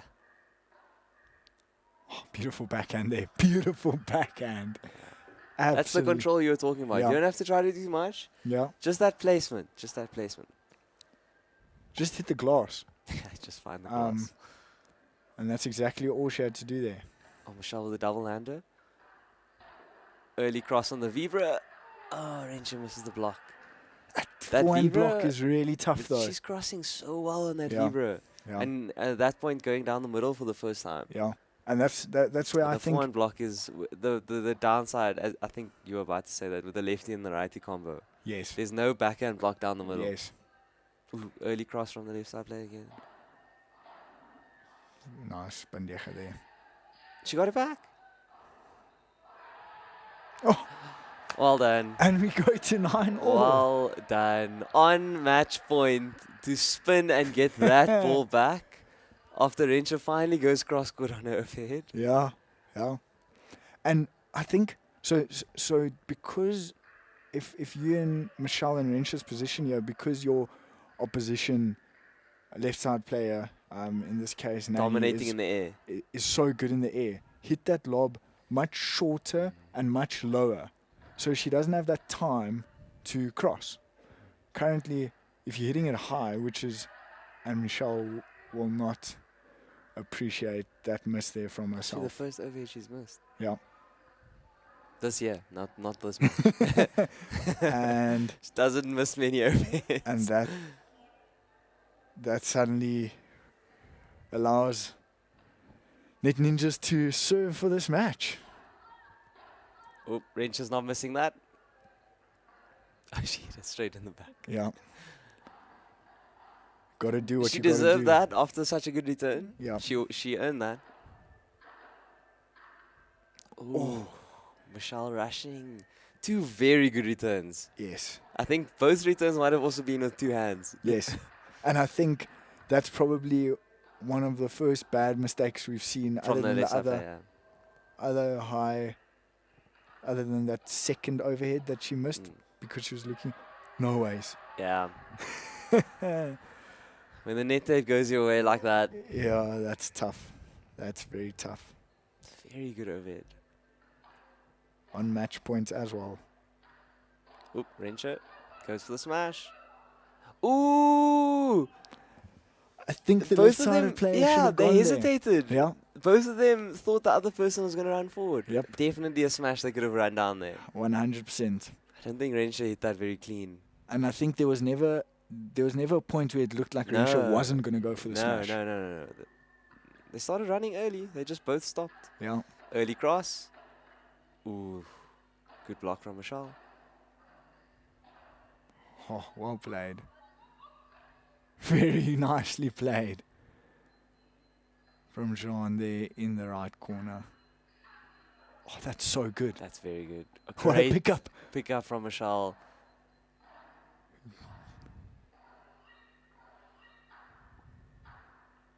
So consistent.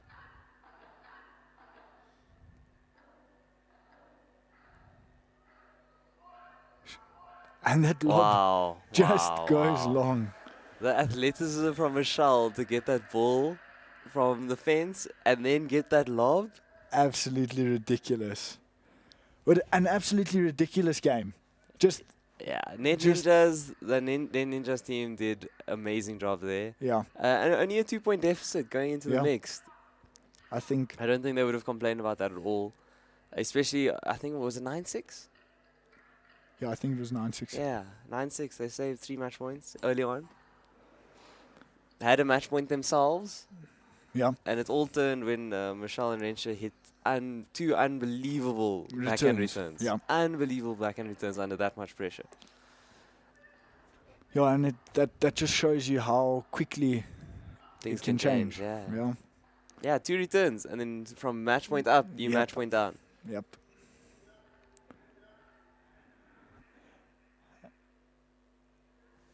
Aaron and Michelle against Daniel coming in on the left now. Yep. And Aaron playing there on the other side with Michelle. And then I believe it is Nani here on this side with Daniel. Well, we've already seen it's Nani.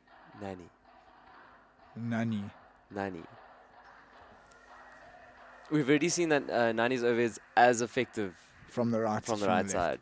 So Yeah. Michelle's not going to have any breaks here. Yes.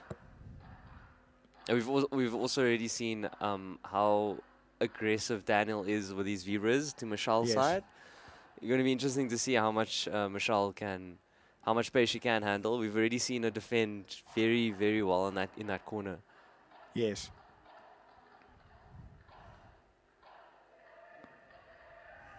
I think this should be quite a good game.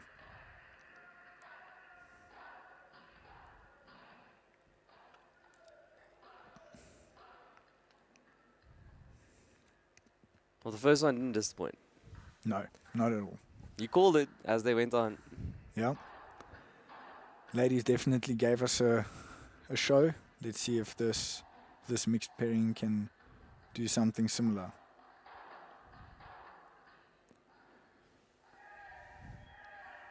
Just a recap again on the far side, we've got a Royal Flush consisting of Aaron Marks and Michelle van Staden. And then on the near side, we've got Net Ninjas playing on the backhand side of Daniel, and to the right of him, that is Nani, who we've been watching quite closely with her aggressive overhead from the left-hand side. So and consistent. in the ladies, really confident to cross. And what we saw earlier as well is she's just as confident to go for it from the right-hand side. So Definitely. this is going to be interesting. Yeah, also, just because of the quality of Nani's overheads, I wouldn't recommend that Daniel crosses too obsessively. Yes. Doesn't want to pull himself under too much, out of position too much, because Aaron is one of the best defenders in South Africa. Yeah. And especially down in Cape Town, if you can defend really well off the glass, you have such a good advantage because you can almost always play off the glass in Cape Town Yes. because you don't have that threat of someone coming forward and slapping it as aggressively or the ball going as quickly over the net for them to finish with an aggressive volley. And people aren't going to smash it from exactly. around the white, So around the line. If you lob, the lob quality doesn't have to be as good as it has to be up here. Yeah. Daniel serving, and that We say up here return. because we are commentating from Johannesburg.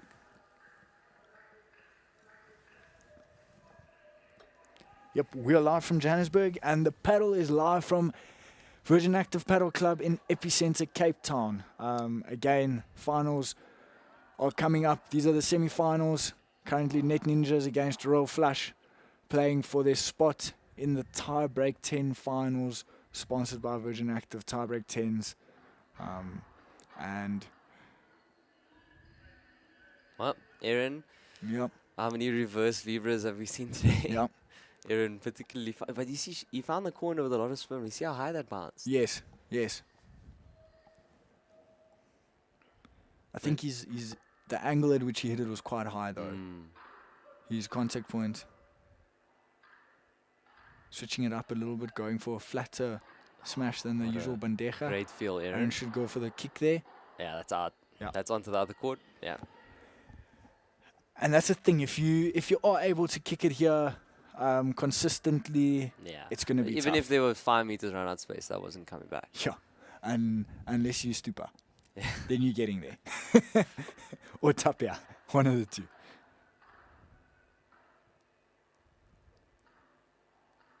Great love from Michelle. Interesting choice of overhead from Michelle. Very nice. That's a good block. Yeah, That that's was too a good. tough block.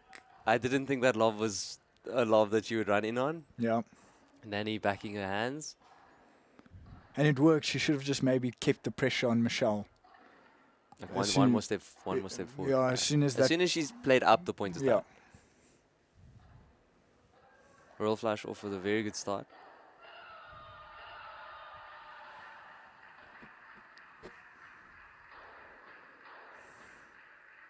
Yeah, Aaron, X3 again. He didn't even hit that clean. no.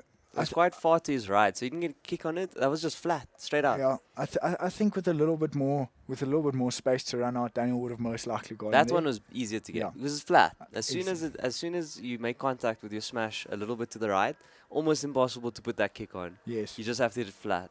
And then you really have a chance to run out, but again, pretty dangerous to run Yeah. out when there's a pole in the middle. And when there's a pole in the middle and a court half a meter away. Regardless, it's happened today. So No. We've seen so many smashes not go over the fence just because you almost either try to go for too much or too little. yeah, oh, what a good half volley there, Chef. Yeah. Oh, Aaron going down the middle on that one. Working. Daniel Yeah. definitely wasn't expecting it. I wasn't expecting it. Yeah. Daniel just got a little bit caught there, No, very flat-footed. good. I mean, Aaron put Um, more spin on, I think, than than he he thought, expected. yeah. Yeah.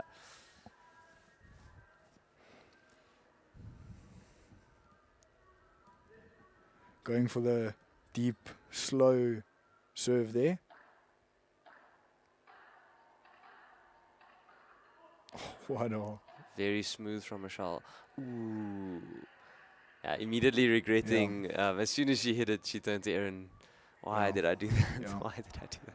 Maybe should have just continued playing low there. Low. Yeah, one and he more was low still out one. of position One more low one, anyways. yeah. So Yeah, she did everything right. That was a brilliant block. Ooh, Daniel crossing very aggressively. Michelle scraping it back. Good volley. well It was a played. good volley. It was a good volley. Good original get from Michelle. Yes. Daniel crossing very aggressively there. And that's what I was keen to see, if Daniel Yeah. would let Nanny hit Yes. the overhead or whether he'd cross like that. I think the benefit there of crossing is if he crosses, he plays that overhead well. Mm. The chance of that overhead coming back to him for a good volley is very high. If he stays on the right hand side and he doesn't switch back. Oh, well read there. Very nice Chiquita. Ooh, Michelle taking that one out the air.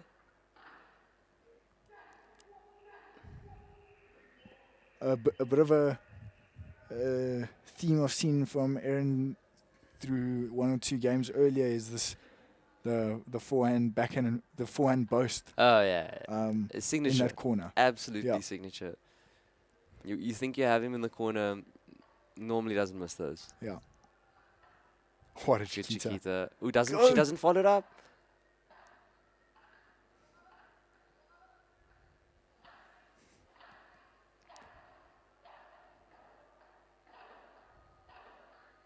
Very good hands from Michelle. Beautiful lob. Absolutely insane.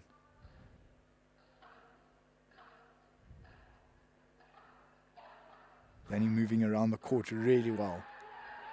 Michelle going for one too many blocks at the end there. Great point. Great point. Brilliant point. I think Daniel just also showing a bit of athleticism Yes, there. definitely. Crossing, coming back to get that backhand. Yeah, he repositioned himself yeah. while there. Didn't get caught.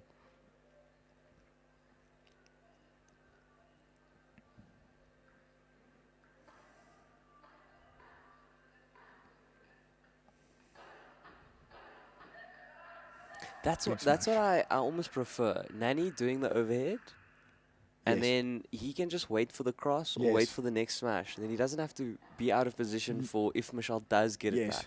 But if he hits it and then Michelle does get it back or blocks it or anything, then he's in a very bad position. Yes.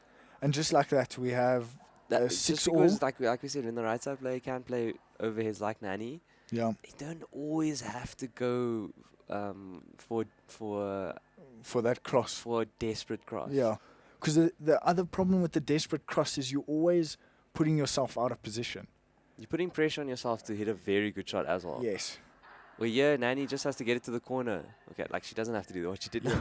She just has to get it to the corner, and then Daniel's basically in play. Exactly. Especially if Michelle's going to block. Yeah. Because then he's very much in play. Then he can immediately cross. Because she can't... Very difficult to cross. Even though she's very good at putting 2 hands on the racket and blocking, yeah, it's still difficult to block that straight. Line, block that straight. For sure.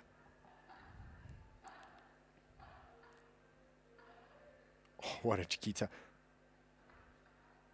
And you're doing a little bit more effort to go forward this time after that Chiquita.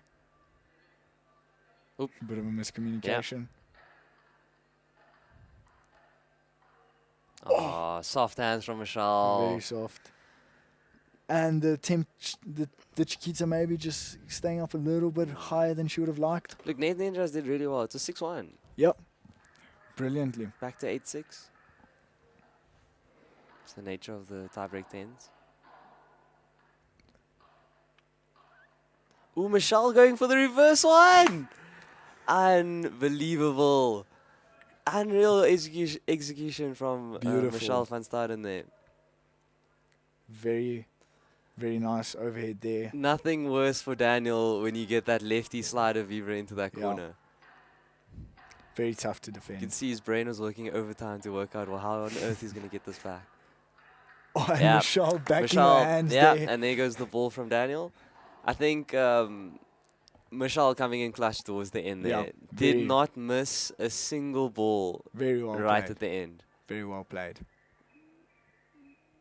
Next up, we'll have Luan and Rensha playing against Max and Jean.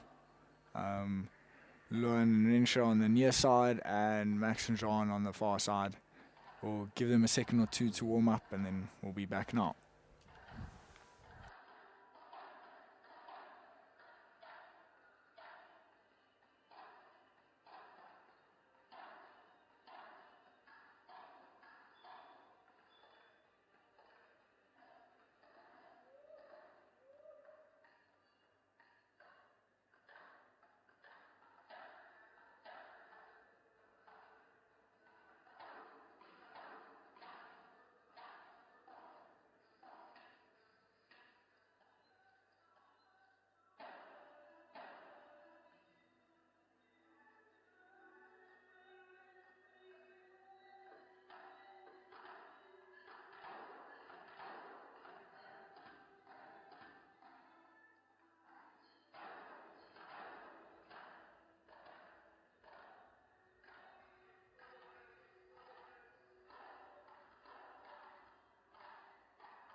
And we're back in action. Oh, Max with the early cross from the get-up. Ooh. Max almost taking Rencha out in the warm-up and now hitting her for real in the match. And the first point. And in the first point.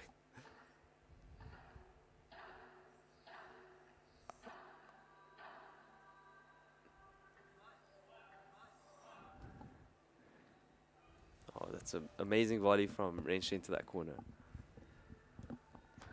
Yeah. Rencha definitely has that adrenaline rush coming. Big smash there from Oh, Luan. hit the fence. Yeah.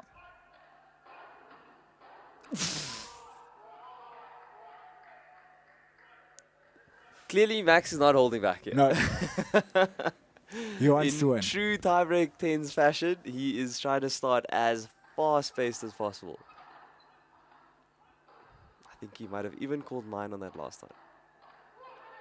Oh, Max is on fire in the start of this match.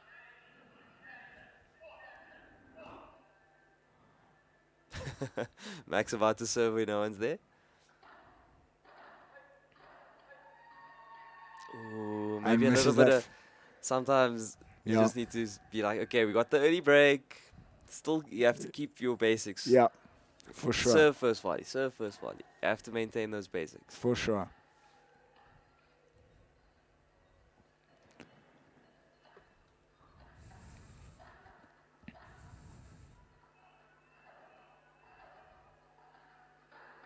Oh, Max with the early cross.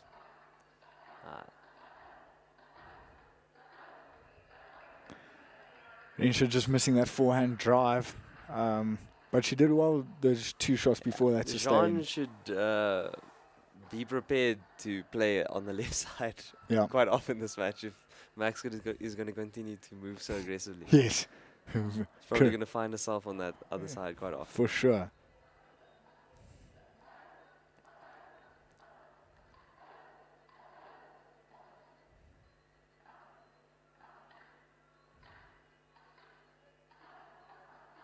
Ooh, Luan going for the cross.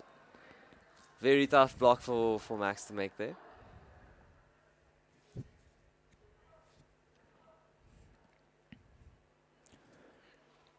Jean serve here.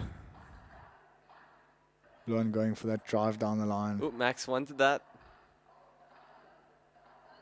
Luan stealing the ball off Rencha's racket. Very nice overhead there from Rencha Yeah, down the good. line. Very, very good. Very tight to the side glass. And Tough. it's all even after all that drama. We are at 4-4.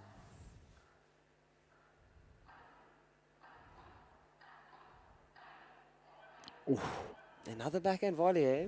Yeah, just Rencha testing him there. When someone's crossing that aggressively, just to keep them honest and make sure that they know that you might pass them. To put that little bit of doubt in your mind. yeah. For sure. It's good experience from Rencha to go down the line to Max's backhand there. Max getting a good smash. Yeah, and Luan and Rencha getting the mini break, so they Should be 5-5 down. yeah.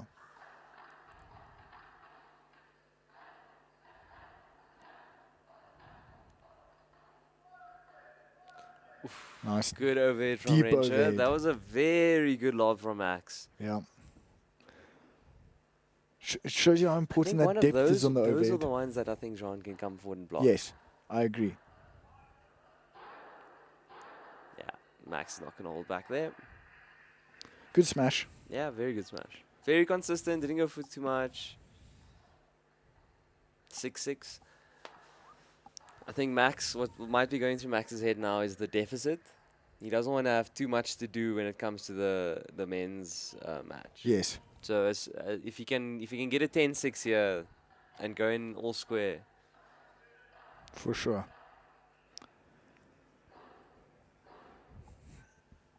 Well, not all square, but not too much to do. Yes. Doesn't want to have to win like 10-1 or something. 100%.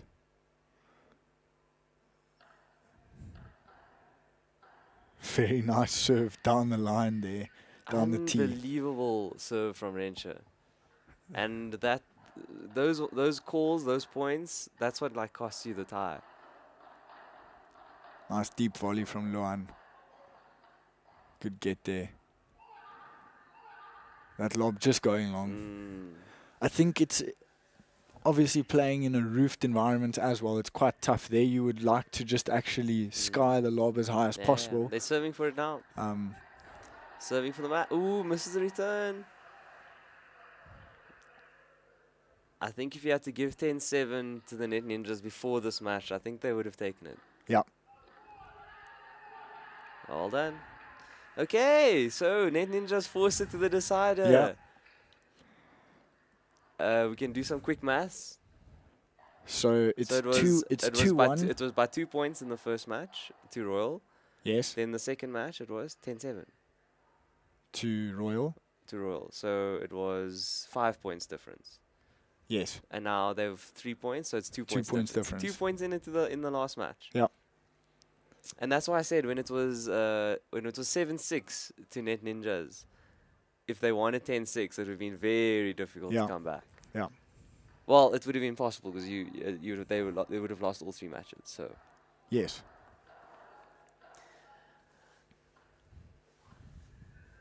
So pretty much. Must win here for any win for Net Ninjas. If it's only a 2-point gap, would send it either to a complete victory on points, or it would send them to a deciding match. Yes. And then whoever won the toss has a choice on which pair must play the decider. Yes. Long story short, is this a big match? This is a big match. Let's see if Max can maintain that energy. Yeah.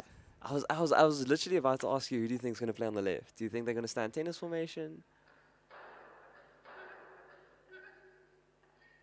Oh. Luan touching the net? I'm not sure. It looks like there's a bit of a misunderstanding. I don't know how. Maybe they both touched it, or.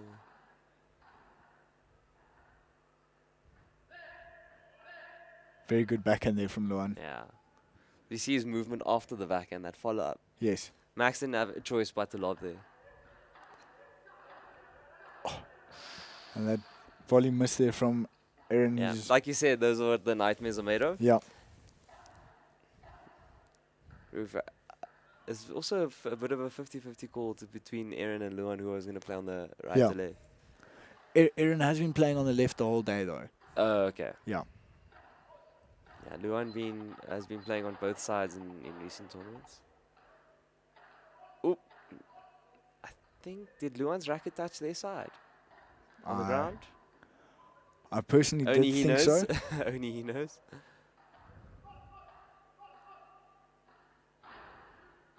There's Aaron's boast.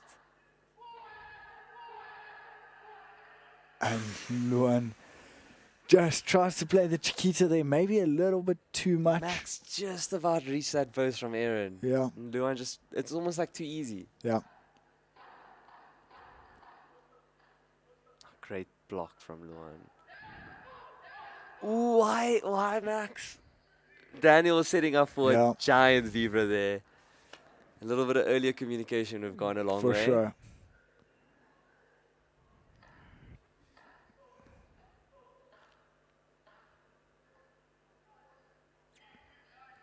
Oop. Very, very nice vibra down the line there. Yeah. Max was a bit too early on that charge forward. Yeah.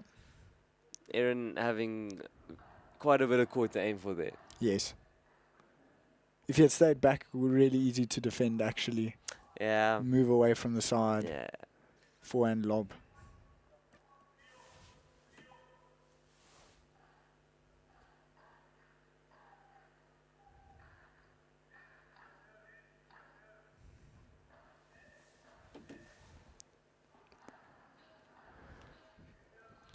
Again, after all the drama, we all square on the changeover. Yep.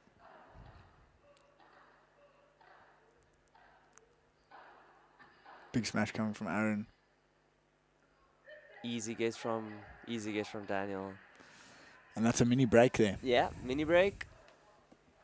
Testing Aaron's smash. Again, he knows that if he just gets it out, x3, points down. Yeah. Oh, Great wow. athleticism there from Luan. Between those two smash techniques, it is winter. That was a winter smash, Yeah. going hard and flat. A lot of wrist action. But Luan too quick. Luan too quick. I think Luan just saw it coming too early. Got to try and disguise it a little bit better. Yeah, good vibra to the corner. I'm surprised Max didn't close a bit tighter. But good volley. Very good volley. Thought Max was definitely going to be so tight he would pop it out. And we're on serve. Very impressed by Daniel's overheads, actually.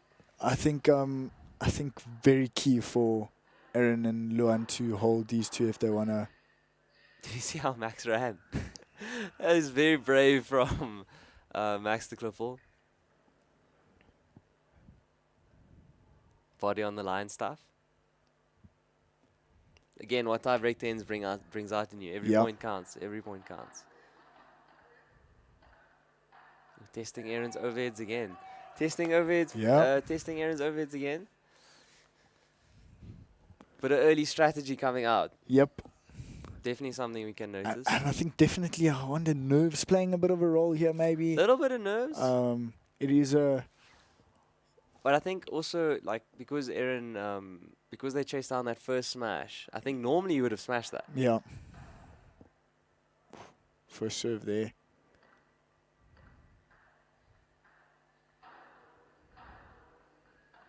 Very good Fibra. Very good recovery. Luan steals the net. I don't think Daniel should have played just that. Based on Luan's reaction with his hands on his head, that could have easily been going out. Yeah. Luan body reaction definitely suggested it was going to go. At a worst, it would have come really easy off the glass. At best, he hits that vibra and they lose the net. Yeah. So I don't know. I think Daniel made a little bit of a mistake. Yes. Great volley from Max. Great block from Luan. What? Luan with the unreal athleticism. Great rush there. Great rush. Luan thinking 4 moves ahead of everyone else, including us. Beautiful. Beautiful control there on that last back. It's such good control. It's very easy for that last backhand just to go long into the fence. Yeah. So showing some really good control there. We can see Luan's going to go for the side glass here. Luan doing what he does best and beating you with movement. Oh, there Max went for the early cross.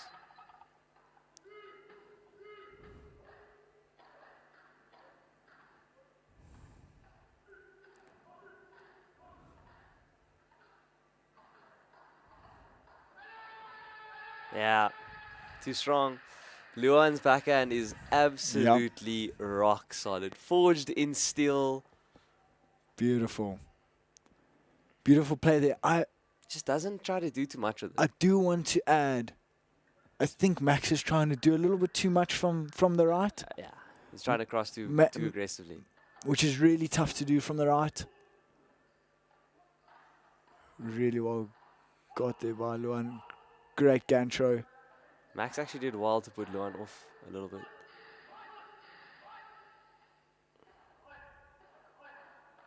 Good discipline from Daniel. Just take the net back, reset. Once again, good choice. Good lob from Aaron.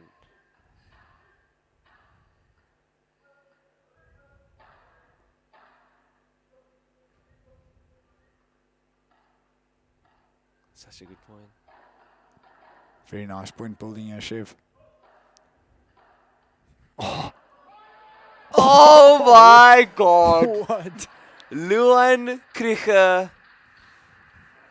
the inform paddle player in South Africa, showing us exactly why he finds himself on top. What a pickup. Twisting, turning, is he going to charge, is he going to stay back? Luan is winning the point from every single place on the court. I was about to say, and it still is, but what an overhead from Daniel. Yeah. But what a the last two Luan.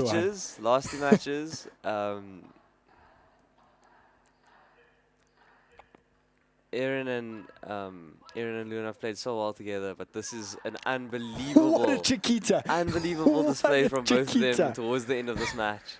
Well played from Daniel and Max. Very, very well played. They started with such good intensity.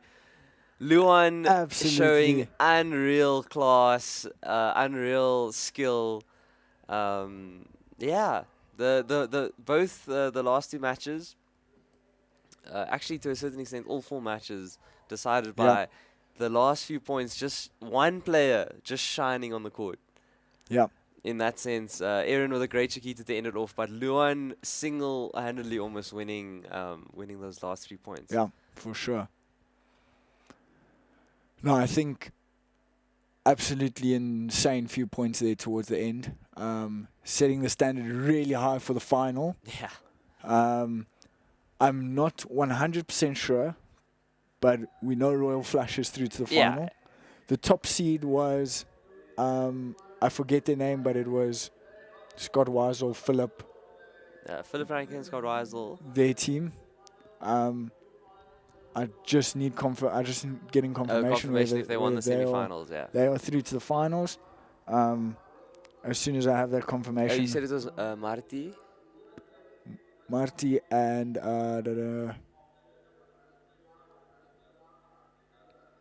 Elisna. Yeah.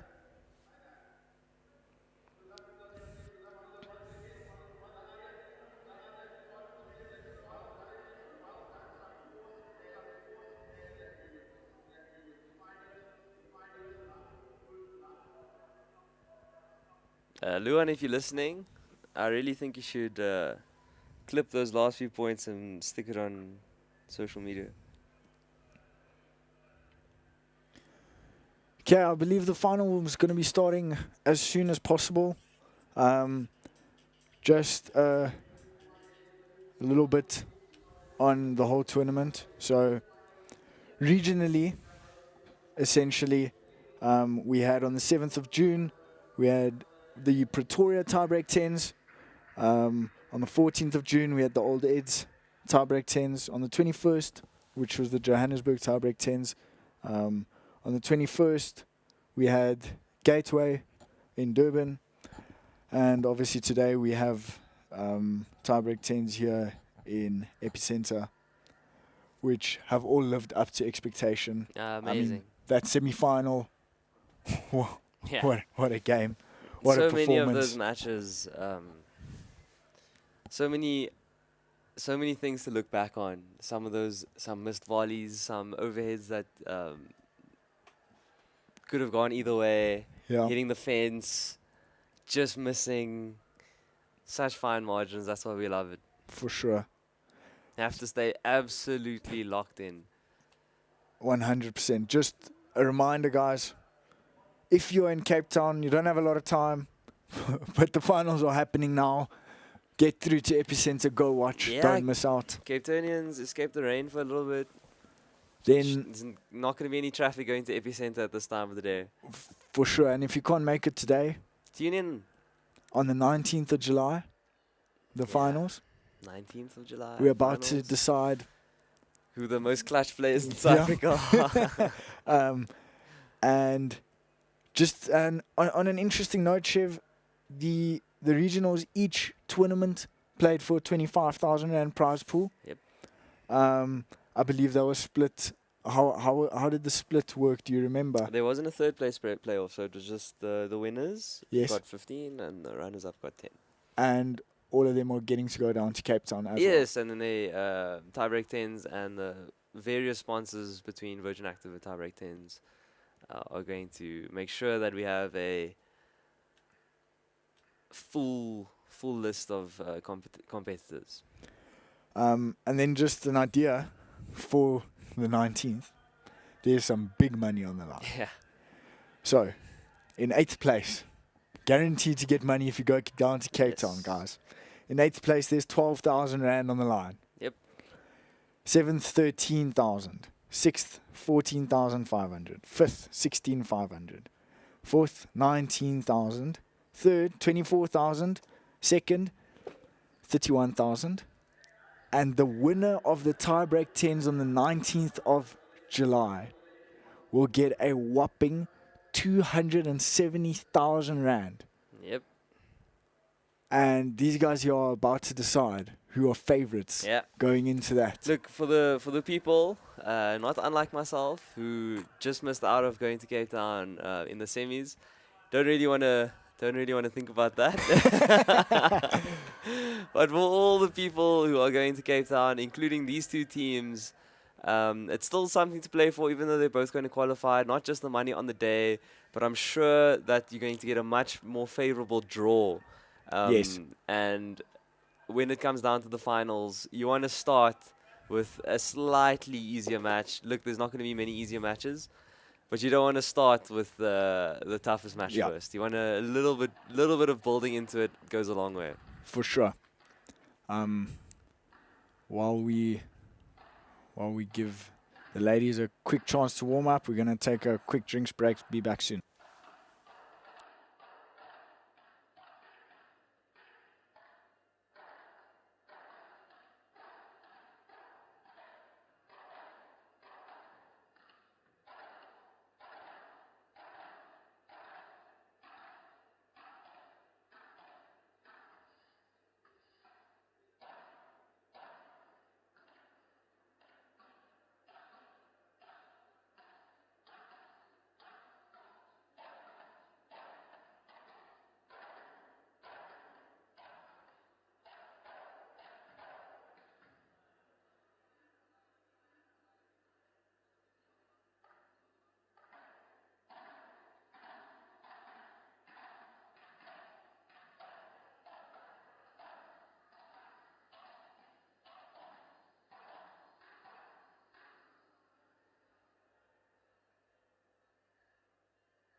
And there we go. The final of tiebreak 10s, Cape Town. Been a whole day in the making. I'm sure it's going to live up to its expectation.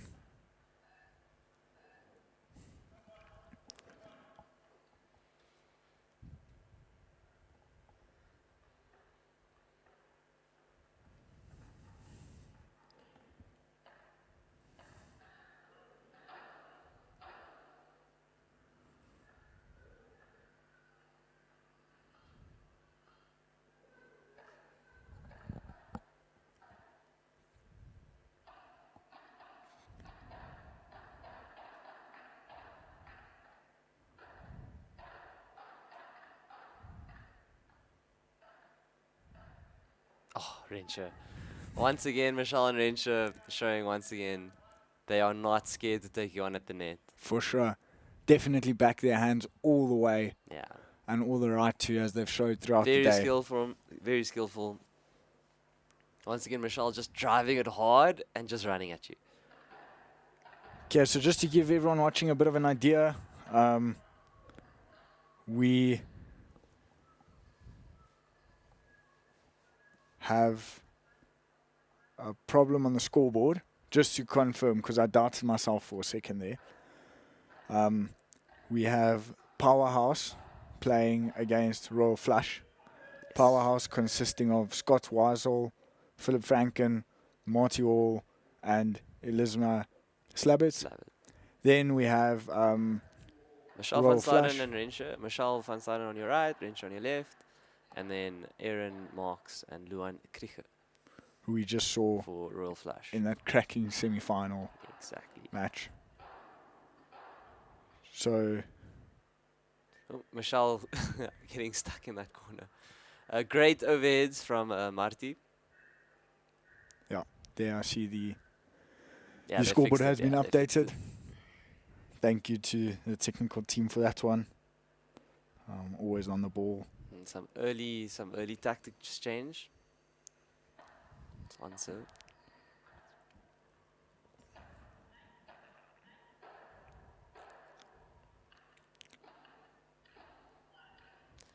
Looks like they're really trying to glue Michelle to that corner. Yes, but just Um, beautiful pressure. Yeah, great you know, pressure. Very disciplined pressure. Yes. Very disciplined pressure. Um, I think Michelle will have a little bit less of a chance to block from that far back and then run forward. yeah, She's probably going to have to use the glass and try to hit a lob very high just to recover that position. yes, We know that she can drive and lob when she makes contact just in front of that line. Very difficult to block from so far back against two ladies who are volleying as well as they are. for sure. For sure. It's interesting to see if Michelle and Rensha can see that tactic.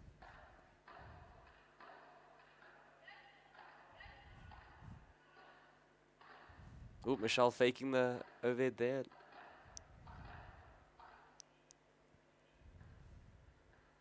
Okay, let's see if they target Michelle in that corner again.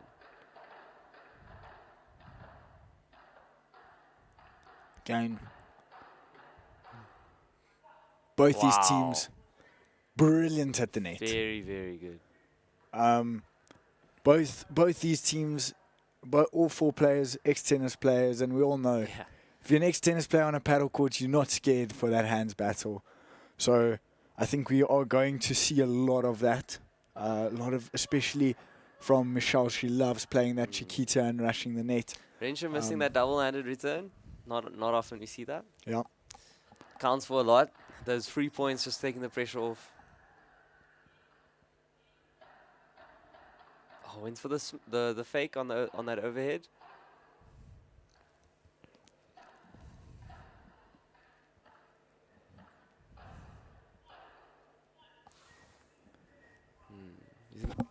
Michelle maybe going for the fence there. Yeah, I It's think going to land quite short. I think a little bit of indecisiveness Yeah. is all I can think there. Yeah. Earlier I did say Michelle seems to be changing her mind, but I thought Yeah. it was faking, but it seems like maybe she's a little bit indecisive. there. Yeah. Maybe just wondering, should she hit that vibra down the middle or Yes, to the yes. corner, and then kind of hitting it in Great between. pickup volley from Rensha finding the fence. Oh, beautiful vibra there. What a block, though. Blocked it like it wasn't.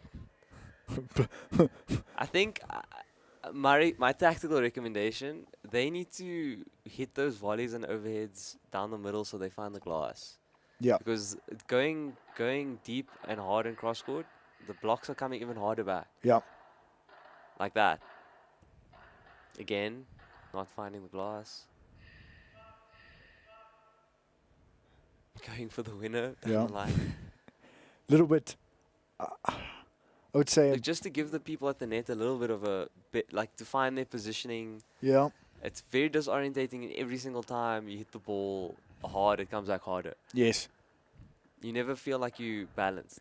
And you keep hitting it harder. It's not a And- high percentage play, but if they're so confident doing it, we're going to see a lot of it from both teams. And a lot of this. Oh, Oh, that was a great turn. That was Yes. a great turn. I think maybe turned a little bit late. Because she was kind of still turning She had to go through. for a lob there. Yeah. I think another drive where you don't know where they are, Yeah. not easy. Not easy. And it's always tough to drive after a turn. And it seems like no one's really been hitting winners of their overheads at all. Yeah. So I think they can be a little bit more brave to hit those lobs mid-court. I think all 4 ladies here either block or defend the glass really well. So to hit a winner, it has to be a really good smash or Yeah. a ridiculous. Yeah, so a little bit more Viva. lobs, Yeah. I think, from both teams. Exactly. Might just help with the rhythm a bit as As I well. say that, they missed the volley. But yes, I think overall that would be the tactic. Going into the mixed match is going to be interesting. Yes. I think we'll see some really clear tactics throughout the mixed matches as well. From both teams. Interesting overhead there. Looked like a... And that change of direction just going into the net. That's one of those instant regret shots. Yeah, for sure. For sure.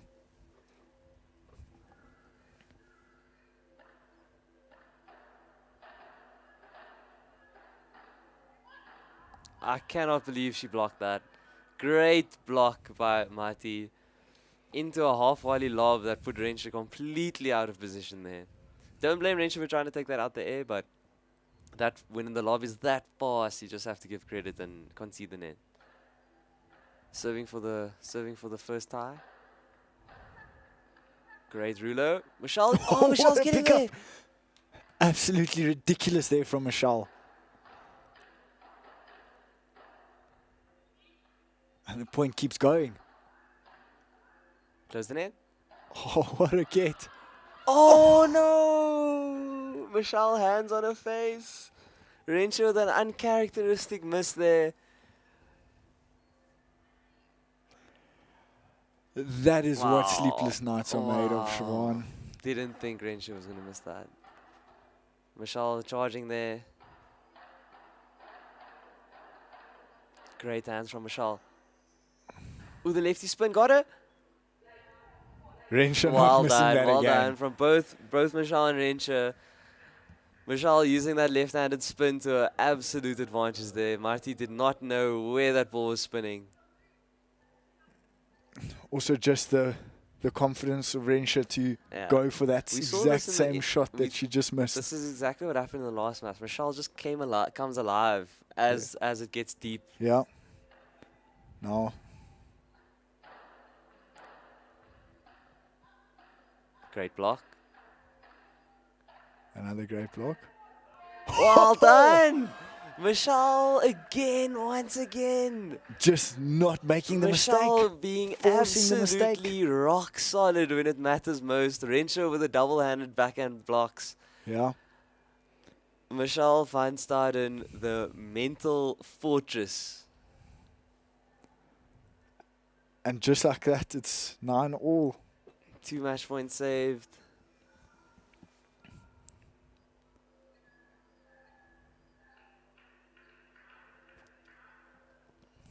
Let's see, the lefty slider, is she going to go glass? Yep.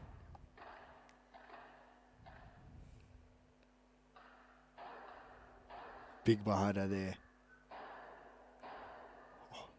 Michelle with a spin. Oh, such good hands.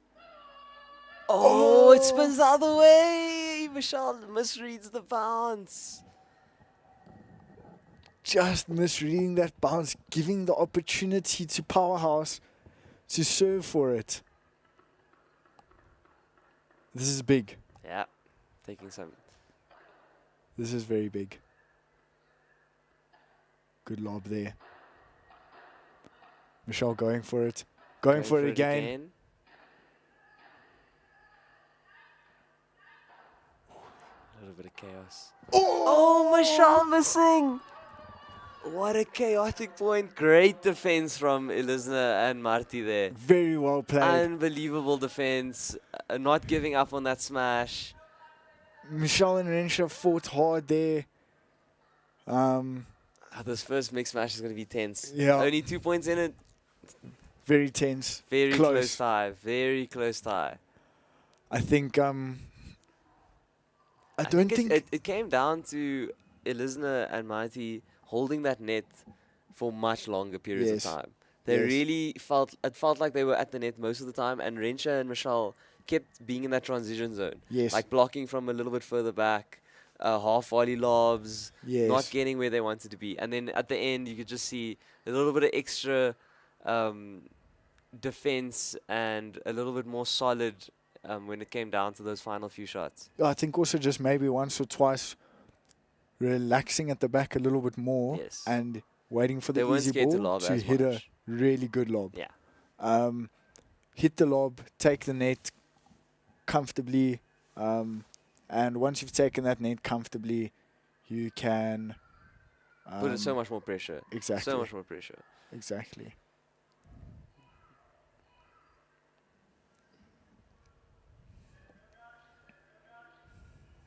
Oh, Michelle's right back into it with Aaron. And the weight on this game just became that much more. Yeah, 2 points in it. Only 2 points in it. For Aaron and Michelle, it's a game of, okay, we need to win this in order to survive. For is that Scott and Elisna, if I'm correct? Elisma, yes.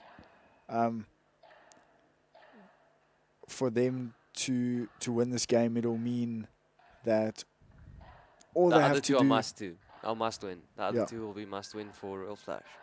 Yeah. And then the pressure's really on. Yeah, the extra $5,000. Yep. And maybe a more favorable draw when it comes to the final. Yep. And who likes losing? Yeah. And I can tell you, all 8 players, not familiar with losing, definitely don't like losing.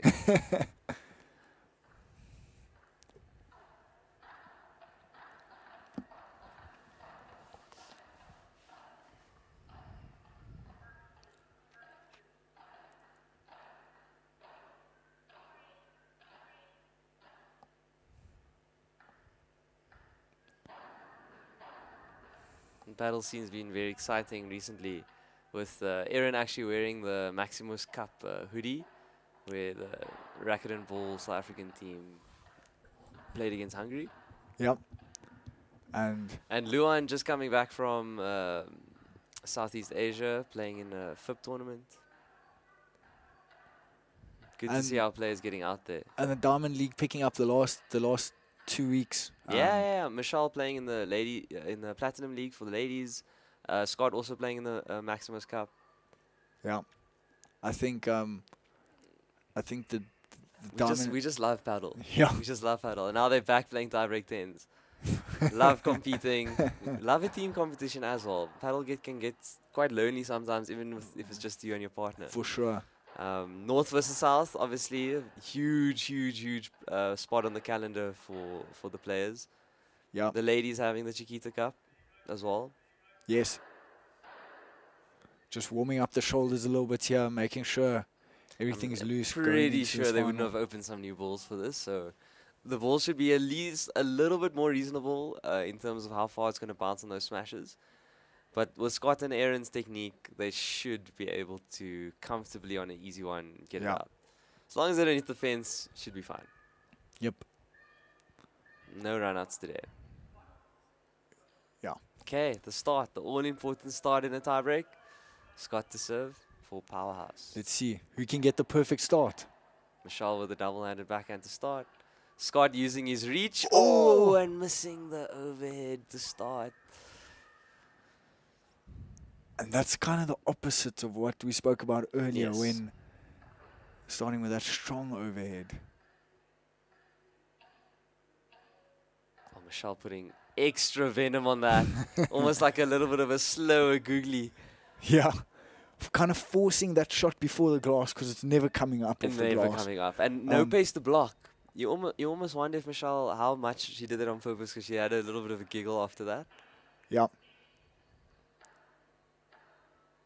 I think a little bit of an earlier shot from Aaron would help.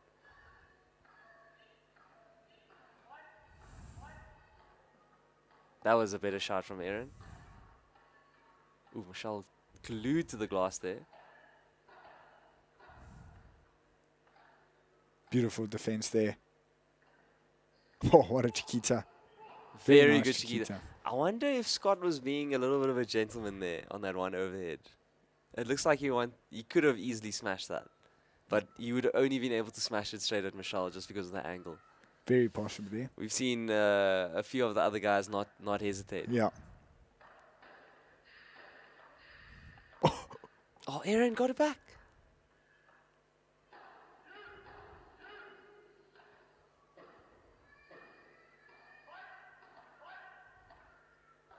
Very good movement from Aaron.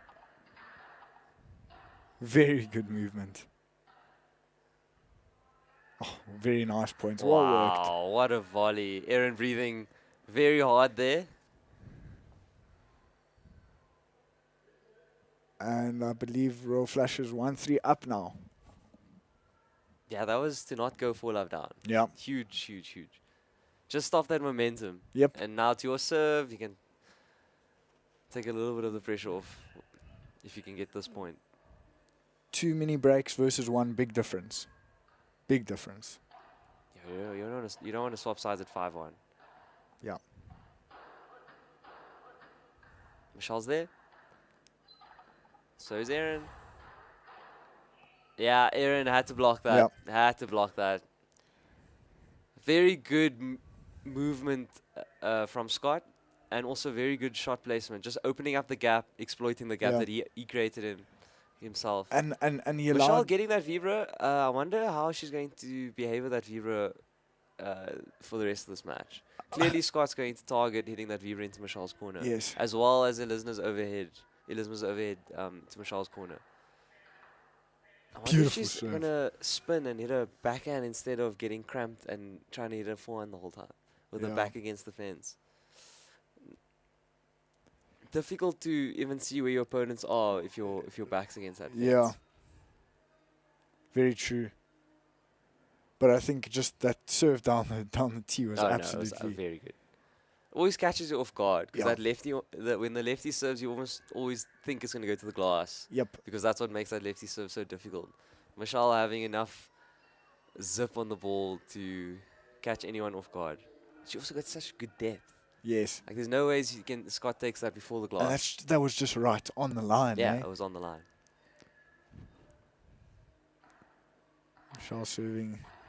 Oh. When you miss 2 returns in a row, really shifts the momentum. Yeah. Michelle, Aaron has a breather. Aaron's heart rate drops. For sure. Bit of a gift. And that first service.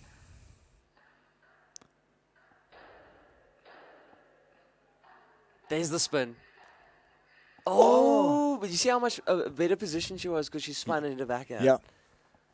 For sure. I think Michelle it would be best served if she keeps trying to do that. Yep.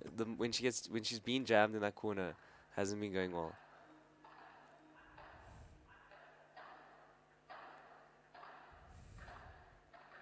Michelle charging.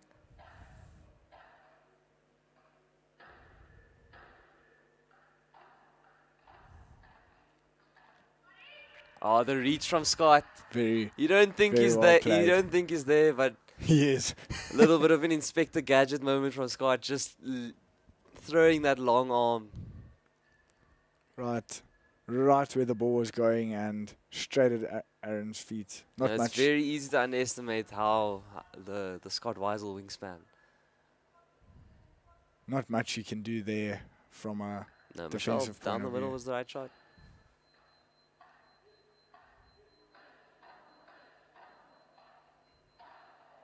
Going for I that. like how so brave Michelle is. She's not scared to just go for Scott's side. Yeah. Because if he does cross, she's got him. Good defense by Scott. He's all over the court. Aaron? Aaron gets there.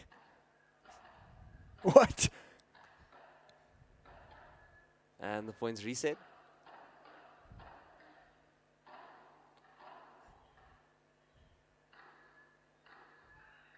Wow. Very good point. You just don't think, you think Scott's going to leave it. And he just stretches his arm out and Yeah. blocks it. Yep. I've never seen Aaron run this much in my whole life. I like his early calls though. Michelle's definitely positioning herself knows well what's and happening. trusting that Aaron is actually going to get Yep. there And I think and not play a bad shot. additionally, that speed to get back, very impressive. Yeah, Aaron pulling the trigger there.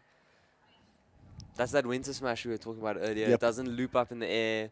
Scott has no chance unless he's already running before Aaron hits it. And even if he does get there, there's nothing he can do other than just kind of tap it No. over the net. Sometimes you even have to play up on that. Yeah. Scott going for the soft ruler. Aaron actually hung back there.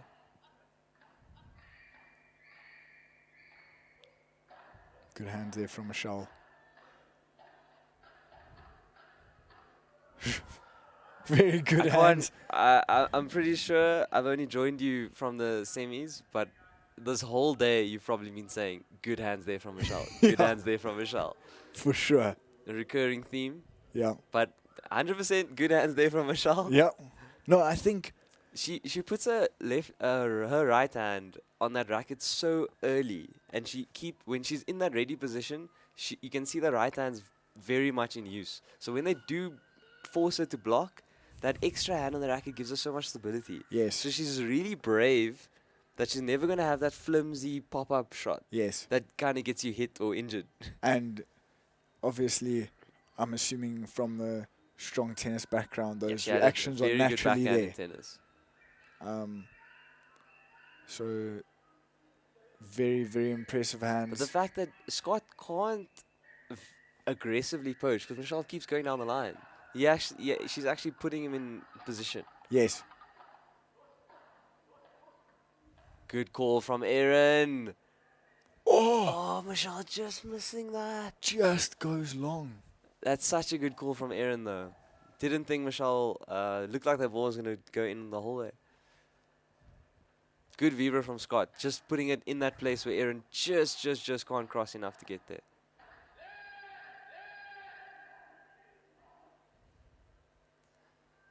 Uncharacteristic mistake from Elizabeth there. Missing a drive. Hasn't missed many drives the whole match. For sure.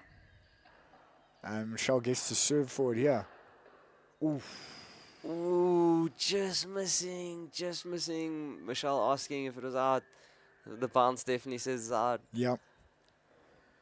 No doubt about that one being out, but I think that she's gonna quickly regret that shot, but has to move on. Ooh, very tight call. In real time, what do you think? Very tight. I think it was out. I also think it was out.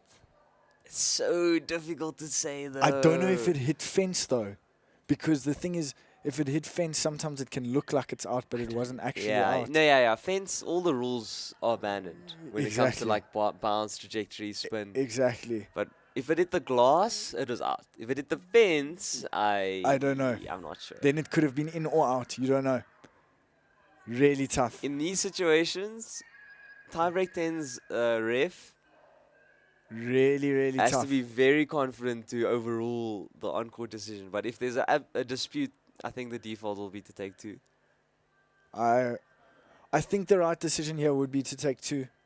Look, we don't have a replay with us right now, but in real time, we both agree if it hit the glass, it was out. They will know if it hit the glass. Are they replaying the point? I don't know. I think the scoreboard will tell us after this point. I do think that they took two.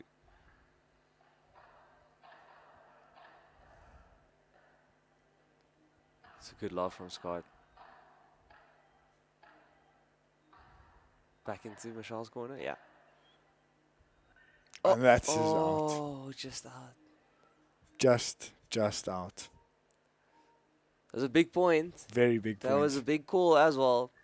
But I think taking two is the reasonable thing. Yeah. It's always the reasonable thing. For sure. But if it hit the glass, I can imagine Aaron and Michelle thinking, listen, the ball did not bounce at all.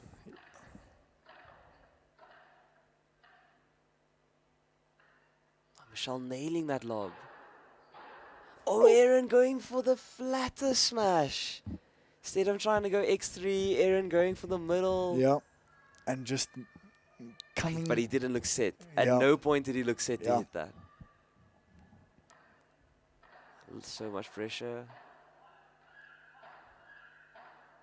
Oh, brilliant, Vibra. Great defense from Scott. Where's Scott?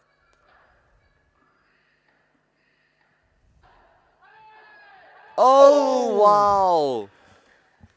Beautiful. Unbelievable paddle from both teams. Great vibra Scott from Aaron. reading the Michelle overhead 10 years before she hit it. Aaron's vibra there to Scott's corner. And Scott's defense of that vibra so calm. Ridiculous. He stayed so calm. And then he crossed all the way onto his partner's side because he knew Elizma, if she can't block it, it's going to go behind her. For sure. Definitely. This is what it's all about. This is what we love tiebreak 10s. Match point saved on that. When Scott half volleyed that ball into the fence, I really thought it was going to be over. Aaron's so calm there. Yeah.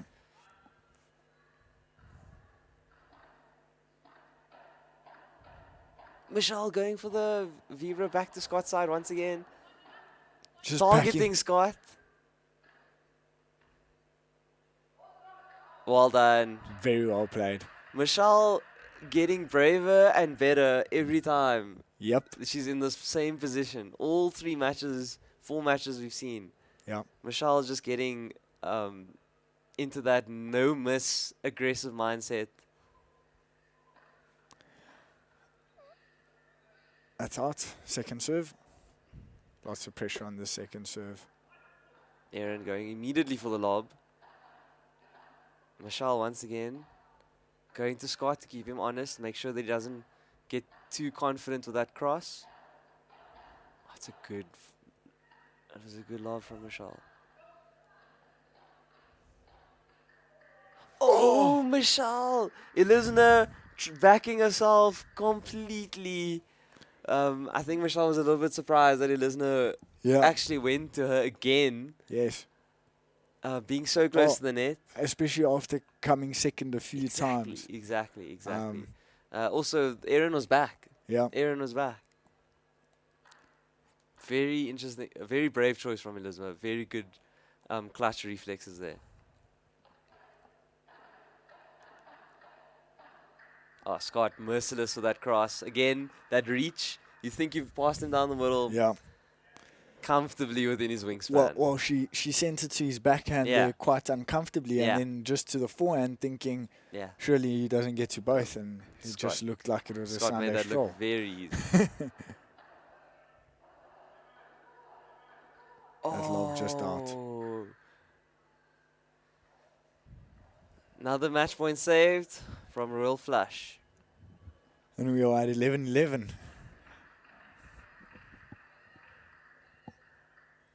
Big point here.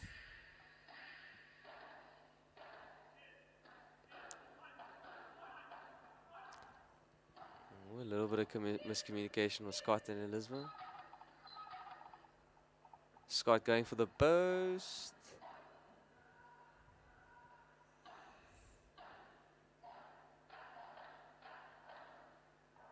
Good hands by Lisner. That's what I thought she was going to do last time. Yeah, very good. Very good.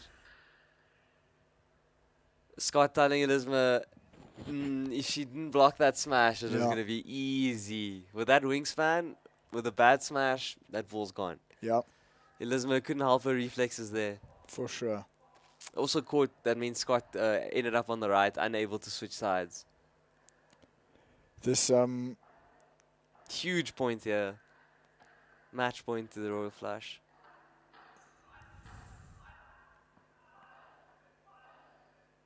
Scott with the early call. Elizabeth doesn't know where to go.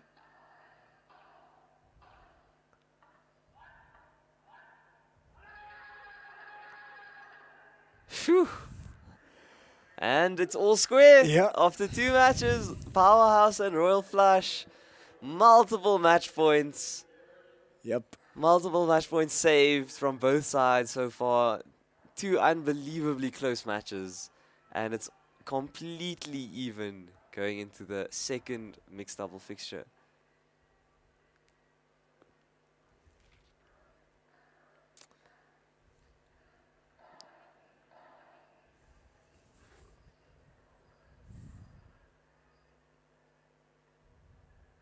Philip Franken enters the court. Some call him the softest hands in the south.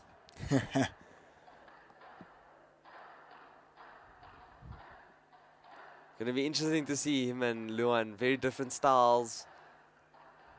Philip is the last minute flick of the wrist and he's gonna pass you. Luan, that raw athleticism. And the general read of the game from both of them are very, very good. Philip kind of caresses the ball past you. Yeah, he's shown that the whole day. Earlier when Philip and Scott beat Luan and Aaron. Yeah. Like one of the biggest things with Philip is in this format, the reason Philip's so effective is he makes very few mistakes and plays very high percentage paddle. Yeah. And in tiebreakers, you can't afford to make mistakes. It's almost like Philip sees the ball slower than everyone else, and he's calculating in his head, what is the lowest risk thing? What is the lowest risk thing that he can do?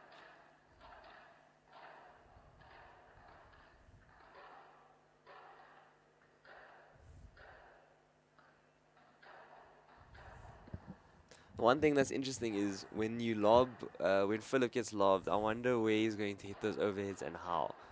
He's not known for the hard vibra, or he doesn't have the reach of Scott. So it's going to be very interesting to see where he places those overheads. My money's on fence, knowing Philip. Yeah. He can hit that fence 99 times out of 100.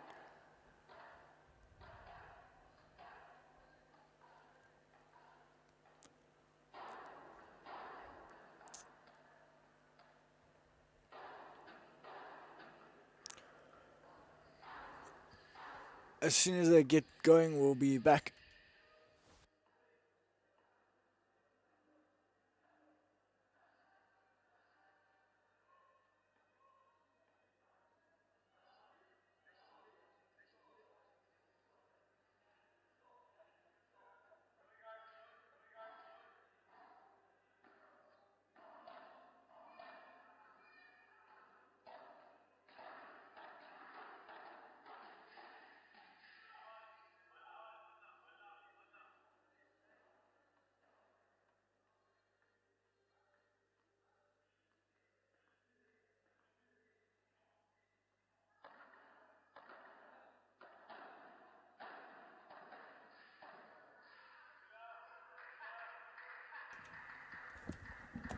Beautiful volley there to the fence from Luan.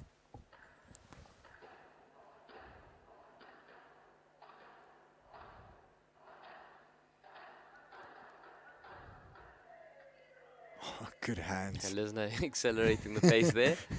Don't disrespect me.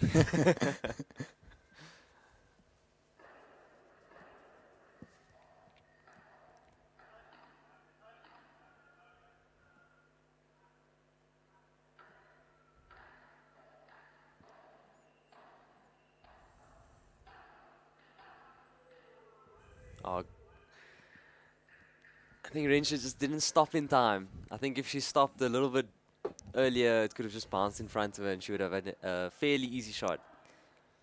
Yes, but it is my Good placement from yes. Marty. Marty seeing Rensha coming forward. forward. Yeah, 100%. Really good decision making there.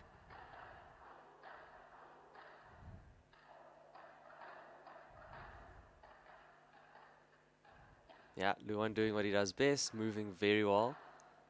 Philip doing what he does best and not missing. Oh, I like Hard drive there to the backhand. That high backhand, it's just like a little bit higher than a shoulder. Yeah. Very awkward, very Very awkward. tough. Also, especially when Luan, you know, is crossing so aggressively. Yeah. You feel like you have to go close and close to that fence. Yes. And mistakes like that, very, very easy to happen. 4-1 up for Royal Flush. Last point before the changeover. Powerhouse is going to want to cross at 4-2, not 5-1.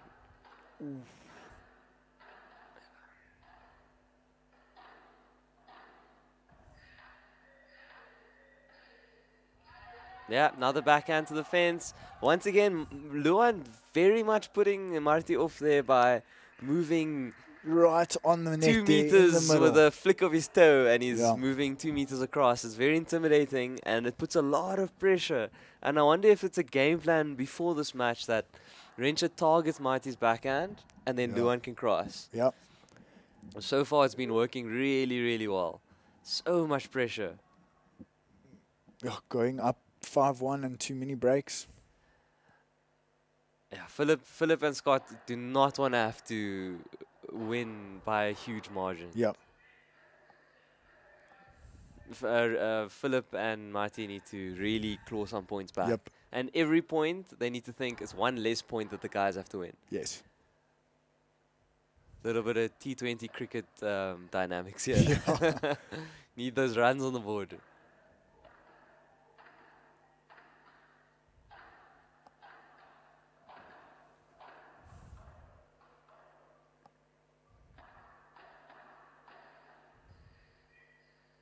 Philip with a great Bahada. Philip hits it very flat, so it comes much quicker than you expect. Wearing his Team South t-shirt. Great return there from Rensha. That lob just... No, from Luan and Rensha's perspective, they do not want to give this lead up. If they No. win 10-2, the tie is almost over. Yeah. Philip and Marty have to do something here. Oh, Luan's not missing that. It's too fast of a start from Luan and Rensha. Yeah. Rensha rock solid, Luan moving like lightning. Just really tough to get a momentum shift if Nah, you're not being given an opportunity. zero opportunity. Well, Philip and Marty cannot get to the net. They cannot get to the net. And this is the problem with this style, you know, of a 10-point tiebreaker is Yes. you don't have a game to finish, reset. Yes. Kind of got to figure it out on the go. Yes. But also your opponents don't have a chance for their rhythm to break. Yeah. It's just confident, Yep. confident. And they exactly we Luan see it there. closing. Luan, I'm assuming, going to want to start this men's match as quick as possible. Yes. Just to Just make keep sure. that momentum going. Yep. That is a tough one. So in the scoreboard, some quick math, it was even going to the last one. The last one they won by 2 points. Yeah. And now it's an 8-point difference, so a 10-point difference. Yeah. Yeah. So as soon as 1 point goes Aaron Luan's way, the tie's over. Yeah. It's always the harsh one when the guys have to end and you know you can't lose a point. Yeah. It's not what you want to see. As any match, it could be the ladies, could be a mixed. Anytime there's an 8-point difference, Yeah. even I would say, even a 6-point difference is so tough. It's so tough. You just you need to win too many. You have too little mistakes to make. You know. Yeah, zero margin. Yeah. And the other team can play very freely because if they hit like a random hard shot or they go for that fence Yeah. or they go for that lower percentage shot and they get it in, it's even more demoralizing.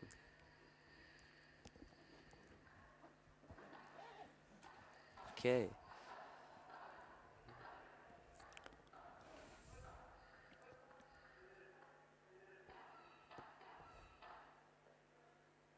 Is this going to be the first point?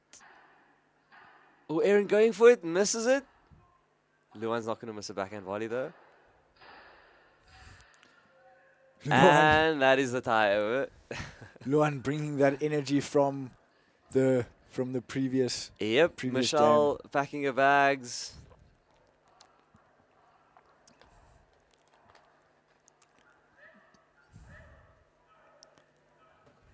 And so many opportunities for both teams for the tie to have gone in a different way.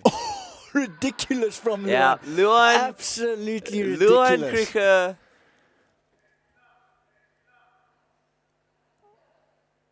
It's not something you can teach. Like, No. you need to hit the gym. Or you need to do some plyometrics training. Luan is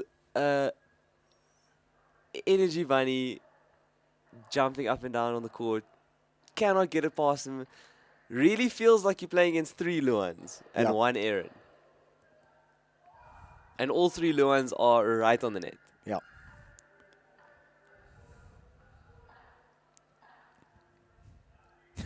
Yeah, so that's a very defeated, shoulders down moment from Philip and Scott. Not much they can do at this point. Yeah.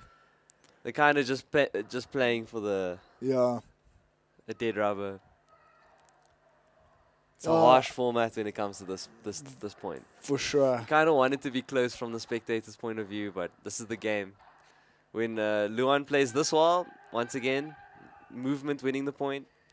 When Luan's playing this wall, you're playing it's tough. Playing against one of the players to watch in South Africa paddle. And I think if you have a competitive mind.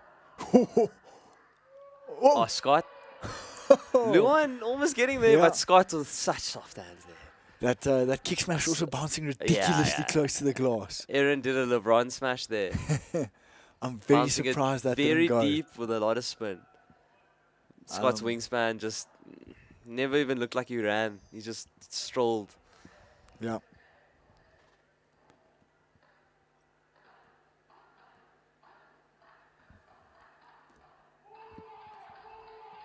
Insane. Just insane. Too strong. Too strong. Aaron letting off like a last bit of emotion. Probably a build-up for the whole day. Remember Scott and Philip did get the best of Luan and Aaron in the first time they played together today. What was the score? It was close. I think if I remember correctly, 10-8, 10-7. Yeah, I think all the emotion of the day, Aaron's letting off some steam. Very luxurious position to be in. For sure. I think at this point in time, it's more about just giving the spectators that are there a bit of a show, giving the guys watching a bit of a show. But it's all in all from a Luan almost going taking straight each other through out there. Aaron to get that ball. Maybe that's the tactic. Luan showing that he's a bit human. Maybe I think that was the turf's fault. Yeah. Maybe Luan is actually not human and it actually was the turf's fault. For sure. Aaron to serve at 7-2. That's second service.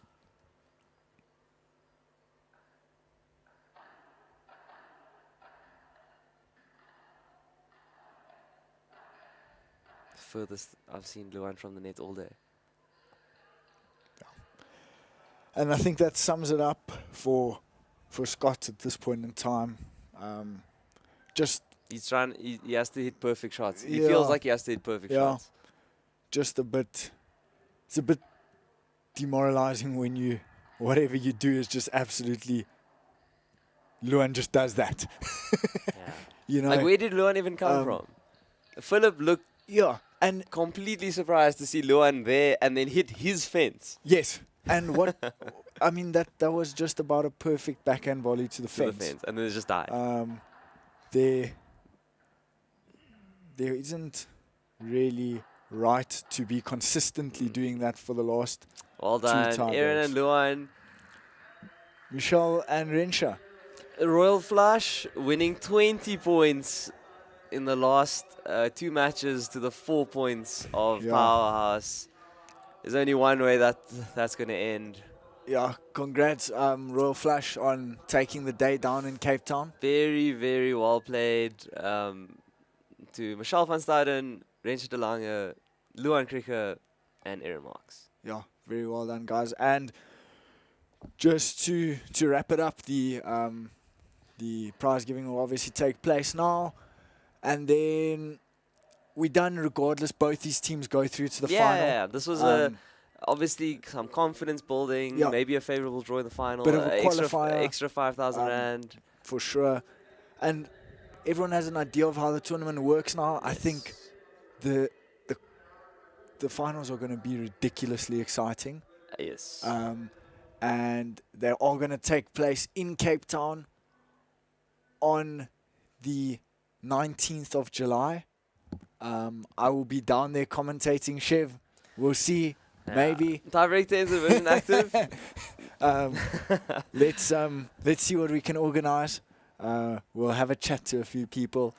But yeah, everyone who listened to the stream, thanks a lot, guys. We'll see you in just about 2 weeks from now. Shiv, anything else from you? I think if you go in your stream, make sure that you bring some popcorn because you don't want to miss any of the action. What we've seen is fast starts that kind of determine the whole fixture. The nature of the game is not something that you watch it 3-all when it's getting close to a break. This is something that you want to watch from the very beginning. The schedule and the draw is going to come out closer to the time, probably next week. And I can't wait to see all the teams from all over South Africa getting together and really having a mental and physical challenge that we've never seen before, because this is definitely something that's unique.